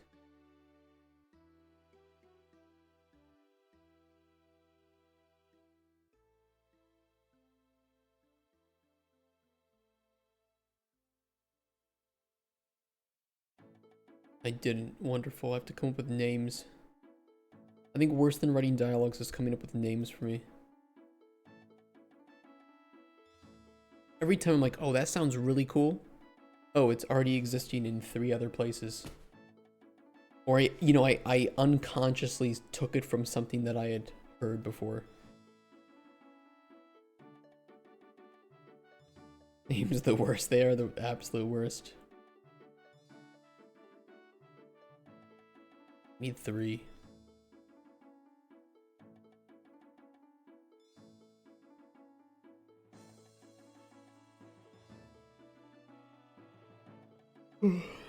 Unnamed NPC A. I don't know how people like Matt Mercer does it. That guy just will reach into his soul and pull out 100 names of places and people that all sound really, really good.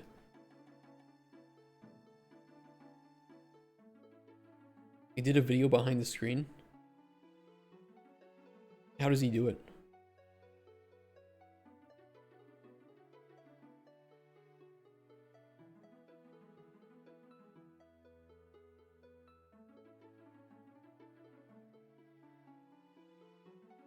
Creativity and a lot of pre-generated.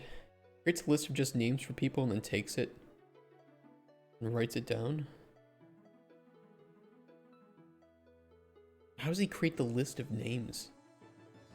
Because he's got like, there are different regions, different naming schemes.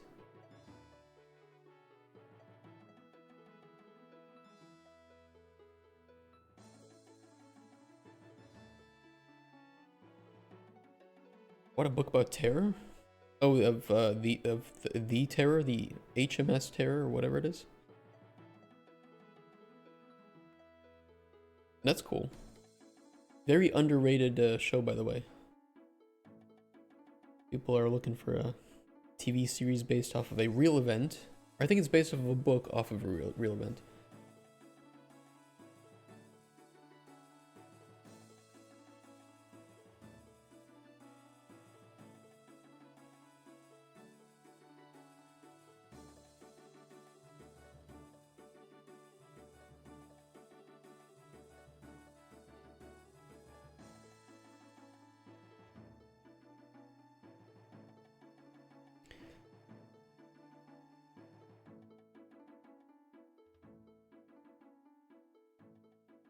Frozen fallow work? What's a fallow? Hold on. Fallow is like a geographical thing, right?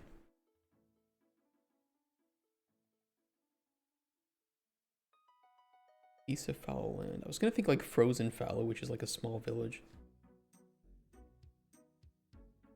On my way to frozen fallow. See, that sounds pretty nice. In the ice marches. A small village on the outskirts of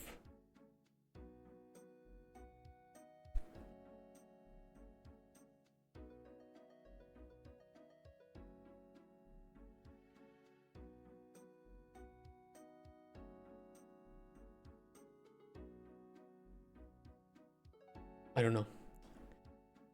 What's the name of a big city that could be in the ice marches? Don't say Winterfell. Don't do it.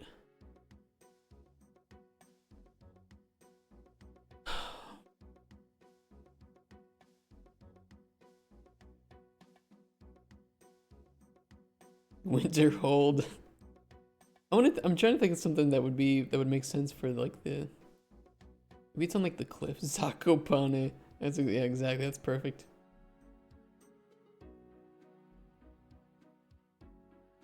Maybe it's on a cliffside. Frozen Burrow. Yeah, but I just have frozen fallow though.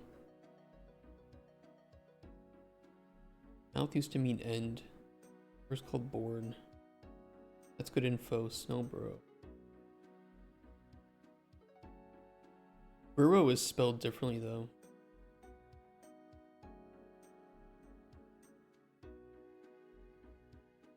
Fuck you. Agree. Yes. Isorto. I'm just messing. Yeah, I'm thinking like don't say Edgeville. I'm thinking like a cliff next to the sea, right? Something that has some strategic capability. That makes sense. So something with a cliff in it, but cliff kind of I don't know if I can't think of anything that would be like the ice cliff.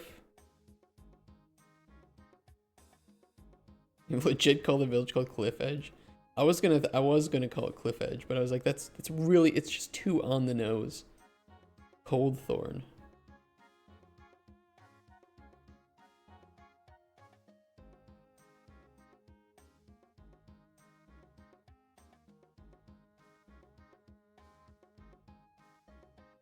Was Cliff Edge in Polish or Russian? Use that.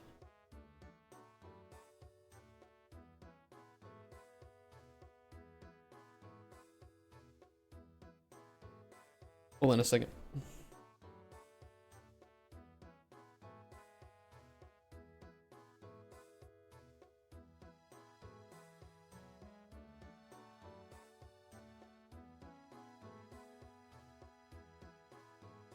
There used to be like a map of different geological feature map. You guys know what I'm talking about? There used to be like a map of different features of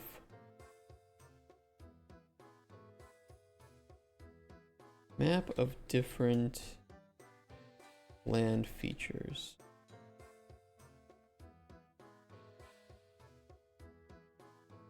Something like this, but better.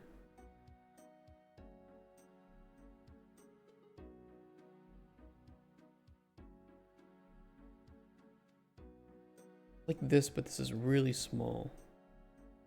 This is always nice. This is much, I think this is better for naming like different features in your maps.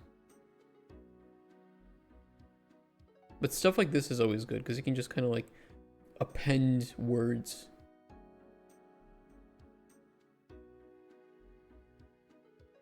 Where's the region? I think that like glacier, heavy glacier forms. So if you think of like Glacier National Park, I think that's kind of how I envision it in my mind, right? These sorts of features.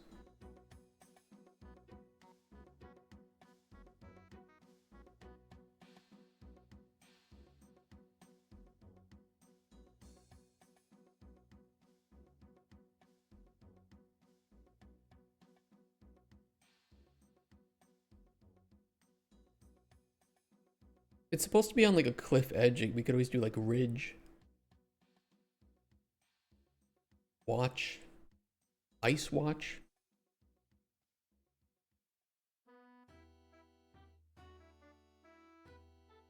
Is Ice Watch kind of cringy? Not horrible.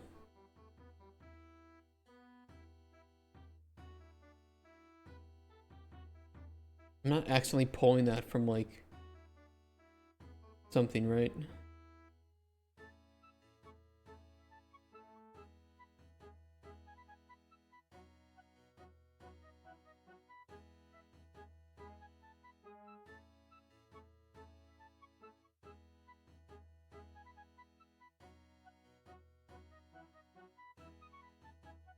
'Cause I think this should be the seat of the current Third Orithian Empire. I just never named the city.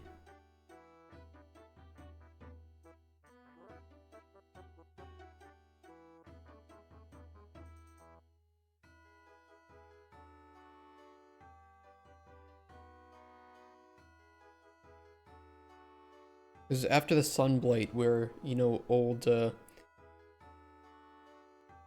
good old, Kandarian was the seat of the Second Orithian Empire. The Sunblight obviously fucked that city over pretty hard. And, the King of Ice, of the Ice Marches was, you know, kind of pulled people together, shoved them down into the caves, and helped to usher in the Third Orithian Empire.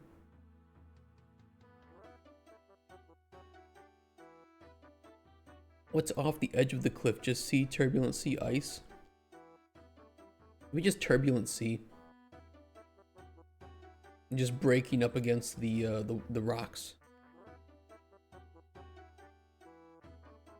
Kind of like Dragonstone, but you know, if it's not just an island, right?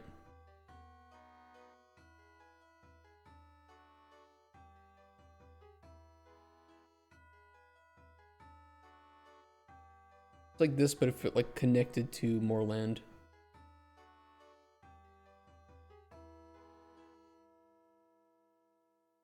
Not, and I'm just like stating like where it kind of feels on this edge of a cliff here. Tides Guard. Tides Guard. You know, I kind of like the Tides Guard as being the name of like the army. Or the people that protect the current king, since Ice Watch would be the capital of the current empire.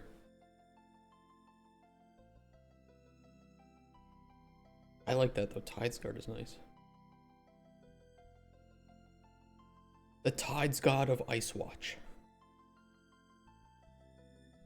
It sounds a bit cringy. It sounds a bit cringy, but whatever. It's just placeholder anyway. If we don't like it, we can change it. That's the beauty of having our own universe. We can do whatever the fuck we want with it.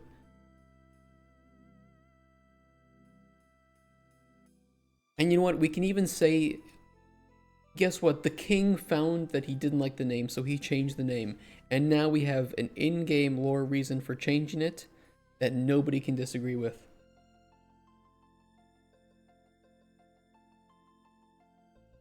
Well, that's what I mean. It's on the cliff with, you know, that turbulent sea next to it. Let me pull up paint. You have like land,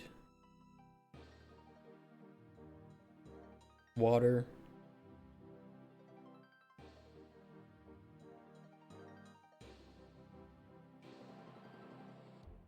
and this would be Ice Watch,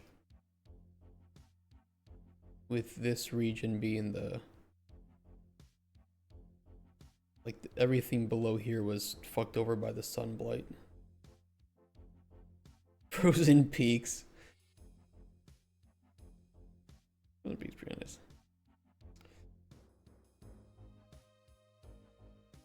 We'll get into all the. I just need placeholder names. That's all I need. I don't want to spend 5 hours thinking of names for a fucking town. It is fun though. But when it comes time to actually make the land, we can worry about that.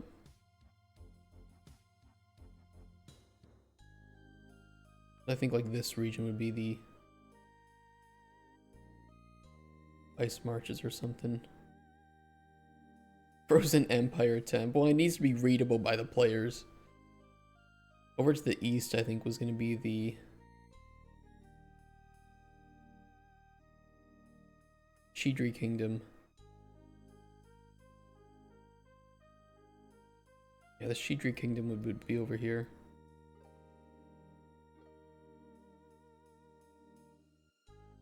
Let's just assume that literally everything we write needs to be replaced. That's how placeholder it all is. And then we give them the bill here, $3 to $4 million. Thank you. And then I take a little bit of that and I say here, narrative designer, do the things you do. And happily ever after. Narrative designer and writers, right? Because two separate things.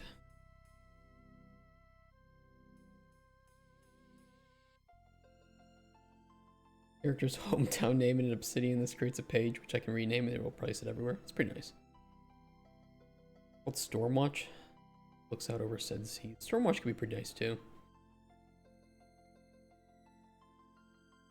But we're not accidentally taking that from somewhere, right?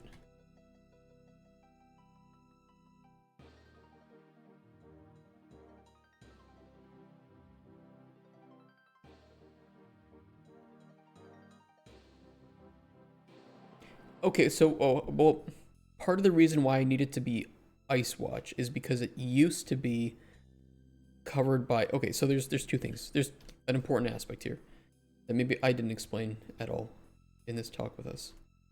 Sorry about that. There's two versions of this. Right, we have the... Just pretend this is the top of the land for the moment. Land before and after the Sunblight. Very important to know. Now, the name of these places was before the Sunblight. So this is, you know, like frozen shit, wooded shit, and some better shit, some desert shit or whatever the fuck. Assume that it is kind of feeling like this, right? Boink. Boink. Oops. Not a good boink. Bad boink.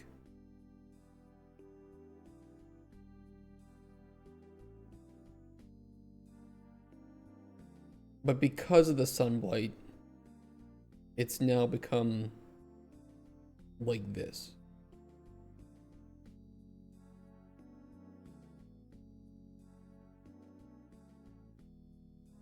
Bashanuki, the three shits, exactly. Gotta name a desert. The desert is the Golden Wastes.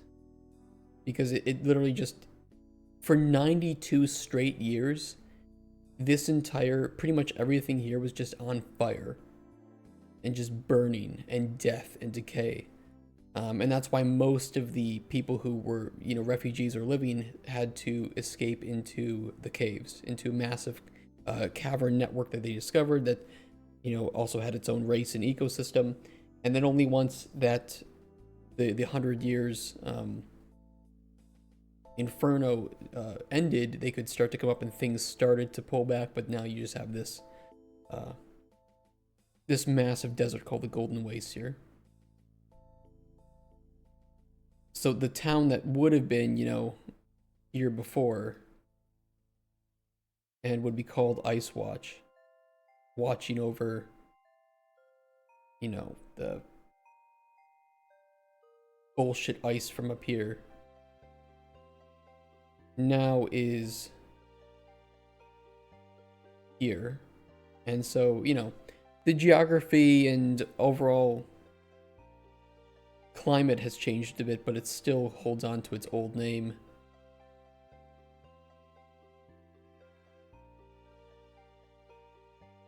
if the 3 colors aren't a flag. I'm sure this is the flag for, like, if you identify as a orange or something, or on Wednesdays at 3 p.m. Yeah, so when thinking about the, you know, the names of these places, they kind of have to make sense in regards to this, or if they've been given a new name after the Sunblight. You know, what they're named now. So the White City used to be, you know, here, right in the heartlands of this area.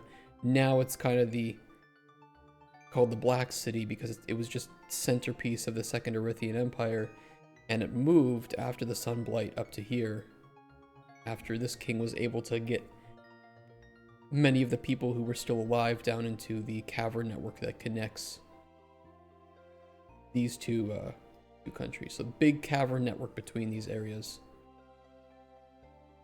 They found new races. It started a new war because, of course, you had a whole bunch of people moving in there, and then the natural race called the Gloomkin fought back, although that's the name that the humans give them. So it was a whole thing. It's a whole thing that I need to write out a bit more. And now people have started to come back up and settle, and like the player's hut is like somewhere around here or something, right? On this edge. And that's why you are the connection now between the Black City, which the nomads, what are their name? Akarashi nomads are headquartered in, and now the Ice Watch. So whole thing. It's a whole thing. We just need to write it up a bit more, get a wiki page for it going, and start to expand on it.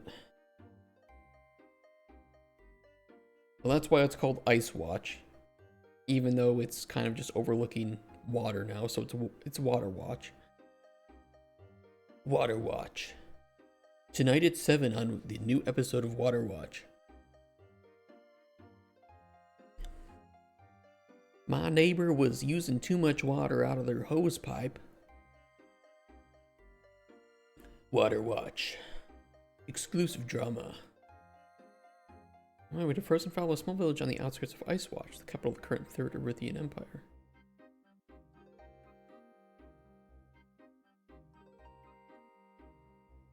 Oh great, we mentioned the Third Erythian Empire, and we mention... That's going to bring up a whole thing. Whole bunch more lore about how the Third Erythian Empire was formed.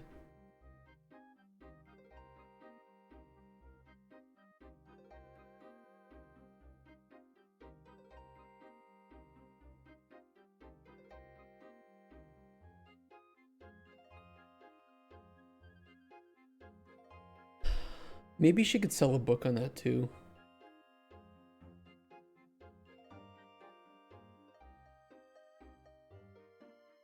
Or here's what we can do.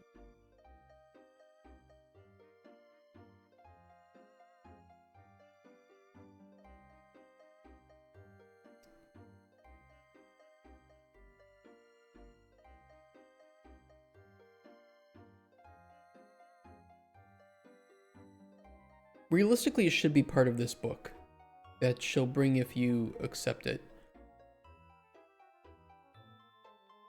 It all has to do with that. It's all centered around that. Like, it just changed the course of history for nearly a century. Everything that existed before it was essentially undone and destroyed. You know, kind of the fall of the Roman Empire sort of event. Power vacuums. Kingdoms that were once powerful and rich just wiped out in a matter of days. And anything that might have survived after a few days was burnt over the next 92 years. Turned to dust.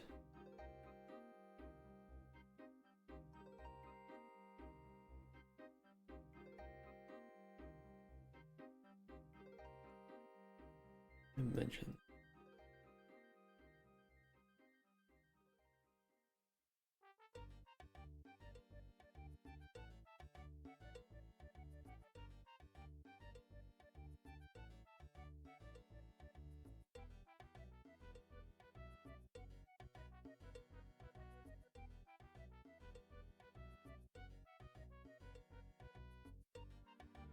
Only fauna left are probably lizards. Actually, yeah, they, what does she call them? Like, dune striders? Big sand lizards, essentially. They were one of the few things that were able to escape the heat.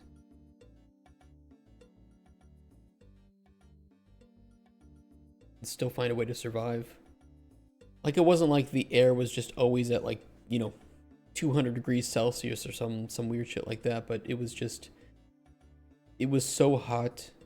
There was no rain. It dried everything out. And, you know, it's, the grass became dirt, the dirt became sand. Most things died. Anybody who was able to survive from the fires that were constantly starting fled north, which created, you know, migration crisis.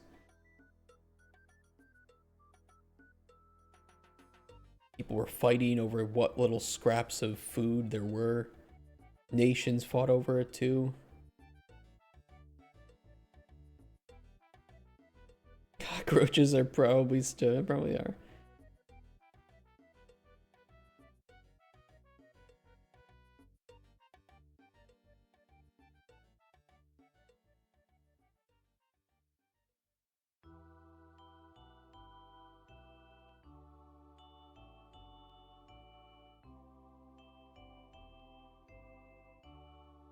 I almost need a separate...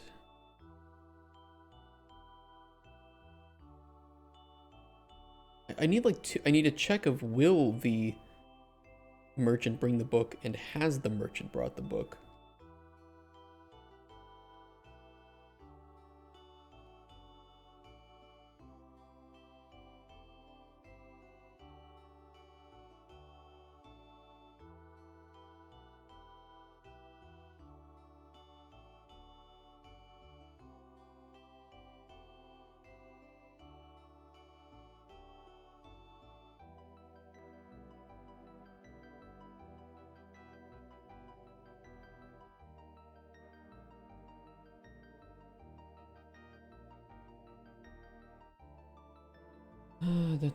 However, this book is written by the humans, so it is a bit biased.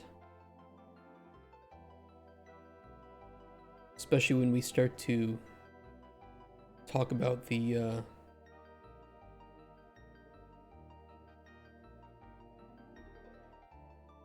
war, the Ebon War.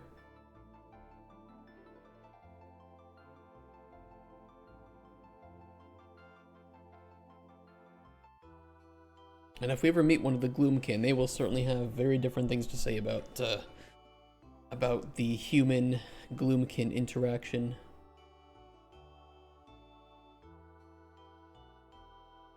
Like, it's peaceful now, but there are still tensions and memories. I kind of, you know, I was kind of thinking of the, oh god, the first contact war from Mass Effect, right, where the Turians, was it the Turians that ended up finding the humans, or the humans that ended up finding the Turians? Whatever it was, you know, it was the first contact war. So war broke out between the humans and Turians, and it's peaceful now, and it's a strong alliance, but there's still some individuals who harbor hate or, you know, racism because of that. Mankind found the Turians and we started butting heads. Okay. Yeah, I always loved, I loved that. I mean, the whole Mass Effect games are just dripping with lore like that, but that is one of them where I love stuff like that, where there's still that tension and, you know, lingering racism or memories from, you know, when their, like, parents died in some war or something. That stuff that is realism, as you say, Bajanoki, and it should exist in these kinds of things. I'm not going to shy away from talking about those kinds of events, but I don't want to use them as like an allegory to real life. This is a fantasy world, you know. I'm not trying to speak about fantasy racism as a way to talk about fantasy world racism or whatever. Mass Effect is a core memory for me. Love the trilogy. Yeah, I'm gonna get my dad to play the Legendary Editions for the first time because he's a big sci-fi fan, right? Like, you know, Star Wars, Star Trek, Stargate, all these things. He loves these, and he's never played Mass Effect, and I think he'd really like it. Might be allied now, but I remember when one of yours killed my best friend. Exactly. Exactly. Fantasy racism is the core of many storytelling engines. I mean, it's just what it boils down to is realistically or believably misplaced hatred, which is like the start of every single world-changing event ever. Exodus is looking pretty good. Exodus? Not the Bible, right?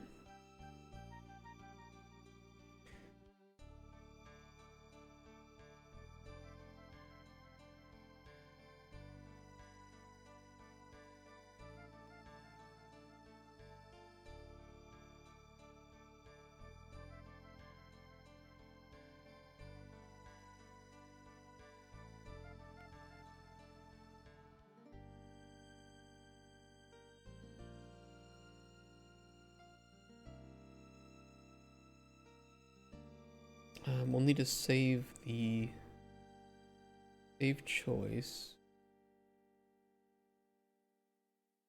Sub value false. Node 8? That's not the right one.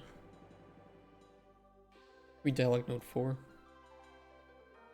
Exodus become the traveler.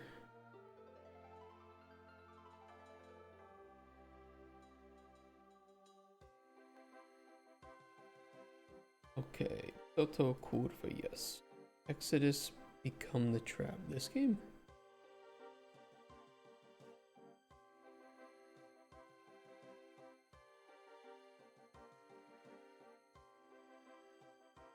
Wait, this isn't the one that Co-Carnage is helping to fund, right? Because I forgot the name of that.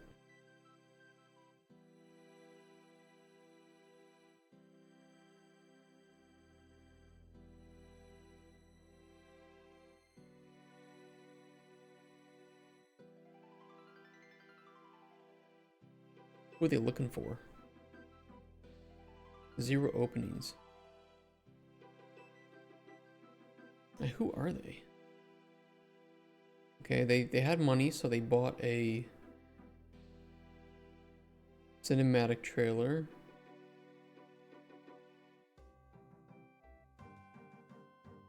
How much did they promise? Intense action combat. Explore the stars.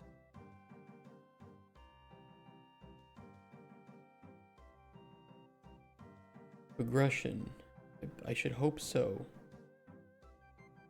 Time dilation.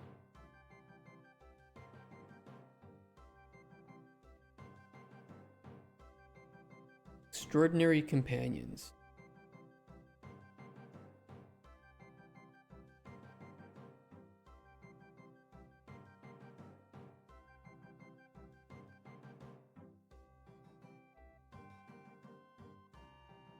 Who are these people, though? What if I want to solo it? Yeah, I think it is... Wait. I mean, that is a good question, right? Wait, Wizards of the Coast. Uh-oh.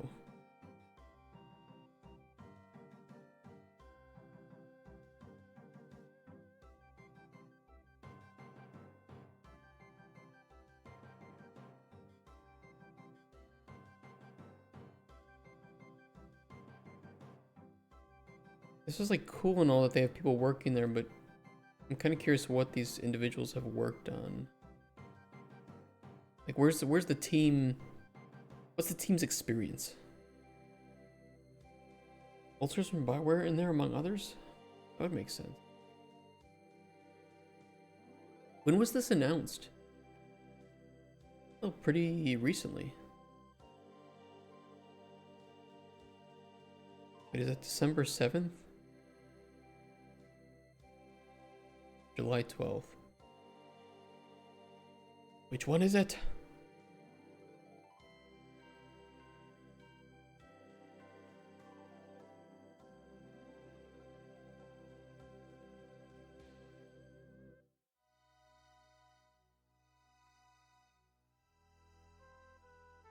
Oh, it was December, okay.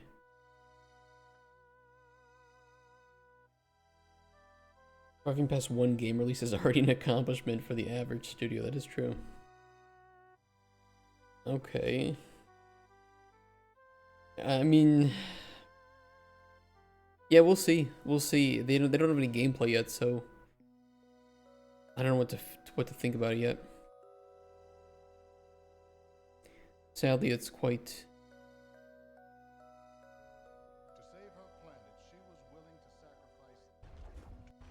It's quite easy to get these cinematic trailers made these days. I'm not a big fan of the character design. Heads are kind of big, aren't they?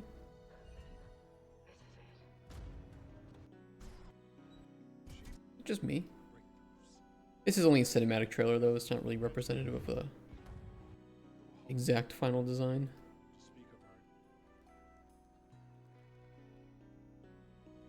Oh, it's this? Do you know it? Yeah, I mean, until there's actual gameplay, I can't really say anything about it. Made a secret level about this, the Amazon series. Hasbro's just a conglomerate. You're right, Hasbro is the big boy of this. Soda's mid-story was I mean, we'll see, I guess. A lot can change between now and then. But these kinds of things don't mean anything to me anymore.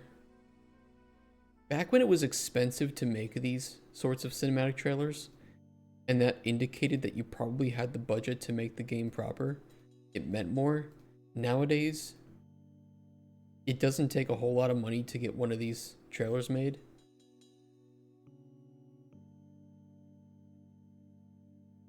I don't know, the number of these kinds of cinematic trailers that have released versus the number of those games that have actually been finished and have been good.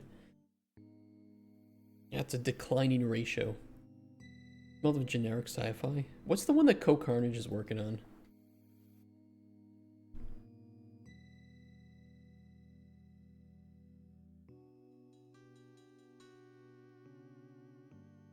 And I'm not saying that he's working on it, but the one that I think one of his studios he's funding is working on.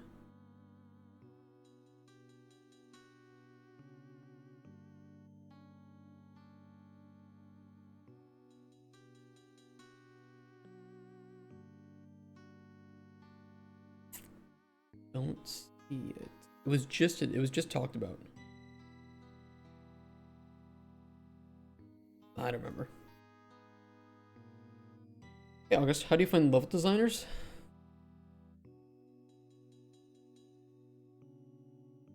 Are you paying money?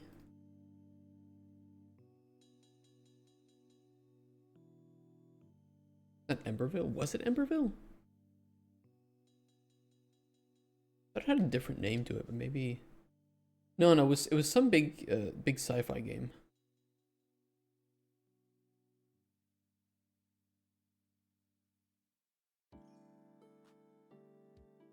I can find it. Oh, Carnage.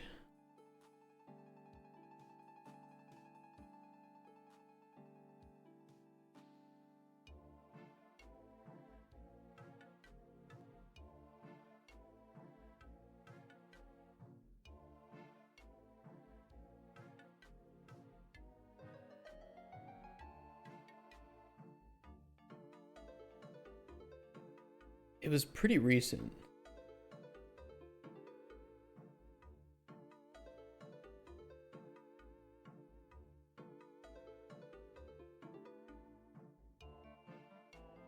Maybe it was Exodus.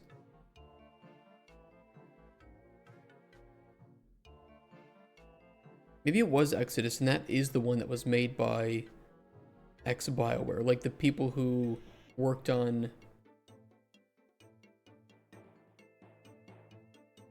Yeah, I think it was this.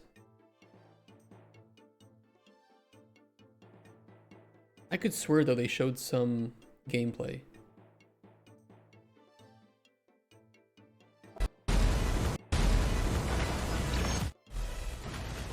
Yeah, they did do some gameplay. Okay, so it was Exodus. Alright. I do trust some of the people behind that, because I do know that it is ex-BioWare, like some people who worked on original Mass Effects. For sure.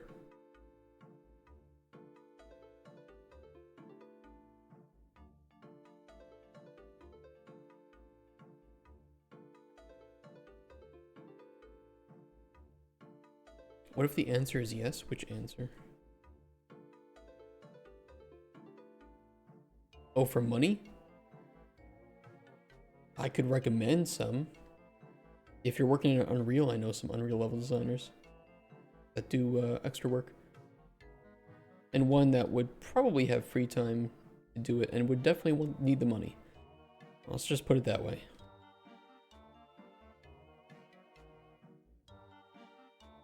It wouldn't have to pay him too much, because he's in Poland.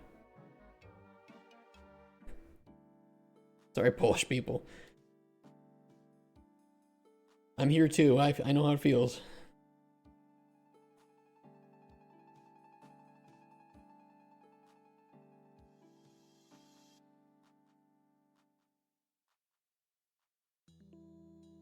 Just compared to the euro, compared to the USD, it is pretty cheap to employ a Polish person. Cost of living is low here.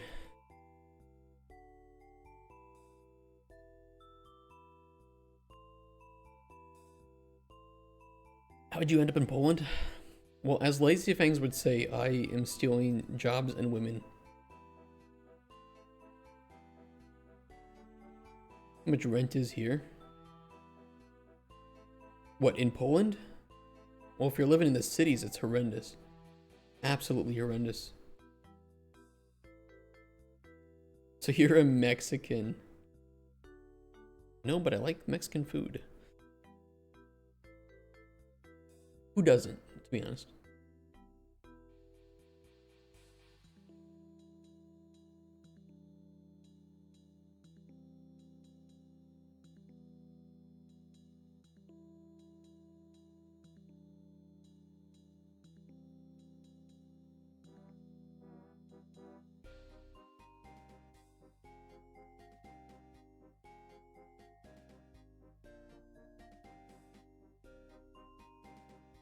You're effectively Mexican then.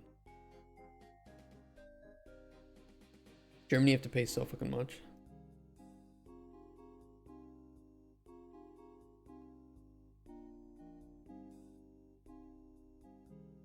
When I was living in Krakow, I was being paid 6,000 a month net, and it was about half of my salary for rent for a very small apartment. It was horrible. It was really not sustainable.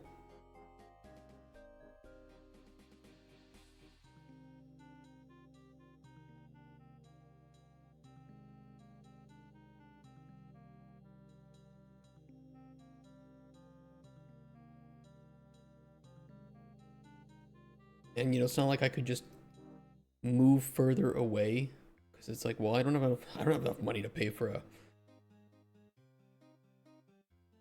you know, for a car to get to and from work. That's not gonna work.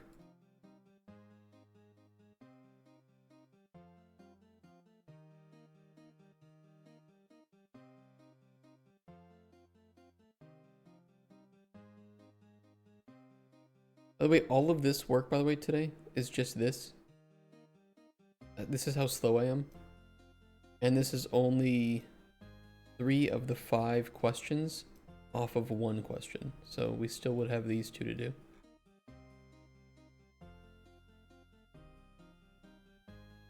Publishers are asking what I need to complete the game. Need more levels and level design. They probably want a milestone plan. Have you made a milestone plan? Because they want to see what you plan to deliver by certain dates.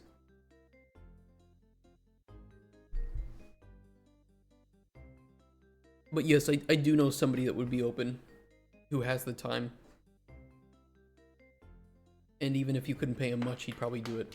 Because he needs the more experience, and he needs the money.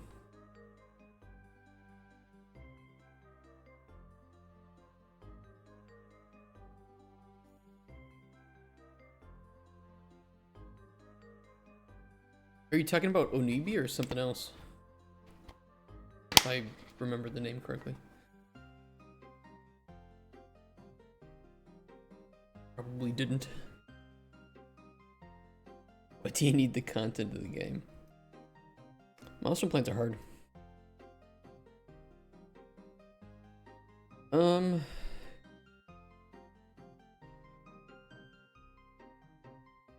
I do have someone. I do have somebody I can recommend.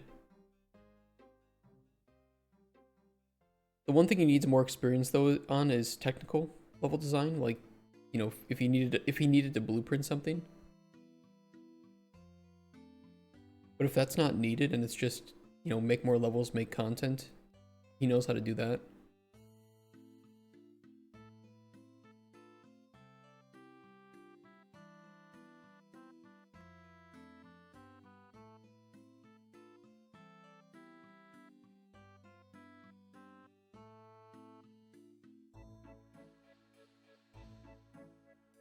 Okay, what are the golden wastes? This is another one we'll want to save.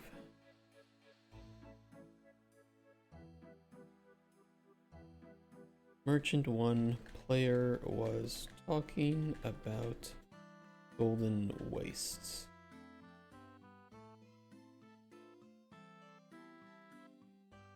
False. More help on that, and I can purpose when the project will resume, but it would be nice to know if he's interested if I do get funded. He probably would, yeah.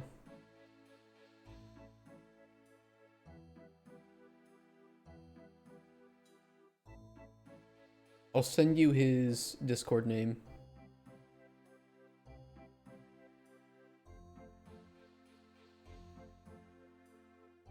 And if you ever need to reach out to him or talk to him or just ask him for like portfolio, you can do that.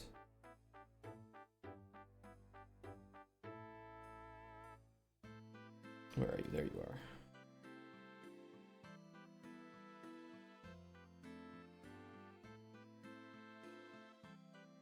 % finder's fee. If you're curious, he did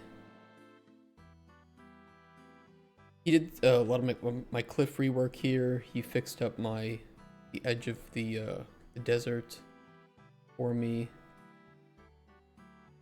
We used to have another river here. I had to take it out because surprise, surprise, fluid flux sucks ass. And fixed up a lot of the cliff around here, the town, added the pathways in. Remember those animations about a dino with a sword? Yeah. Now it's a game.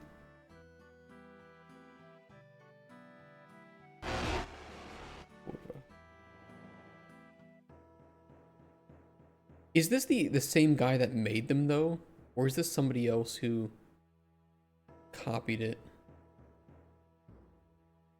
Because I think I saw the guy who made these originally was talking about how some assholes had copied it. But it was like much worse. Also, this looks so bad.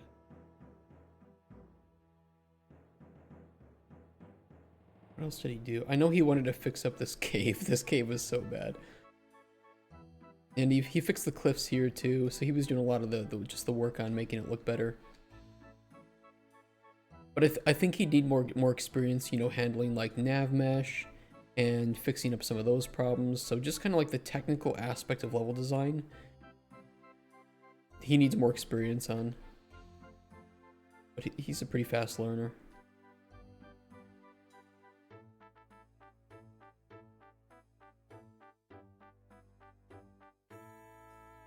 This, I don't know if you guys can see it. I might be in the way. This, I'm pretty sure, is an asset pack from Unreal.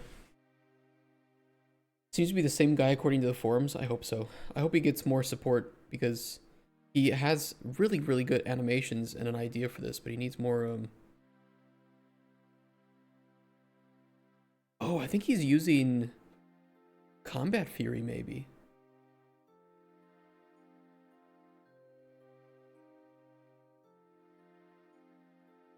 He's got the art standpoint down.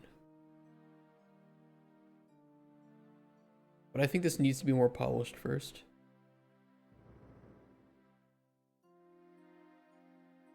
Technical design, like what programming the content. If you needed him to do blueprinting with the level design, he might need some guidance or support.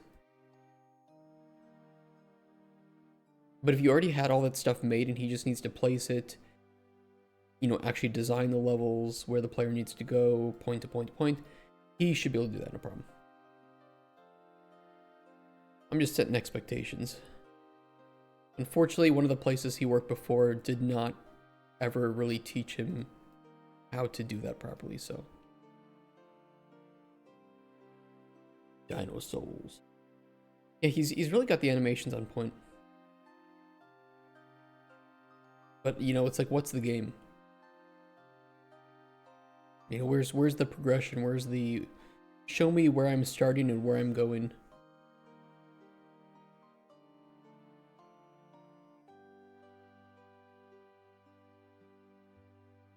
Because, like, you know, for instance, for my game, I have to worry about... You know, I have to worry about nav mesh. We have to worry about, you know, making sure things can't get up on the rocks. Different issues regarding, like, the weather. So making sure that, for instance, if we set it to snow, that it shows up properly on the rocks and occludes properly from the... kind of fucking up here, though. Even that needs to be fixed. Well, these are kinds of the problems that I face with my own project. How do I fix that? Yeah, look, it does come over. Oh, I think I know what the issue was for that, but... Which plugin creates the snow? That is ultra dynamic sky and weather.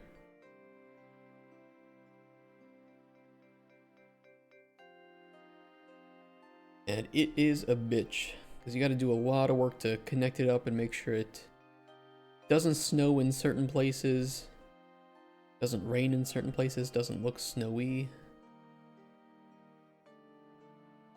Awful lot of work.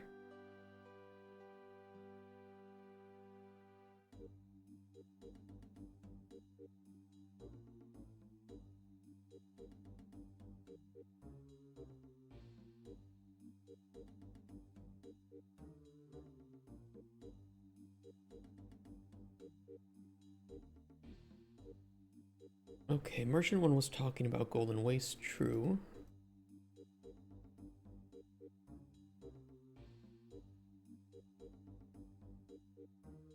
Let's see.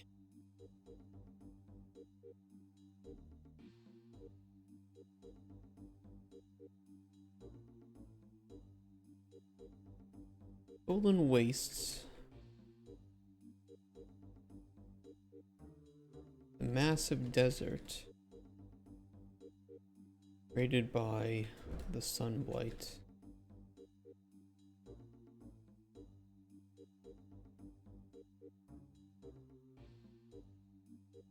Recent decades, life and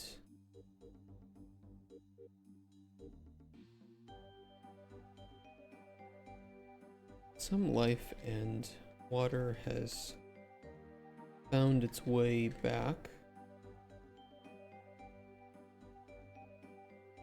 The area still remains largely scarred as a result of the cataclysm.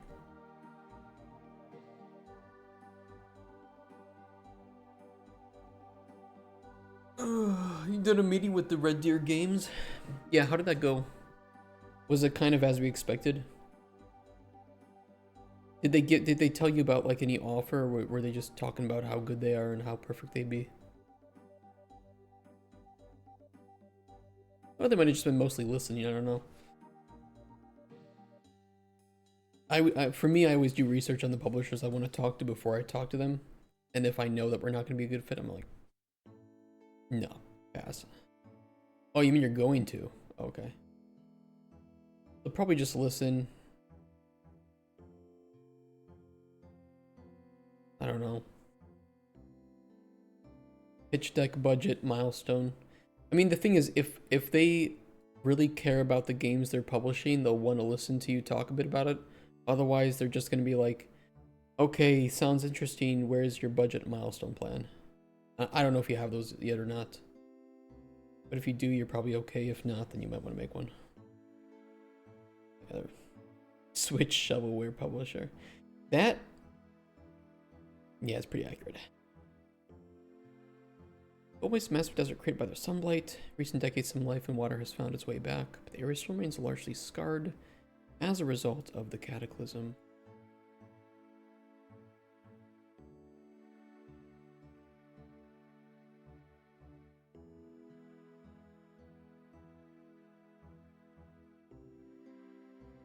And where I'll return after the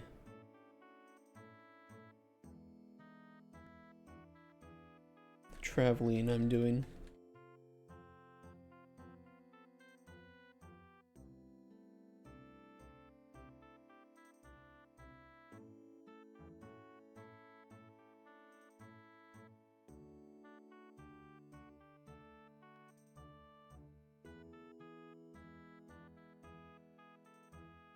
Like, some places will give you the money you're looking for, but they'll keep so much of the rewards that you're essentially selling your game to them.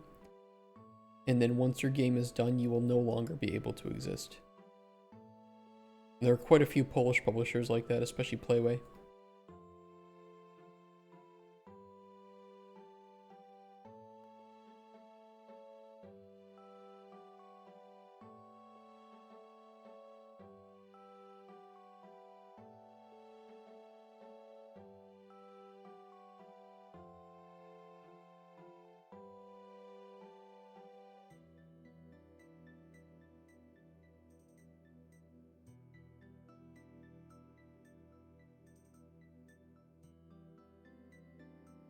Okay, that'll boost us up there.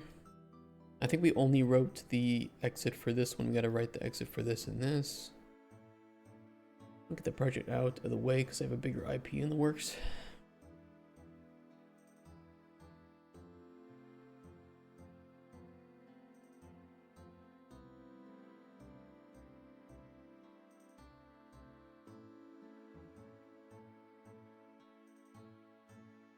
Is that the one with the Tamagotchi?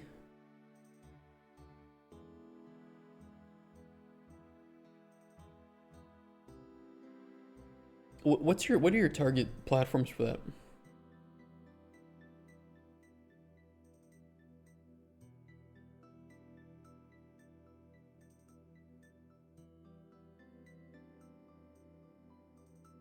Hey, Forest and Strawberry. Been a while. I think we didn't see each other since last year. How you doing? If I sound tired, it's because I'm writing dialogue. I get so distracted. I hate this so much. I like the lore, but I like the logic and I like the lore. I don't like writing it. God damn, I just look at a dialogue node and I get tired immediately. What about mostly? Think about attending GDC this year. No. No, it'll be too early. I need to legalize my stay here in Poland first. So I'm about to get married, and then I'll legalize my stay, and then I can travel back. But GDC is really expensive. San Francisco is only super crazy expensive. Yeah.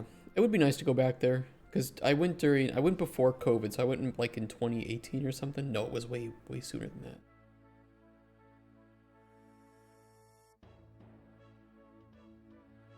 Might have been 2016. It was really cool. Whatever year that was, it was awesome. It was huge.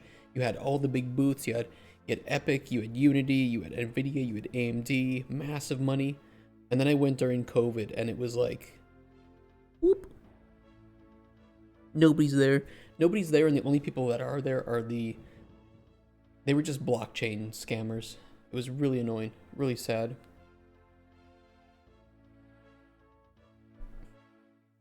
It would be nice to make it to PAX one year too. I've never been to PAX. Never been to PAX, never been to... What's the one in Japan? It'd be cool to go to that one. I want to go to Gamescom too. I end up going with my college. It's pretty cool. Yeah, it's really awesome. It's great for developers. I think it's a bit more Tokyo Game Show. That's the one. I think it's a bit more B2B though. It's not bad for individual, but I think that I don't know. It's primarily B2B. I feel.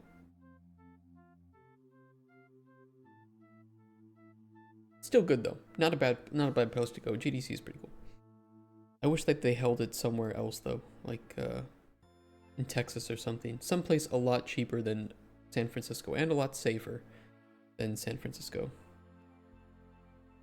It's such a horrible city. I don't want to talk about poop. Let's not talk about poop right now, but just know San Francisco is the city of poop. Needles. Really bad. It's really sad. It's just sad, honestly. Like, this city has forgotten how to take care of people. Companion app to an MMO. That's going to be one hell of a challenge, but hope we make it. Anytime multiplayer is brought up, I get scared. That's just me, though. Golden Waste's Massive Desert, create the Sunblight. You can ask, what is the Sunblight? Then we gotta jump back.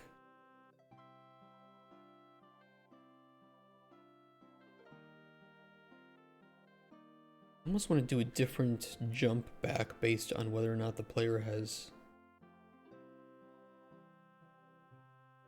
already talked about the Akarashi people.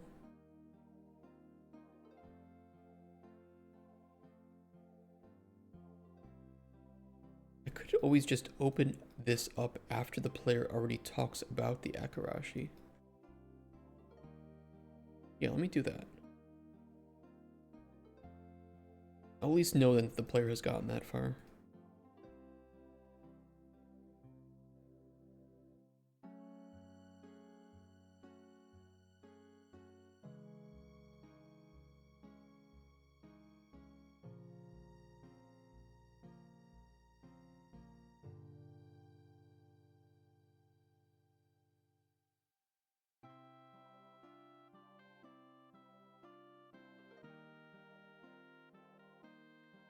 If I complete Tamagotchi before Onibi, I might just add multiplayer to Onibi. Tamagotchi already handles it.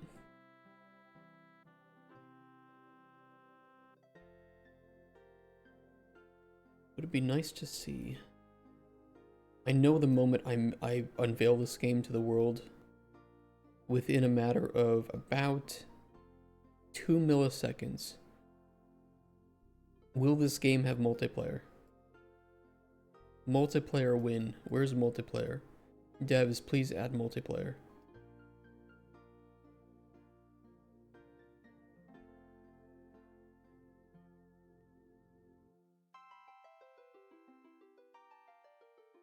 Insert the Steam forum post where it says, this game is made in Unreal.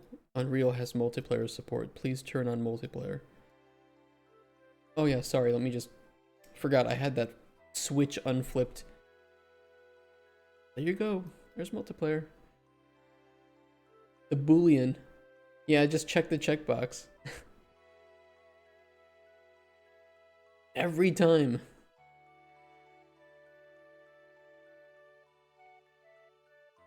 If this game weren't so narratively driven, I think that it could support multiplayer, you know, well as like as a concept. I just don't think that a game that is so driven by the choices you make is that great as multiplayer. Even, games like CRPGs, like Baldur's Gate 3, handles it pretty poorly in my opinion. Baldur's Gate 3 handles its entire dialogue system quite poorly if you ask me. And if we want to get distracted, I can 100% jump down that rabbit hole.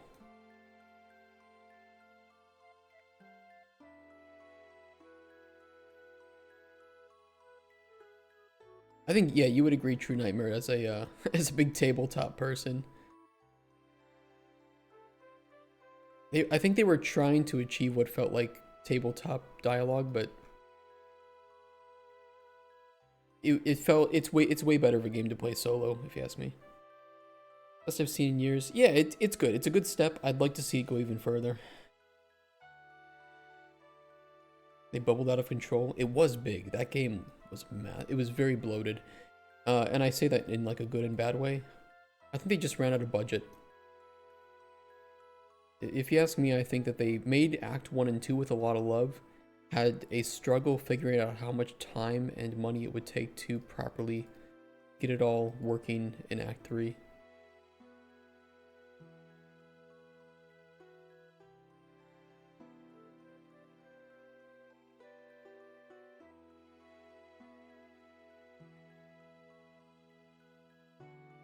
College does have a video game development course. I almost went to college for game development, and then I dropped out of high school, and well, that was it. No college for me. Yeah, what was your high school GPA? 0, because I didn't complete it? Okay, we'll consider you.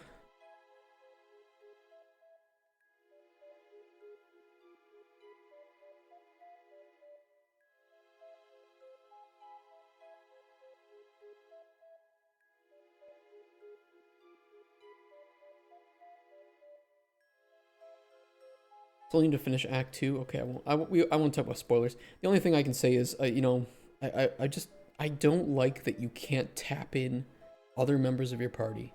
And if certain dialogues, if you get to certain points with your character, you can't restart that dialogue with a new character to get to those points. It feels really unnatural that you playing as the uncharismatic, like, let's just say, ranger, can't just tap on Karlach standing back there to intimidate somebody. Which is absolutely the opposite of a tabletop experience. And it kind of worked in Mass Effect because you were Commander Shepard, right? You were the spokesperson for your team.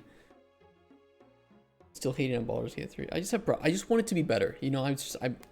I love Larian. I love every game they make. I love Baldur's Gate 3.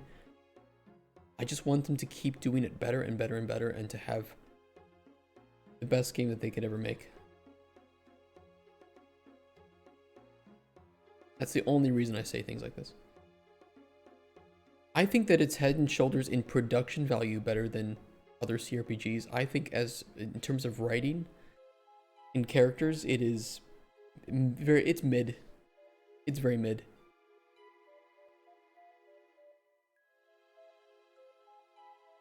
I mean, Baldur's Gate 3 versus Veilguard, it's absolutely Baldur's Gate 3. It's not even a question. Veilguard was so bad. It was so painful to get through. The pain my girlfriend wanted to foot with the druid. Yeah, it was horrible. The multiplayer of Baldur's Gate 3 was really bad because it just forces like one person into it. And like you said, some of the relationship choices were forced for the main character, even when your companion wanted to do something. It was just not great. You know where we are? We found everything in Act 2 to do the good side, you think, and we just found the Night Song. Okay. Okay. You're almost done with Act 2, I think, then. Act 2 takes a lot to get through all the side content, although I think it has some of the most interesting side content of the game.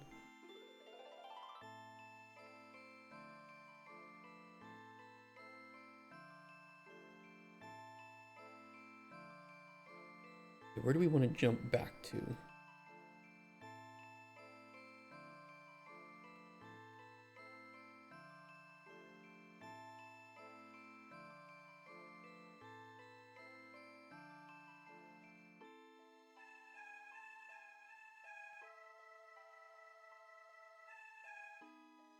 So you're heading to the ice mark.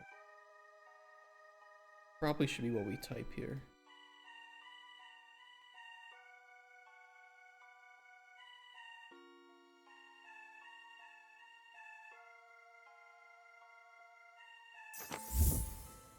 Hey, Torp 3000, thank you so much for the follow.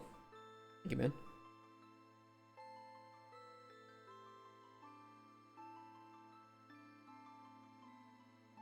Oh, that should be a question mark. You have a hot take on BG3? Go for it. We like hot takes. Skipped so much as a group with the two of us, it was easy. Yeah, I feel like the more people you play Baldur's Gate 3 with, the less of the story that you actually get to enjoy. It's really weird. I played through Baldur's Gate 3 multiple times now, and it was always the best to enjoy solo. Because I would never miss anything. I could make the choices that I wanted to make.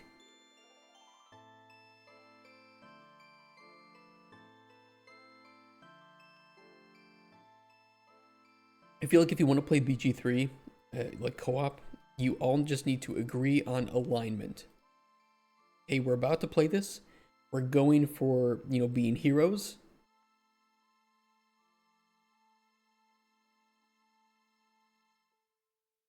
Or just play a TTRP. Yeah, I mean, yeah. Yeah. I enjoyed playing Baldur's Gate with my fiance, but because of the issues with romancing, she was locked out of romancing the person she wanted to romance. And when she would initiate dialogue, I would miss it. And when I would initiate dialogue, she would miss it. And it was a slog. It was a pain. It kind of just felt forced in there in some cases. I don't know. First time we played, I never saw the first cutscene, so I had no idea how we got on this ship. Yeah, I get how that feels.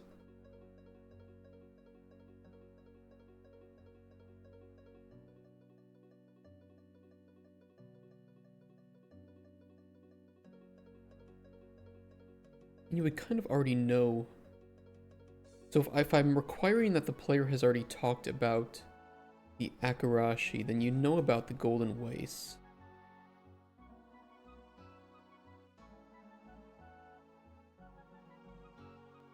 So maybe I can just do like, tell me more about the Golden Wastes.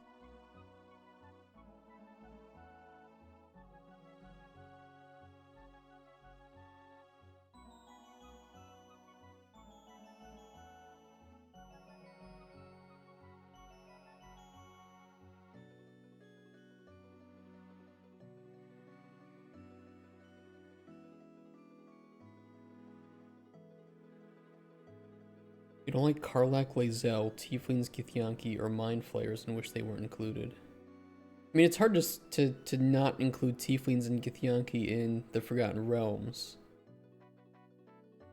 And the Mind Flayers are kind of pretty central.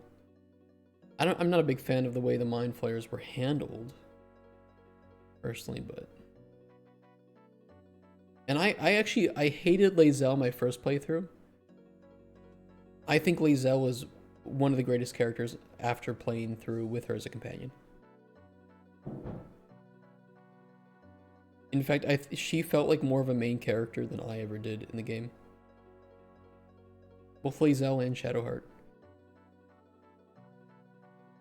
Karlach was just ignored. Karlach was ignored because she wasn't as romanced as Astarion or Shadowheart. So they gave pretty much no fucks about her. Same with Will. And Gale. I mean, Gale was just kind of a simp.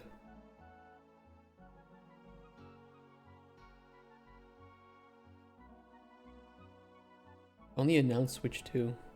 When was that? Did they just do that like today? Did I miss that? On Twitter?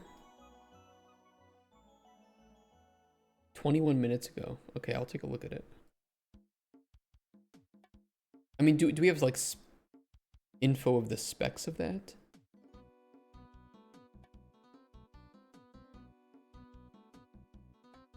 I don't want to see close-up shots of the 3D model. I guess that's all I have. Alright, I'll take a look. Hold on. Alright, fly around the 3D model at close angles. AKA every single console announcement ever. Oh. Great. It weighs more, and you can't fit it in your pocket as easily.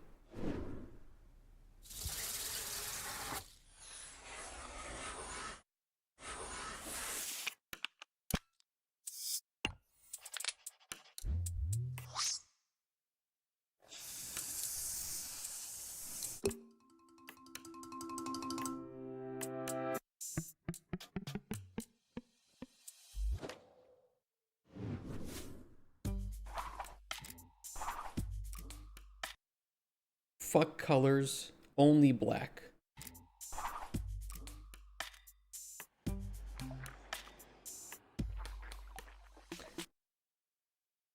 These mean nothing if they're still gonna have stick drift, I'm gonna be honest.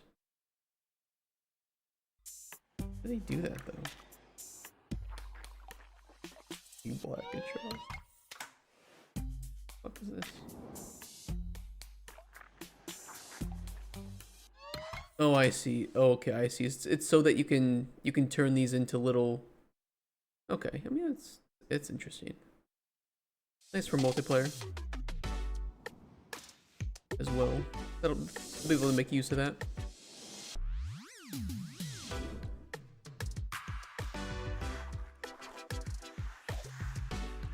Means nothing to me.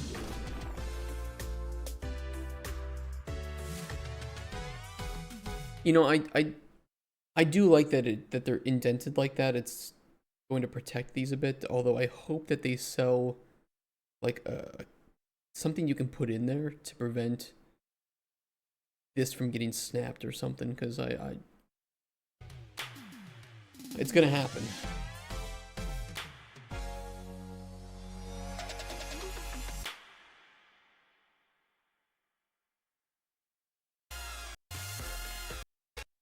Okay, do they have technical specs? Switch to tech specs. Or Dusty, yeah, the dust will happen too.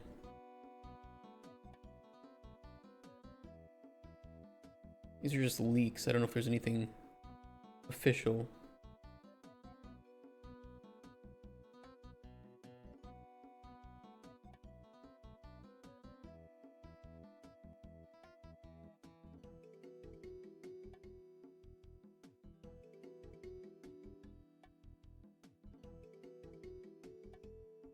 GB of RAM, 2 6GB chips,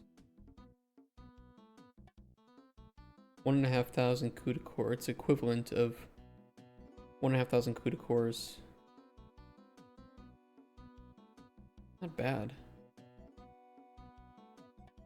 Not bad if true, especially the increased RAM is nice. Because what does the original Switch have, or like the Switch Lite specs?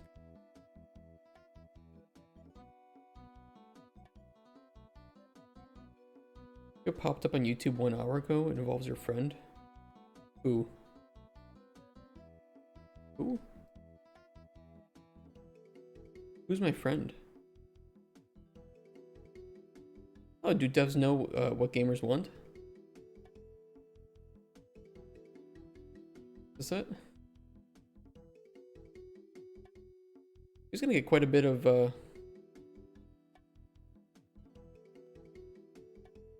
I was gonna wait. We watched the we watched the one Do Gamers Know What They Want? We haven't watched this one yet. Tempting to watch Asmon react to that, but I don't know. We'll see.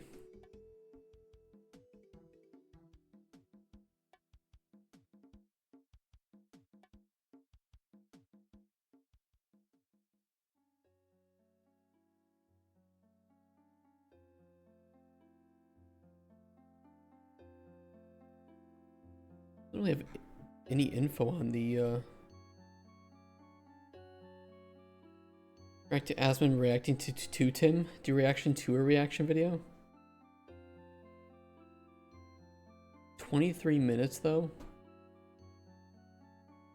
If I started it right now, I could make a reaction to it. I even have a, where is it? Source. Oh wait, that's not it. Hold on, did that just turn off my overlays? Which one was it? Display. Where is it? A camera, oh I have one, yeah, I have this for watching Asmon videos.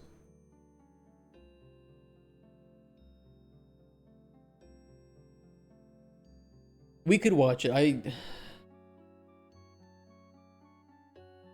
getting so sidetracked though. Alright, give me a sec. Let me just finish up what I'm doing. We can watch it. We can watch it. Maybe Asmon react to you, reacting to him. I don't think he would. I don't know if I'd have anything to say. Let me think about it.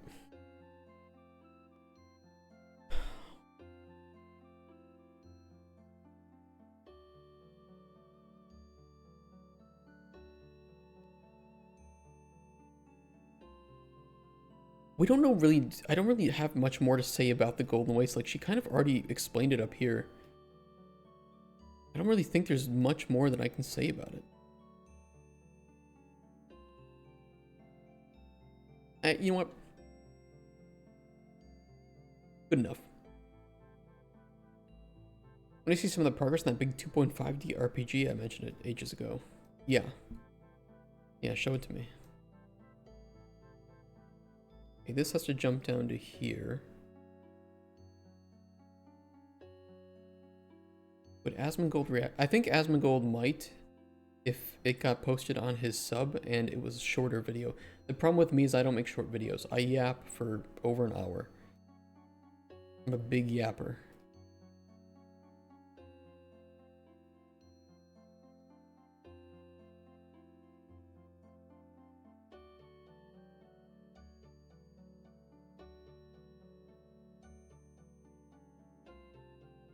Okay, that'll jump down to here.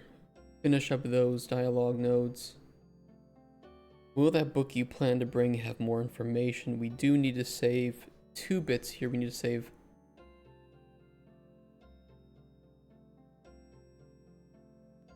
Merchant 1 has brought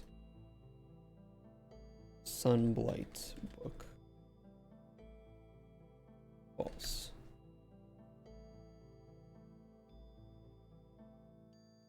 I just crashed the... Please no. Unreal. Don't do it.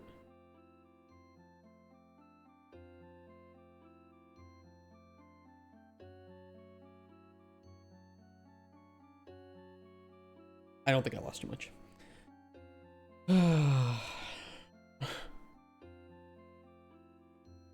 Every time.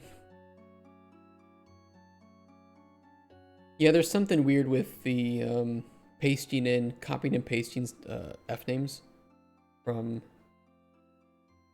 data tables. It might be fixed in 5.5, but I'm still in 5.4. I don't know what causes it. It could be due to the serialization of F names.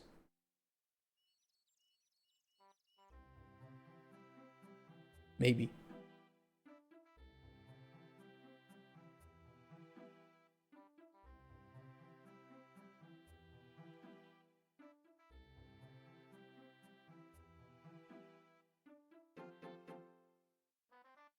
Okay, Merchant 1 brought Sunlight book.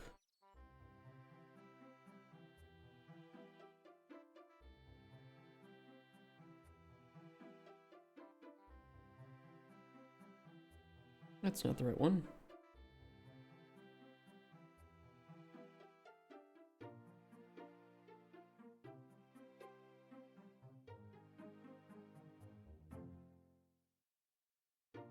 Yeah, we're gonna get rid of this one. This is the narrative plugin? Yeah.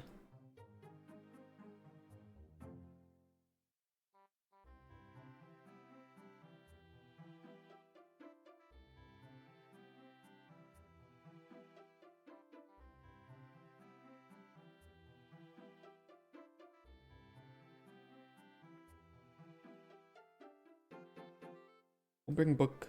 We'll bring Sunblight book. True. And they need to have not brought it yet. Booleans as strings seems weird. They are not as, actually they are as strings. The reason is we can put anything in there that we want. I just use Booleans right now. So if we wanted to have a save choice that iterates, we can also throw in an integer there.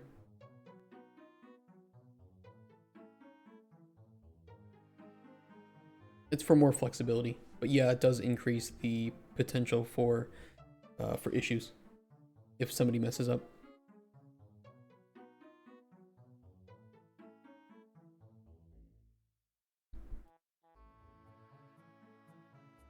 Just don't mess up would be what I recommend.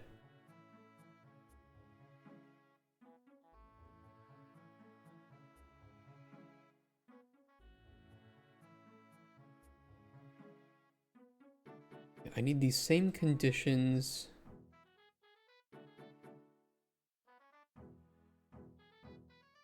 I need up here to... There is heard of Sunblight. Okay, so yeah, we can't even get in there once you've heard about the Sunblight. That's fine then.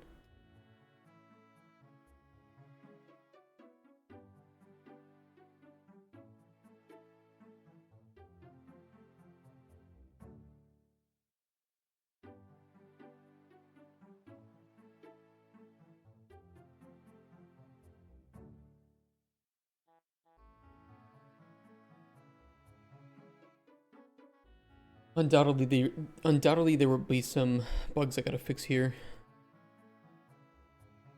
But for now I'm okay with that. Not a whole lot of work done today, unfortunately.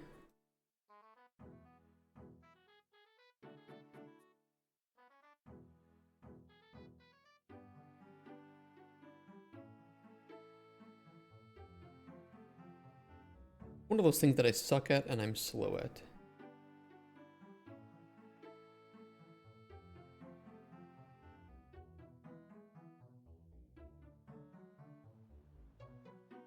Oh well, these two are a little bit easier, mainly because they don't deal too much with specific locations, so it's not like I have to worry about the lore that I'm writing.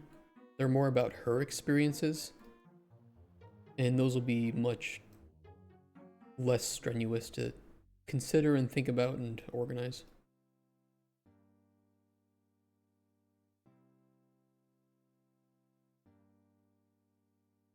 Alright, if we're going to watch this 30-minute video though, let me save it here and I will do that. Oh, this should be interesting either. I don't know. We'll see. We'll see how it goes. Reacting to Asmon, reacting to Tim Kaine is going to be quite a journey. Let me go to the bathroom first. I will save the recording here for our dev stream. And then we'll jump into it. So I will end the recording here. Let me go to the bathroom and I will BRB and we can start talking about, do devs even know what gamers want? Spoiler. Sometimes. Alright. If you're watching on YouTube, thanks for watching and I'll catch you in the next one.